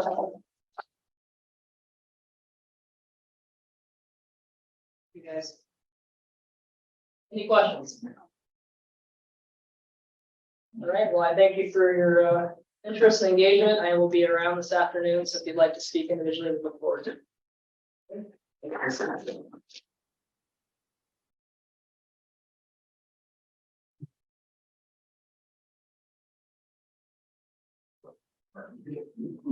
Michigan's done really know what it's like. The father, is,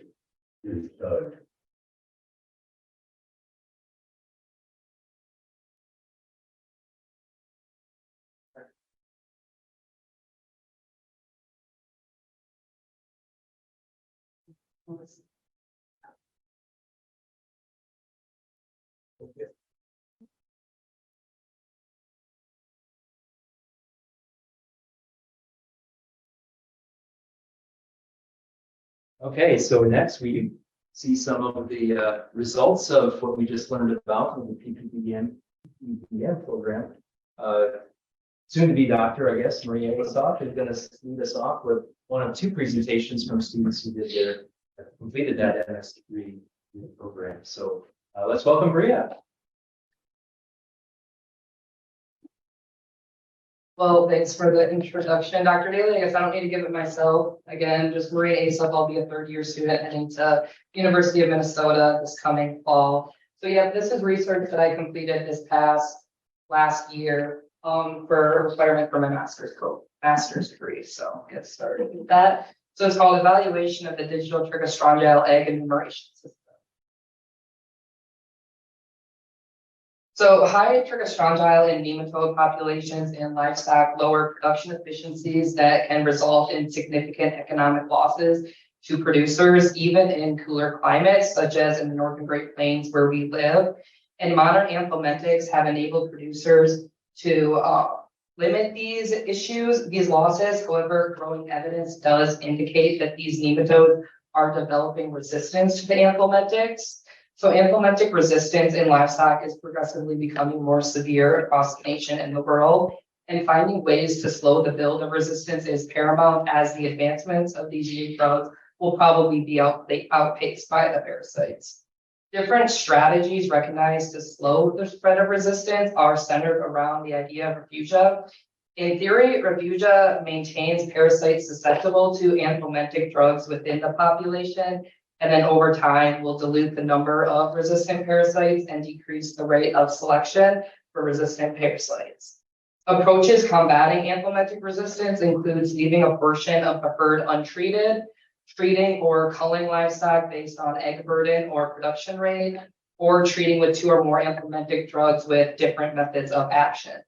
However, these practices are not commonly implemented in the livestock industry, and instead the attempted control of gastrointestinal parasites is done just through repeated anthelmintic treatment, and that's usually done without prior diagnosis of infection. So the most effective method for assessing the level of anthelmintic resistance is with a fecal egg count reduction test, which can help guide treatment decisions by vets and producers in combating AR. So this method requires fecal egg counts from at least 20 animals to be made before and then after anthelmintic treatment. And fecal egg counts require trained personnel and are pretty labor intensive. Therefore, it's expensive and it has limited use. An approach to decrease this cost while also maintaining its sensitivity and accuracy is needed to encourage vets to use fecal egg count reduction tests to assess the current effectiveness of the anthelmintics that they are recommending. The most commonly used and sensitive fecal egg count method involves capturing eggs floating in a high specific gravity sugar solution on a cover slip, and then microscopically counting those eggs under that cover slip. This Wisconsin sucrose flotation method is particularly useful with cattle fecal samples where the egg output is relatively low. Unfortunately, it's not practical for sheep and goats who have a much higher egg count usually. So it makes it harder to count that accurately. And for those species, the McMaster method is recommended, which then has limited accuracy at low egg counts, so it needs to be high masters. But there is artificial intelligence systems involving machine learning for image recognition that has become a useful tool to limit costs and increase accuracy for counting standardized objects in digital images. And recently, a parasite detection system integrated with a deep learning algorithm was developed to enumerate Ancylostoma toxicotrichus among other eggs in feline and canine fecal samples. But this far, there have been no studies using that same approach for gastrointestinal parasite eggs in ruminants. So in this study, we aim to compare the identification performance of trichostrongyl eggs of a deep learning artificial intelligence system called DTES to manual microscopic identification using a Wisconsin sugar fecal centrifugal flotation technique using Sheether sugar solutions. So fecal samples were sent in from bison producers and they submitted them into a NOMS national study of US bison that was being conducted at South Dakota State University. So we used the Wisconsin sugar fecal centrifugal flotation technique using Sheether sugar solution to perform the fecal floats. And then the Modic Scan Pro 6 digital slide scanner, which you can see in figure 1, was utilized for capturing digital images of all those fecal slides. So this system automatically scans up to 6 slides and then uploads a high quality digital slide automatically to a hard drive in a proprietary format. And then using the Modic 3.0 digital slide assistant software, these images were converted to a TIFF format, and a subset of the Modic images were read by vet students using the DS assistant software. So all these TIFF images of the fecal slides were read by the DTES, which was the AI system. And the DTES takes approximately 2 minutes to count the eggs and generate individual snapshots of each field of the fecal slide image where it suspects a trichostrongyl egg. So that can be seen in figure 2. Those are each snapshots that the AI system took. And then each snapshot contains only 1 egg, and the system can count eggs in color or in black and white images. And to train this AI system, 1,000 trichostrongyl eggs were identified by Dr. Michael Hildreth, a livestock parasitologist, that the AI system could generate and a logarithm that could identify the appropriate eggs. And in figure 2, I'd also like to note the accuracy of all the pictures taken by the AI system. And then where the red arrows are pointing, those are 2 adjacent eggs, and the AI system was also a bit able to count those as 2 separate eggs. So it didn't just count those as one.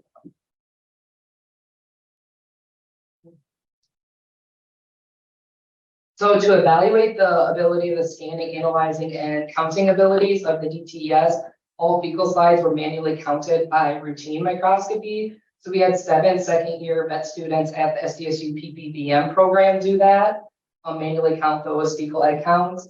And then we also calculated the mean deviation for each student from each overall mean was calculated with its standard error of the mean. For congruity between egg counts, each fecal sample had 1 fecal slide prepared, and the same slide was scanned by the Modic Easy Scan and read by the deep learning artificial intelligence system, and then read manually by microscope. All slides were digitally scanned the same day that they were prepared and manually read within 3 days of preparation. And then scatter plots were created, comparing the microscope versus the digital counts versus the AI counts. And Pearson's correlation coefficient was calculated. So essentially, I know it was a lot. Each slide was read 3 times. It was read once underneath the microscope by a vet student. It was read once by the AI system. And then it was read the picture that we used with the slide scanner that the AI system read. We could also read that online, or a person could read that. So then we also did it that way. So the ability of the DTS to accurately identify these eggs in bison feces was assessed by comparing the AI counts to the manual counts to the digital counts, and then we compared the black and white AI counts to the color AI counts. And that can be seen in figure 3. And I don't know if you guys can see those correlation coefficient R's, but they're all 0.99 and higher. So we found really high values, so high correlation there. So Pearson's correlation coefficient was calculated, and we found that the AI counts closely resembled both the manual counts and then the digital counts. And the manual microscopy counts were found to be consistently lower actually than both the visual counts and the AI counts, and that's seen in figure 4. So we kind of got to thinking as to why this could be happening. And So when viewing a fecal slide through a microscope with a typical circular view, there's actually a 25.5% decrease in viewable counting area to viewing it through like a digital rectangular view provided by the DS assistant that we saw when we were counting them on the computer. And that can be seen in figure 5 and figure 6. Figure 5 is a microscope and figure 6 is what we were viewing online. Additionally, using the manual microscope for counting fecal eggs inherently has lower precision due to the tendency to miss or duplicate areas as the count is performed. And in comparing the mean deviations from the mean eggs per gram counted using microscopy between the 7 vet students, there was significant variation in the number of counted eggs in the same sample each time it was recounted by a different student, which you can see in figure 7. So we have 50 samples that we had at least 3 students recount that sample. Like 3 students counted the same sample. So then we compared all the results and there was quite a bit of variation between that. So this is the first study that demonstrating that a deep learning object detection algorithm successfully recognized and counted trichostrongyle eggs in bison fecal flotation slides scanned by an automated scanner. So furthermore, there's reason to believe that this AI count are more accurate than microscopy, and we attribute this lower egg counts acquired through microscopy to having a smaller visual field through a microscope versus the online assistant, which again is seen in figure 5. As a person is scanning back and forth from one side of the cover slip to the other, you can see that on the sides, there's a shorter field of view. So like if that egg's going across, you have a shorter amount of time to see it versus like in the middle, you have a longer time to see it. So we attribute that to that as well. And are additionally requiring for retrained vet students to count the eggs for each sample can increase the accuracy, but everyone has the same limited field of view. So every time a sample is counted using a microscope, a different number will be achieved. So the Modic EasyScan Pro 6 digital slide scanner in combination with the digital trichostrongyle egg enumeration system reliably detected trichostrongyle eggs in bison fecal slides. They were prepared using the Wisconsin method using Sheeler sugar solution. So the AI system yielded very high Pearson's correlation coefficients when compared to the manual microscopy counts and the visual counts. Using microscopy for fecal egg counts has the inherent issues related to operator proficiencies and the visual field. We showed using the artificial program that the AI to perform DTS to perform fecal egg counts provided equal, if not better, precision and accuracy when compared to the current gold standard for fecal egg counts, which is microscopy.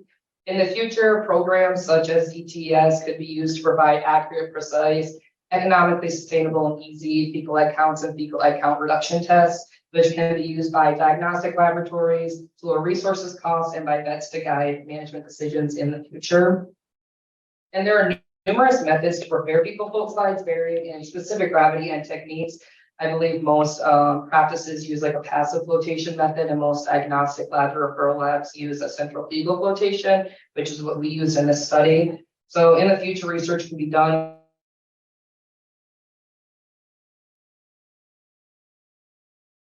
Our second presenter from the PPVM class is Haley Benz. I'll let you take it away and introduce yourself too. Yeah. Welcome. Yes, I'm Haley Benz. I'm third year heading to Minnesota. And then this was also my master's project that I completed while I was at SDSU. And it's epizootic hemorrhagic disease virus and drought patterns over a 10-year period in South Dakota.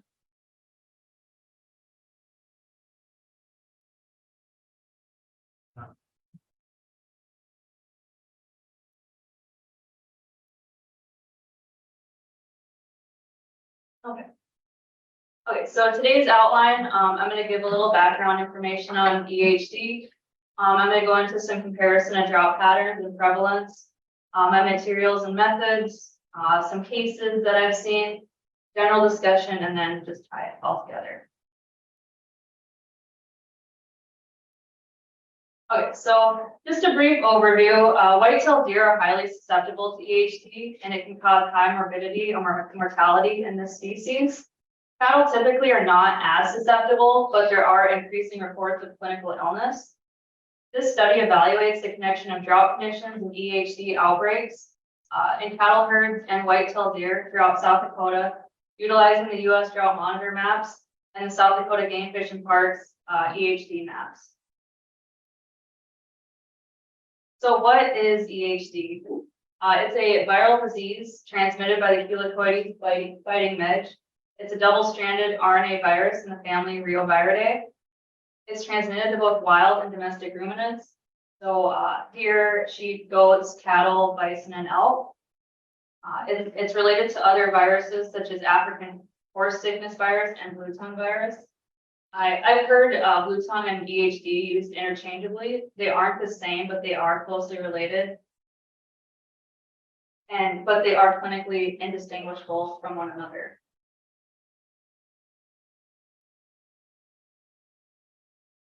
So it was initially detected in North America in the 1950s. 3 out of the 10 serotypes have been identified in the US. These are EHD 1, 2, and 6. It's primarily seen in the late summer and early fall before the first hard frost. And drought conditions can contribute to the increased morbidity and mortality reports in both deer and cattle. So why is EHD relevant? So clinical signs in deer include rapid death, respiratory distress, fever, hoof sloughing, oral erosions, lameness, and swelling of the tongue. Deer hunting obviously brings a lot of revenue for South Dakota, so it can cause a significant downfall in the white-tailed deer population in South Dakota. Infections in cattle typically do not result in disease. However, clinical signs can mimic those of economically important diseases such as DVD, foot and mouth disease, IVR, vesicular stomatitis, and malignant pectoral fever. Clinical signs in cattle include lameness, fever, weight loss, off feed, excess salivation, erosions, and ulcers in the mouth, muzzle, coronary advances. So these 2 bullet points I just wanted to highlight specifically. So cattle infected with EHD can become lame and unthrifty for extended periods of time. Pregnant cows can abort their calves or deliver calves with congenital defects if they become infected between days 70 and 120 of gestation. And I'm going to circle back to these 2 points and some cases that I'm going to bring up later in my presentation. So this isn't my map. I stole it off of Google, but it was a good one because it highlighted how the optimal latitude for the helicoides midge is shifting from the more southern states to the more northern states.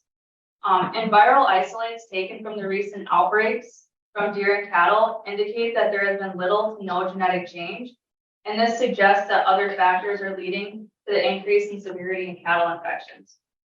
And you can see in the 1980s, it's kind of more in the southern states. And then once you get into the 2000s, it's moving more northward. And South Dakota obviously isn't included on this map, but it has hit South Dakota, North Dakota, and even into Canada.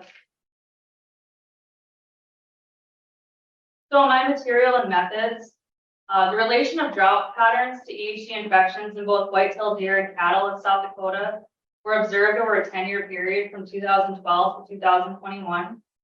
By utilizing the U.S. drought monitor map, drought conditions were monitored by percentage and ranked by intensity, none, which was D0, to exceptional drought, which was D4. EHD cases in white-tailed deer were monitored through the South Dakota Game Fish and Parks EHD map. These are public maps and you can find them on their state website. These cases are marked as either suspected or confirmed, and cases count by county are marked from 0 to greater than 56 via color coding. And so on the maps, the darker green indicated more heavier or more infections in that county. So I created this table highlighting the number of counties with greater than 50 white-tailed deer cases and comparing those to the drought conditions throughout the entire state of South Dakota for that decade. As you can see, in 2012, there were 18 counties with greater than 50 white-tailed deer cases, and the drought conditions were labeled D1 to D4. And obviously, South Dakota is a pretty big state, so Hardin County during that time frame wasn't experiencing as severe of a drought. But as you move more to the southeast, they were in a very significant drought. And that's where a lot of those cases were coming from. Another year was 2016. There were 12 counties that had greater than 50 white-tailed deer cases. And drought conditions were D0 to D3 during that time. And then in 2018, there was only one case that was reported throughout the entire state. And those drought conditions were not as bad during that time frame, none to D2. So this is the U.S. drought monitor maps that I utilize for each year. And then this was the South Dakota Game Fish and Parks EHD maps that I also utilize for each year. I only included this set because it was a pretty significant year. But I did do this for each year, but for the sake of time and for this presentation, I'm only including this one. As you can see in the more southeast corner of the state, they were in a very exceptional drought that year, D4, and it kind of moved up, more northwest as well.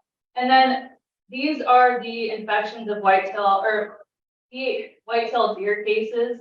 And as you can see, there's more infections where there's also more drought going on as well. And it kind of lessens with the pattern of the drought. So my results, I calculated a correlation coefficient comparing the percentage of South Dakota counties infected in their white-tailed deer population, the percentage of South Dakota and drought conditions. And I got a correlation coefficient of 0.76, which indicates a strong relationship between drought conditions and EHD infections in white-tailed deer. I also obtained data from the South Dakota Animal Industry Board. In 2012, there were 73 cattle cases, which isn't surprising considering the number of white-tailed deer cases too during that time. 2013, there were 18 cattle cases. In 2016, there are 3 cattle cases. Some of these cases were clinical case reports without diagnostic confirmation. And it should be noted that there is likely a lot more cases of cattle infected during this time period, but due to the lack of reporting or diagnostic confirmation, these cases did not get reported to the state. This might be a little hard to see, but I created this graph showing the percentage of South Dakota counties infected with EHD compared to the percentage of South Dakota in drought conditions. As you can see, this green line here, this was the percentage of South Dakota that was experiencing some kind of drought. In 2012, 100% of South Dakota was experiencing some kind of drought. This orange line was the percentage of counties infected with EHD in their white-tailed deer populations. So, 100% of South Dakota in a drought, and 67% of the counties had EHD infections. As you can see, as the drought, as years go by and the drought kind of goes down, goes a little bit away, the EHD infections also kind of lessen. They spike back up. I'm not really sure what happened here, where the drought really spiked and the EHD infections didn't. I'm not really sure. But it comes back down again in 2018 and 2019. And then spikes up again in 2021, where 94% of the state was experiencing drought conditions and 64% had EHD infections. So I'm going to switch gears here a little bit and talk about a few cases that I got to help out with at a clinic that I work with back home. This first case is the one that kind of sparked my interest with EHD. And in March of 2022, a cattle herd in Corson County experienced 3 late-term abortions. One of the aborted fetuses was presented to the NDSU Veterinary Diagnostic Lab. Upon necropsy, hydroencephaly with meningioencephalitis was observed. Apparently, this is a pretty good indicator of EHD infection in utero. During the time frame that the cow was pregnant, there was a high incidence of EHD in that area, and therefore EHD was suspected to be the cause of the abortion. Serum from all 3 affected cows were tested for EHD via PCR, and all 3 serotypes were also tested, so 1, 2, and 6. and they all came back negative. However, it's possible that these cows had a transient infection resulting in the fetal abnormalities and caused the late term abortions. So it would have been interesting to see if we would have done an ELISA to see if there would have been an antibody response instead. But those cows went to the sale barn and not really sure where they ended up at. So this second case was in September 2021. An adult cow was presented with clinical signs of oral ulcers and a large tongue protruding from the mouth, unable to eat and unsteady upon standing. So right away, if you see these clinical signs in a cow, like alarm bells should kind of be going off that maybe the state should get involved with this and start an investigation. And so the cow originated from an area with a history of dead deer that were positive for EHD type 1. A serum sample was tested for EHD types 1, 2, and 6 and was positive for type 2, surprisingly. The cow was able to recover of antibiotics and supportive therapy, but she did need to be drenched multiple times. I'm not sure if they kept her in the herd or not, but these two cases are just examples of how it can cause producers to cull their animals after they've been infected with EHD. Okay, so just moving into the discussion, the higher incidence of EHD in periods of drought can be explained by the shortage and shrinkage of water sources. This creates an ideal breeding ground for biting midges within the shallow and stagnant pockets of water. The larvae prefer shallow, warm, sunlit, disturbed mud, which is typically created in a water source that cattle use. And droughts can also cause deer and cattle to congregate around limited water sources and lead to increased spread. A study done by some researchers at SDSU in 2012 actually did a survey to some of the landowners that, some of the ranchers that had some infections in their EHD infections in their cattle. And they found that a lot of the ranchers were forced to haul in water too, which could have led to more the cattle congregating around the smaller water sources. Also, the deer having to drink out of those as well. And then just spreading EHD from deer to cattle a lot more here. There is no cure or vaccine for EHD in cattle in the United States, so it's important to prevent the spread. Some experimental methods include broad spectrum pesticide applications, larval habitat source reduction, and behavioral management. However, there's really no good method yet. Insecticide ear tags, morons just don't really work for midges because it takes like a fraction of a second for them to transmit EHD or even pick it up. And there were studies too that found that even in low titer viremic animals, a midge could even pick it up really quickly and still spread it. And there's some studies looking into insect vector management and like sterile insect technique too. There is an experimental use vaccine for deer. There currently is no approved vaccine for the prevention of EHD in cattle in the United States. So in conclusion, clinically infected cattle may become an economic loss for cattle producers due to the potential of chronic lameness, milk production loss, general loss of thriftiness, abortion, and trade implications. Areas that are considered non-endemic should be more cautious during periods of drought, especially unusually warm springs, followed by extremely hot, dry summer. Further research is needed to find effective control strategies to mitigate the spread of EHD during outbreaks and deter helicoides from cattle. Further studies are also needed to understand the viral host interactions between EHD and cattle, including host vector interactions and host-to-host interactions that influence clinical disease and spread. So it would be beneficial to raise awareness of EHD in cattle to aid in identification of disease outbreaks as the number of infections increase and the range of serotypes spread in the United States. The aim of my research is to help educate veterinarians and cattle producers on EHD identification, transmission, and control to better prepare for future outbreaks. With climate change and an increase in drought occurrence, EHD may become more prevalent in cattle herds and pose an even greater risk to wild and farm deer populations. So these are my references, and are there any questions?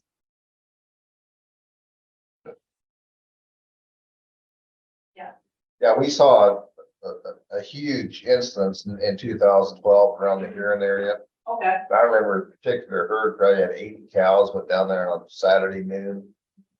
And I think he had about a half a dozen down. And we ran probably another 20 head out of that 82 to shoot. We actually pumped them because they were getting weak, and the inside of those mouths was just the ugliest thing I've ever seen. The whole mucosa sloughed brown, necrotic.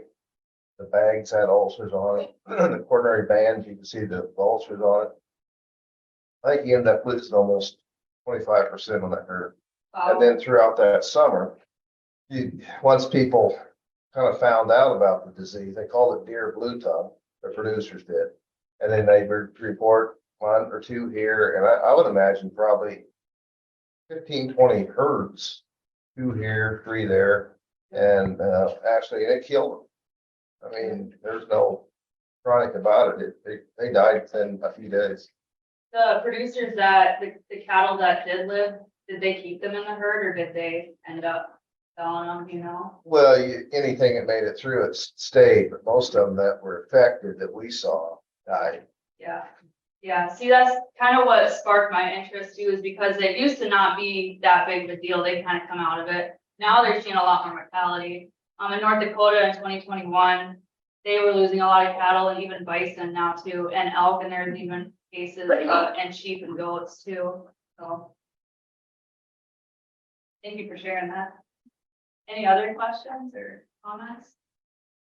I think the reproductive part of that's interesting too, and you know, herds like that, how many abortions they have next fall. I can't remember the freight check on them, but you know, you have maybe 2 or 3 out of 100 in this herd, and then, but that one particular herd, I just remembered it. It was sickening. I don't know, it just had to be the presentation of the pasture with the low standing water. And then it was a drought year, and I'm pretty sure it was that 2012. Yeah, it's kind of a dual question, both of you. Obviously, with the limitations of this being viral infection, did you try any type of intervention or was kind of the, sorry? That first herd, like I said, we tried. I mean, and you really, you kind of knew it was around in the back of your mind. It's the first time I'd ever seen it. So I was pretty sure that's what it was. And then you started seeing a few more here and there in other herds. But we were pumping them with electrolytes just to see if we get a response with antibiotic. It didn't work. They just down. I think he had probably half a dozen down when I got out there. But the ones that were alive, I bet I ran 20 some heads from shoot. And it was just like a blue tongue. It's rotten. Do porons control the midge at all? No. And they've already gotten it by the time you're seeing cases that way. Yeah.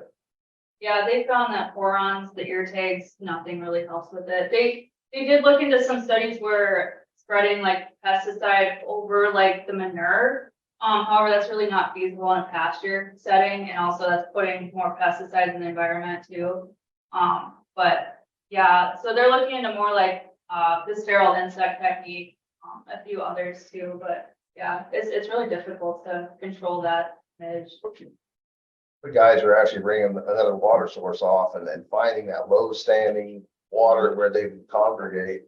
And of course, you know, the deer would congregate there, and then of course the midge from the deer to the cattle, and it might have helped in some of the pastures if you had the luxury to get fresh water to them before they got exposed. Yeah, I remember some of those cases in 2012 also, and I remember a dairy that really didn't have much of a pasture exposure, but they had a big manure plant. And this swarm of these little bugs off by it. Understood. Yeah. All right, thanks, David.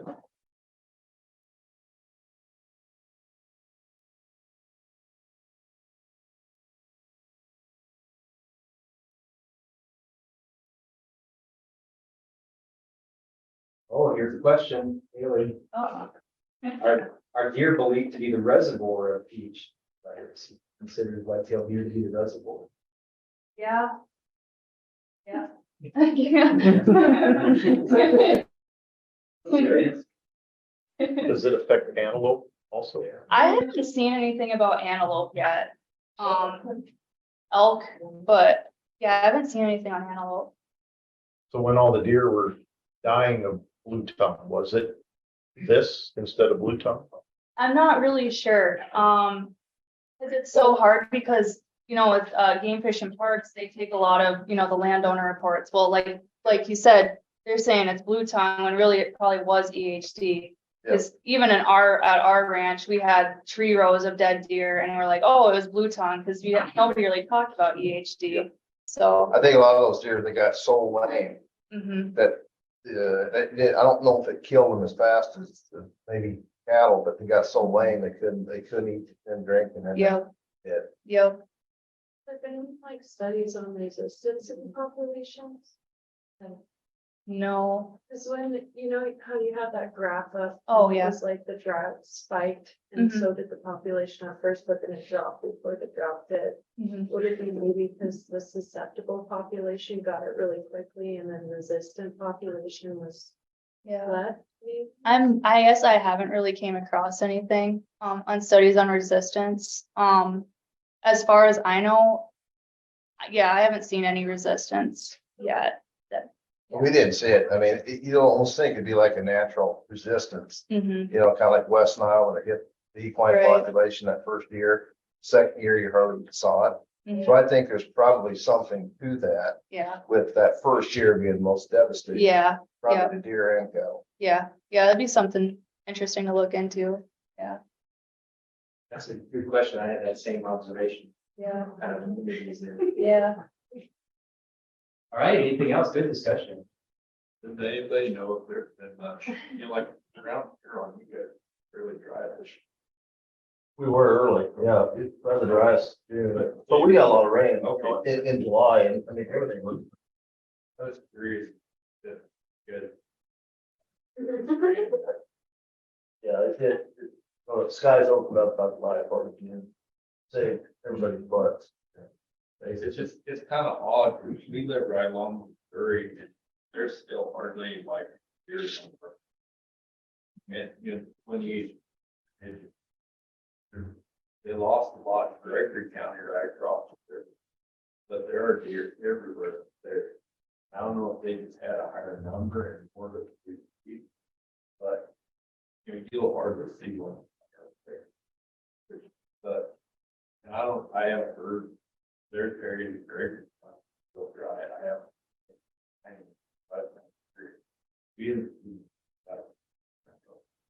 But the deer. Oh, yeah.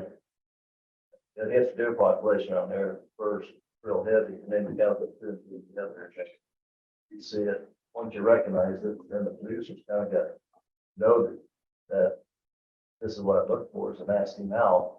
They see cows out there staggering, looking bad, and they bring it in and get diagnosed. It's all about. There's a large tongue, is that quite common, is that Part of. is it a large tongue? From like what the cases that I saw, yeah, the enlarged tongue, did you see the What's enlarged? that again? Was the enlarged tongue common in the herd that you saw? Yeah, big swollen tongue. It looked like a wooden tongue, but the necrotic mucosa in the mouth was the hallmark and the lame. What's that? Wooden tongue, did you see a difference in the difference?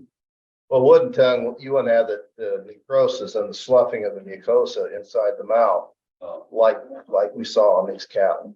I mean, you look at that mouth, and I mean, it was just raw erosion and sloughing, brown mucosa all over in the mouth, the throat, the roof of the mouth. Is the tongue, is the front forward part of the tongue more involved in the back of the tongue? The whole thing swollen. The whole thing. The whole thing. I can take it, no problem. They call it wooden tongue, but that tongue is hanging out. Yeah. And I never seen that with wooden tongue, but. Yeah, these cattle, they look like wooden tongue, but with total devastation of necrosis. You had all this brown color. I thought it might be a correlation. No, it did. He's got, what is it, accidental bacillus, what, so. But it doesn't cause a slot. But the young veterinarian, the old man, okay, that's good. Yeah. But they treated for it wouldn't go. Okay. Yeah. I don't know what your result is. But it didn't come back. All right, Must have worked. anything else? Okay, thanks again, Haley. Now, last but not least, Dr. Geis from the South Dakota Animal Industry Board, who's going to give us our updates from the IB. Welcome. It's not just me, this is a good project.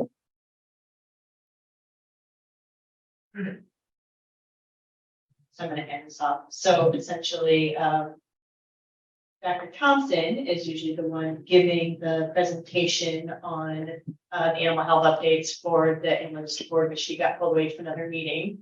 So the friendly neighborhood area veterinarians are going to present to you. So said, I'm Dr. Carolyn Geis. I have been free. I'm going to go a little bit over what you with the animal industry board, and we'll pass it off to our different respective areas to go over some of the programs that we are involved with.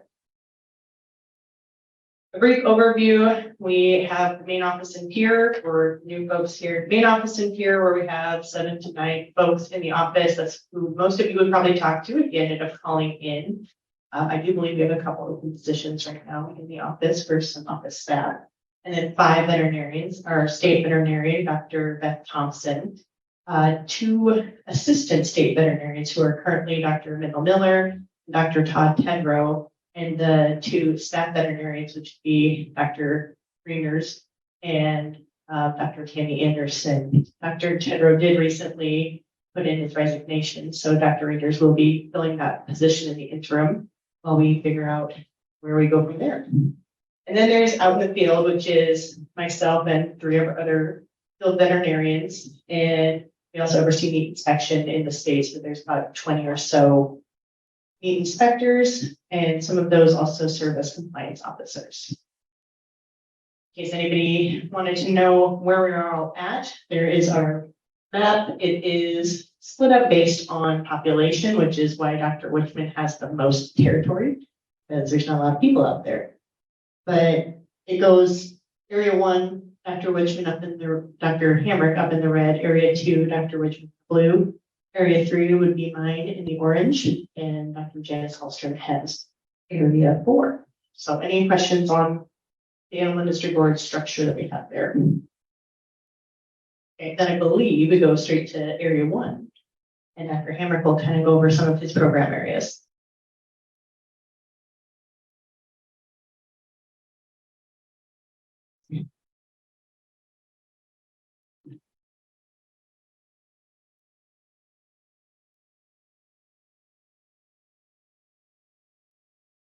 Hey, yes, yeah, as she said, I'm Dr. Hamrick and I work in the northern part of the state. And there's just a few topics that I was going to visit about and I'm working with, and some concerns, things to think about.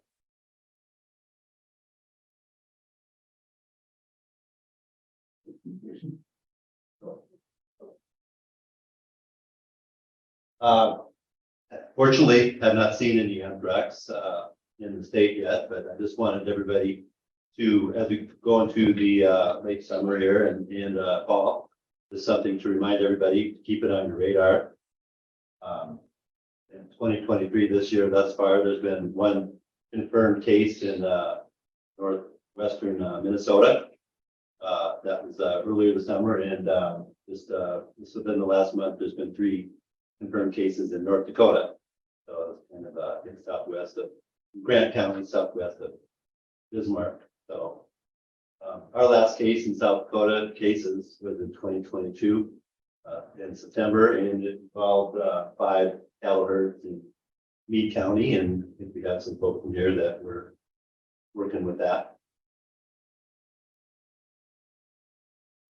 Just a reminder, as part of alkaline soils, high humidity, high temperatures, they present conditions which for anthrax or germination, and germination and then potential exposure by livestock and pasture.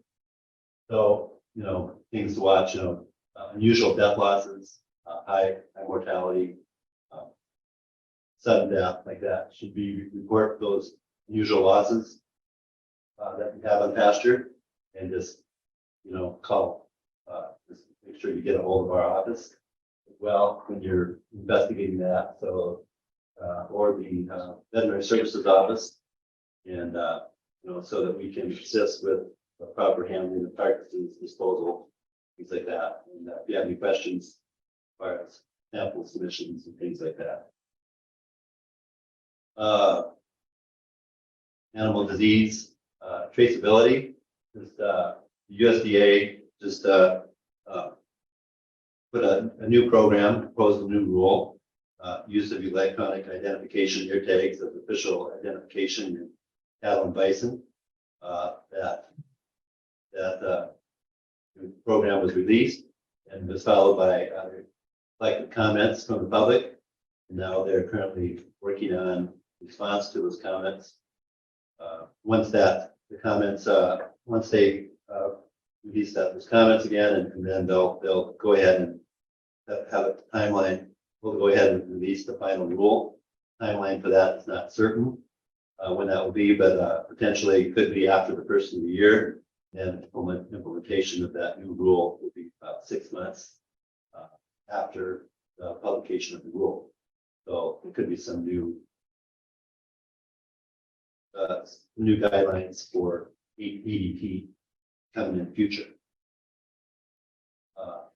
For ADT, radio frequency ID tags are available from the USDA for official captive vaccination and replacement cattle at no cost through September of this year, September 30th.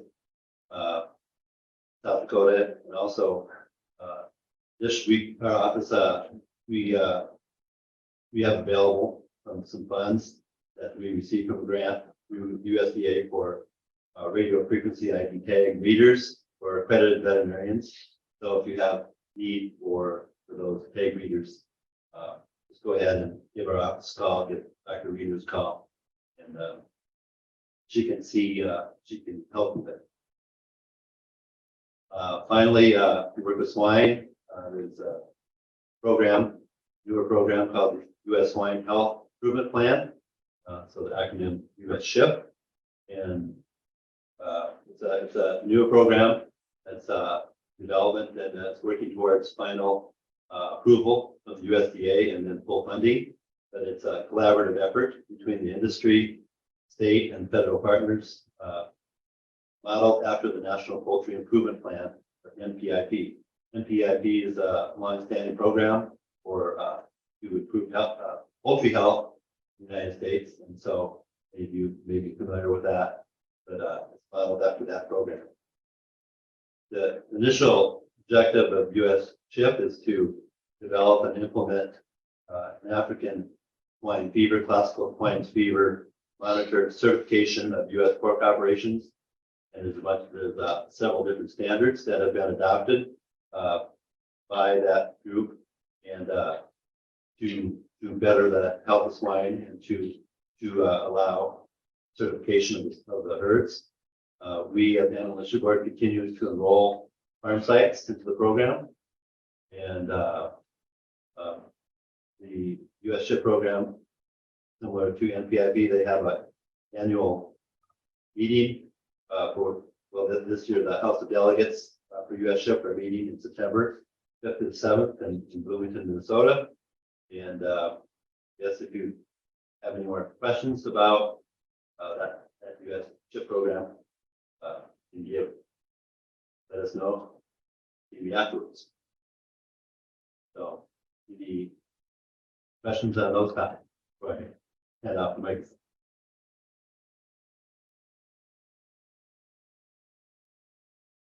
Thank you. Pointer.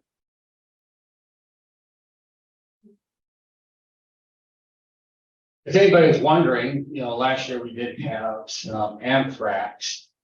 We have our case expert over here, especially in getting the word out.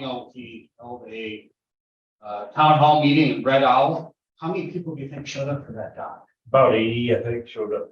A lot of great questions from the local producers. Was kind of difficult wading through them at times, but pretty decent way just to get the message out, inform a lot of people, and kind of calm the storm a little bit. But anyway, our expert's right over here. He did a great job. Adam Richmond, I'm in the western third of the state. I have a lot of slides. I just have one. So I put up here animal neglect. Out by us, I'm around Rapid City. If you've been watching the news out of Rapid City, we've been in the news there a little bit with animal neglect. And the test in 10 minutes is going to be on this flow chart. Not really, but just to let you know, in case people give you a call, ask, hey, what's the animal industry board doing in this stuff? It is long and drawn out. We have presented this to Sheriff's Association as well as state attorneys. But basically, clear up top, you can go through it. Clear up top is we get the call and we try solving the problems at the lowest level. Owner, fix your stuff. Here's what we see is wrong. Going down here, you might be able to see, probably can't, but it says state's attorney, sheriff's department, all that stuff. That's where we finally get into seizing animals. And that is under a judge's order. So there is due process in that. Can't get around that. It's the Constitution. So if you have clients or people saying, hey, how can we just take the horses right away? Well, we have this process that we go through in each case, and we try to solve everything at the lowest level.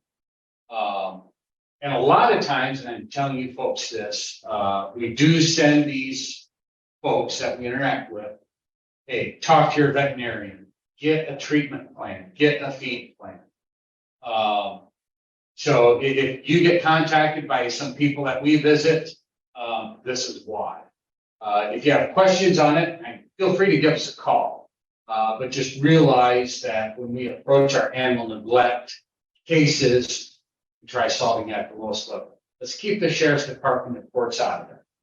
But if we have to, those methods are there, and we have had to use them.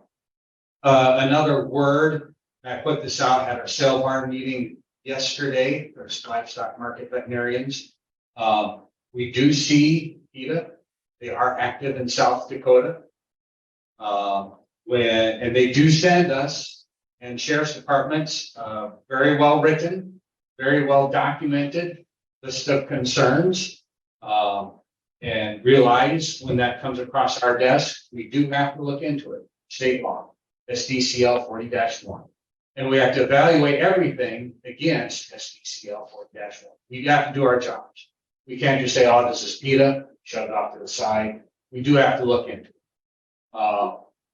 Typically, I see a lot of stuff on equine, but the same procedures and everything else applies for swine, cattle, sheep, goats.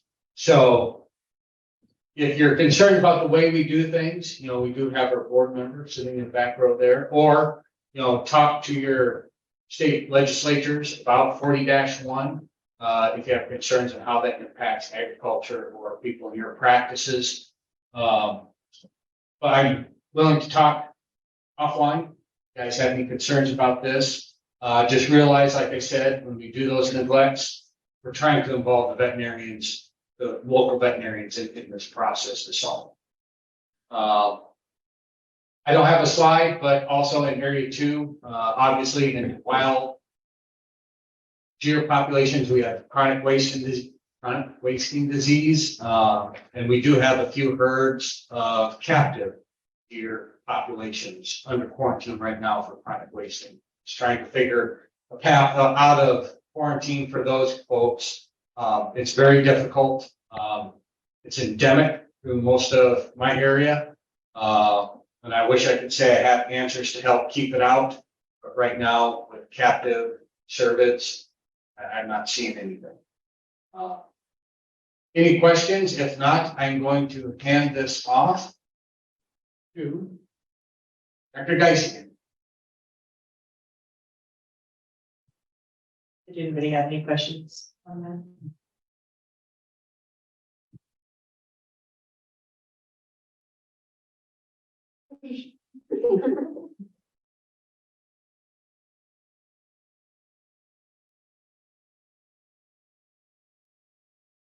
I can start into it because I know what the next slide says. So I oversee the poultry program within our organization.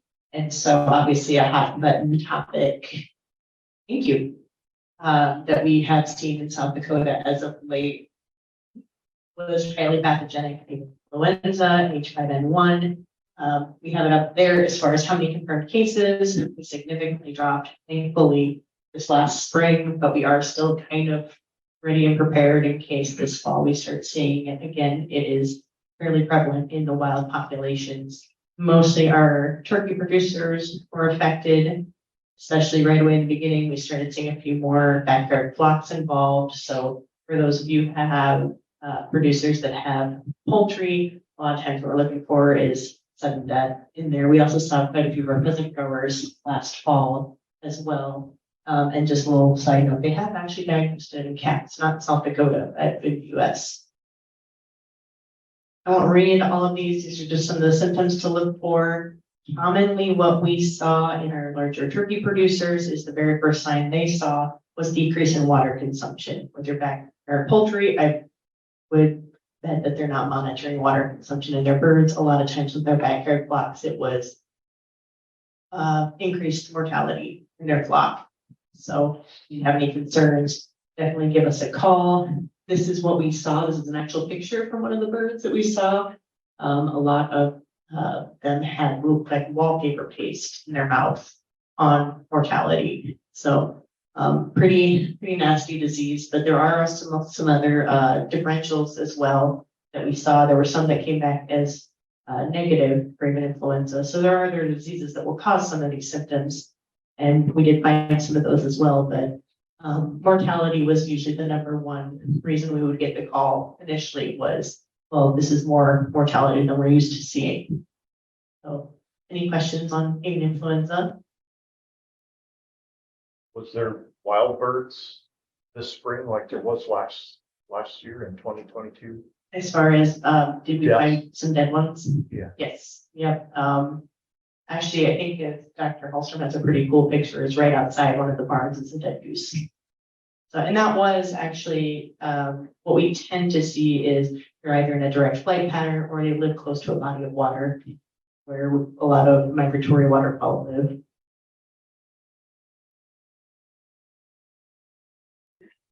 One thing we do offer through the Animal Industry Board is poultry testing agent classes.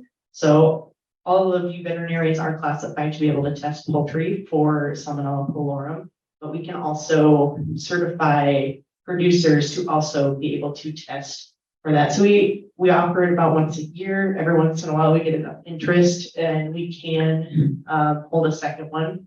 I have heard here recently that the pylori antigen might start becoming hard to get again for some reason. So those of you who either test or know people that do test might want to put a bug in their ear to hurry up and get some antigen.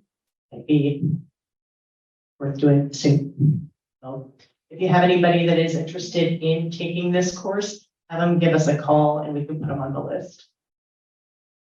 We try to do it as a class and not going out individually just because there's only 4 of us. So it'd be hard to kind of try and get everybody done. A lot of words, we're not going to go through it all. I'm also in charge of the equine health side of it. So just some reminders that any horse coming into the state does require a CVI. But if they're coming from North Dakota, we still require a CVI, but not necessarily a Coggins test. So we have a cooperative agreement with North Dakota. Coggins is not necessary. And then anybody using the extended equine CVI? Nobody. So it is something offered through Global Vet Link.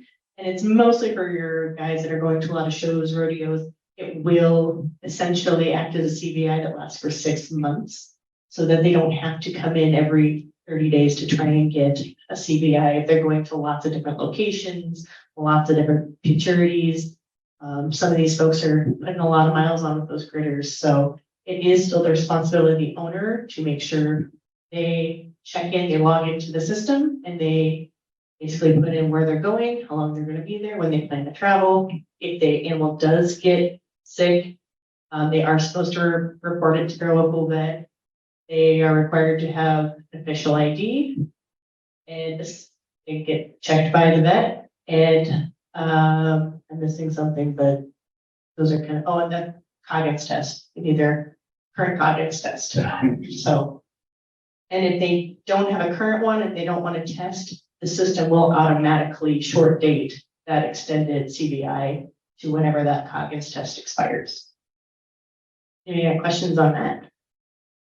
What constitutes official ID on a horse? Official ID can either be a microchip, a permanent tattoo that's registered to the horse, or a picture like on a Coggins test.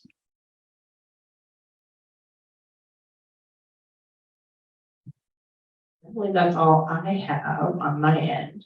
That could be a photo ID or can it be the drawn? I believe it says photo ID on the certificate. No freeze frame either. Well, let me see my notes. I have a bunch of notes and I don't have my presenter view. It does say, it says lifelong tattoo. That's what it says. So brand, probably not. Is a permanent brand impression card. Permanent brand inspection cards work. I'm gonna defer. Do we know? So I don't know on the EECDI, I'd have to go and see what. But like for your health certificate, you know, a good description. On a normal, you know, health certificate, a description of the horse is all you need for ID. Right, but I don't know all the particulars on the EECDI without going in there and seeing what they. Right, yeah, it's through that global network link program. So I would imagine if you include that on the picture ID or description of the horse, but as far as whether that counts as their official ID, it doesn't say that on their rules, but you can maybe push this. So maybe No. When you use mobile, you take your picture of the person on the side. That's your picture ID. Believe so, yes. So basically, taking your, you take your picture on both sides of the. Is that right? Believe so, yes, Okay, yeah. got it. Which will also have the brand on there, which is usually fairly descriptive. So on that extended, the client can actually go in and put. They get a login of some sort. I've not played with it, but yes, they are supposed to log in before they go on a trip and put in if the animal's already registered, depending on how many horses they have going on, which horse, when are they going, the dates that they're supposed to be there. It does say on there, if the horse becomes ill within 7 days of going to this event, they are required to go to the veterinary before they actually leave. And is this easy to find on Global Vet One? Anybody with Global Vet Link? I mean, Wow.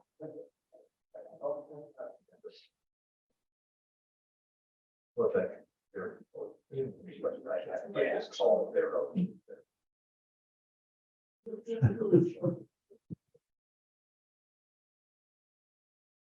Any other questions on that?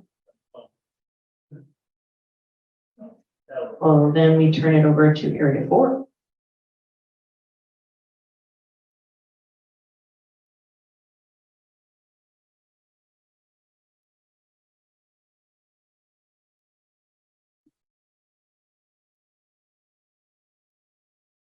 I think I'm the speaker that everybody's looking for to last one. I'm all from area 4 veterinarian, and I've been asked to remind you guys to watch for Maria.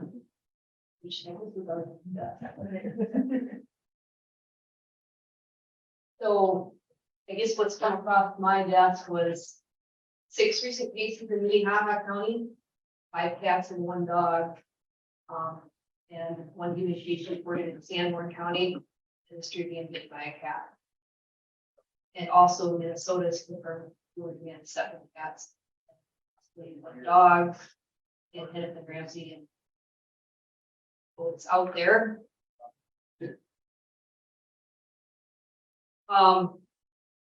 It's a gram-negative bacterium Francisella tularensis and first roots rabbits, particularly cottontails and homes.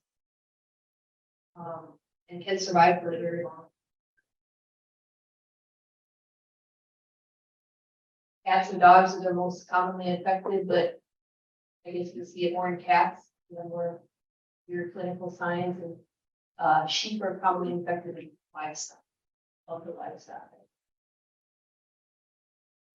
Clinical signs, I guess I don't know if I need to put them to you, but you probably see mostly the icterus and oral ulcers. And rabbits and rodents can be lethargic and sluggish, maybe easy prey. That's another predators. So yeah, don't read about it in people, mild, severe, flu-like illness. Affected usually by contact with insect vectors or through contact with an infected animal. So don't forget use insect repellents or gloves and avoid going over dead animals.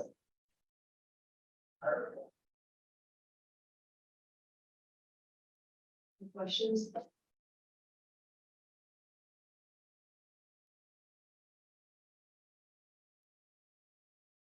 All right, let's thank all of our.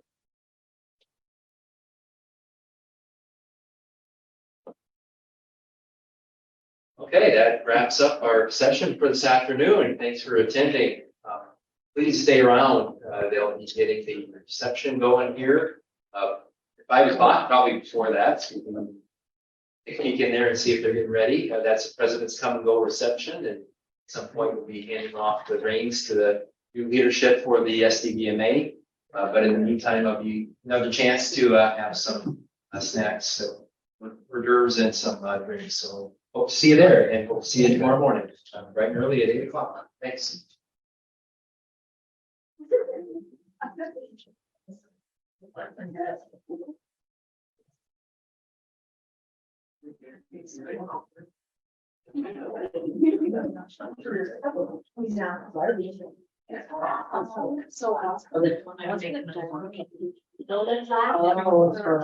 But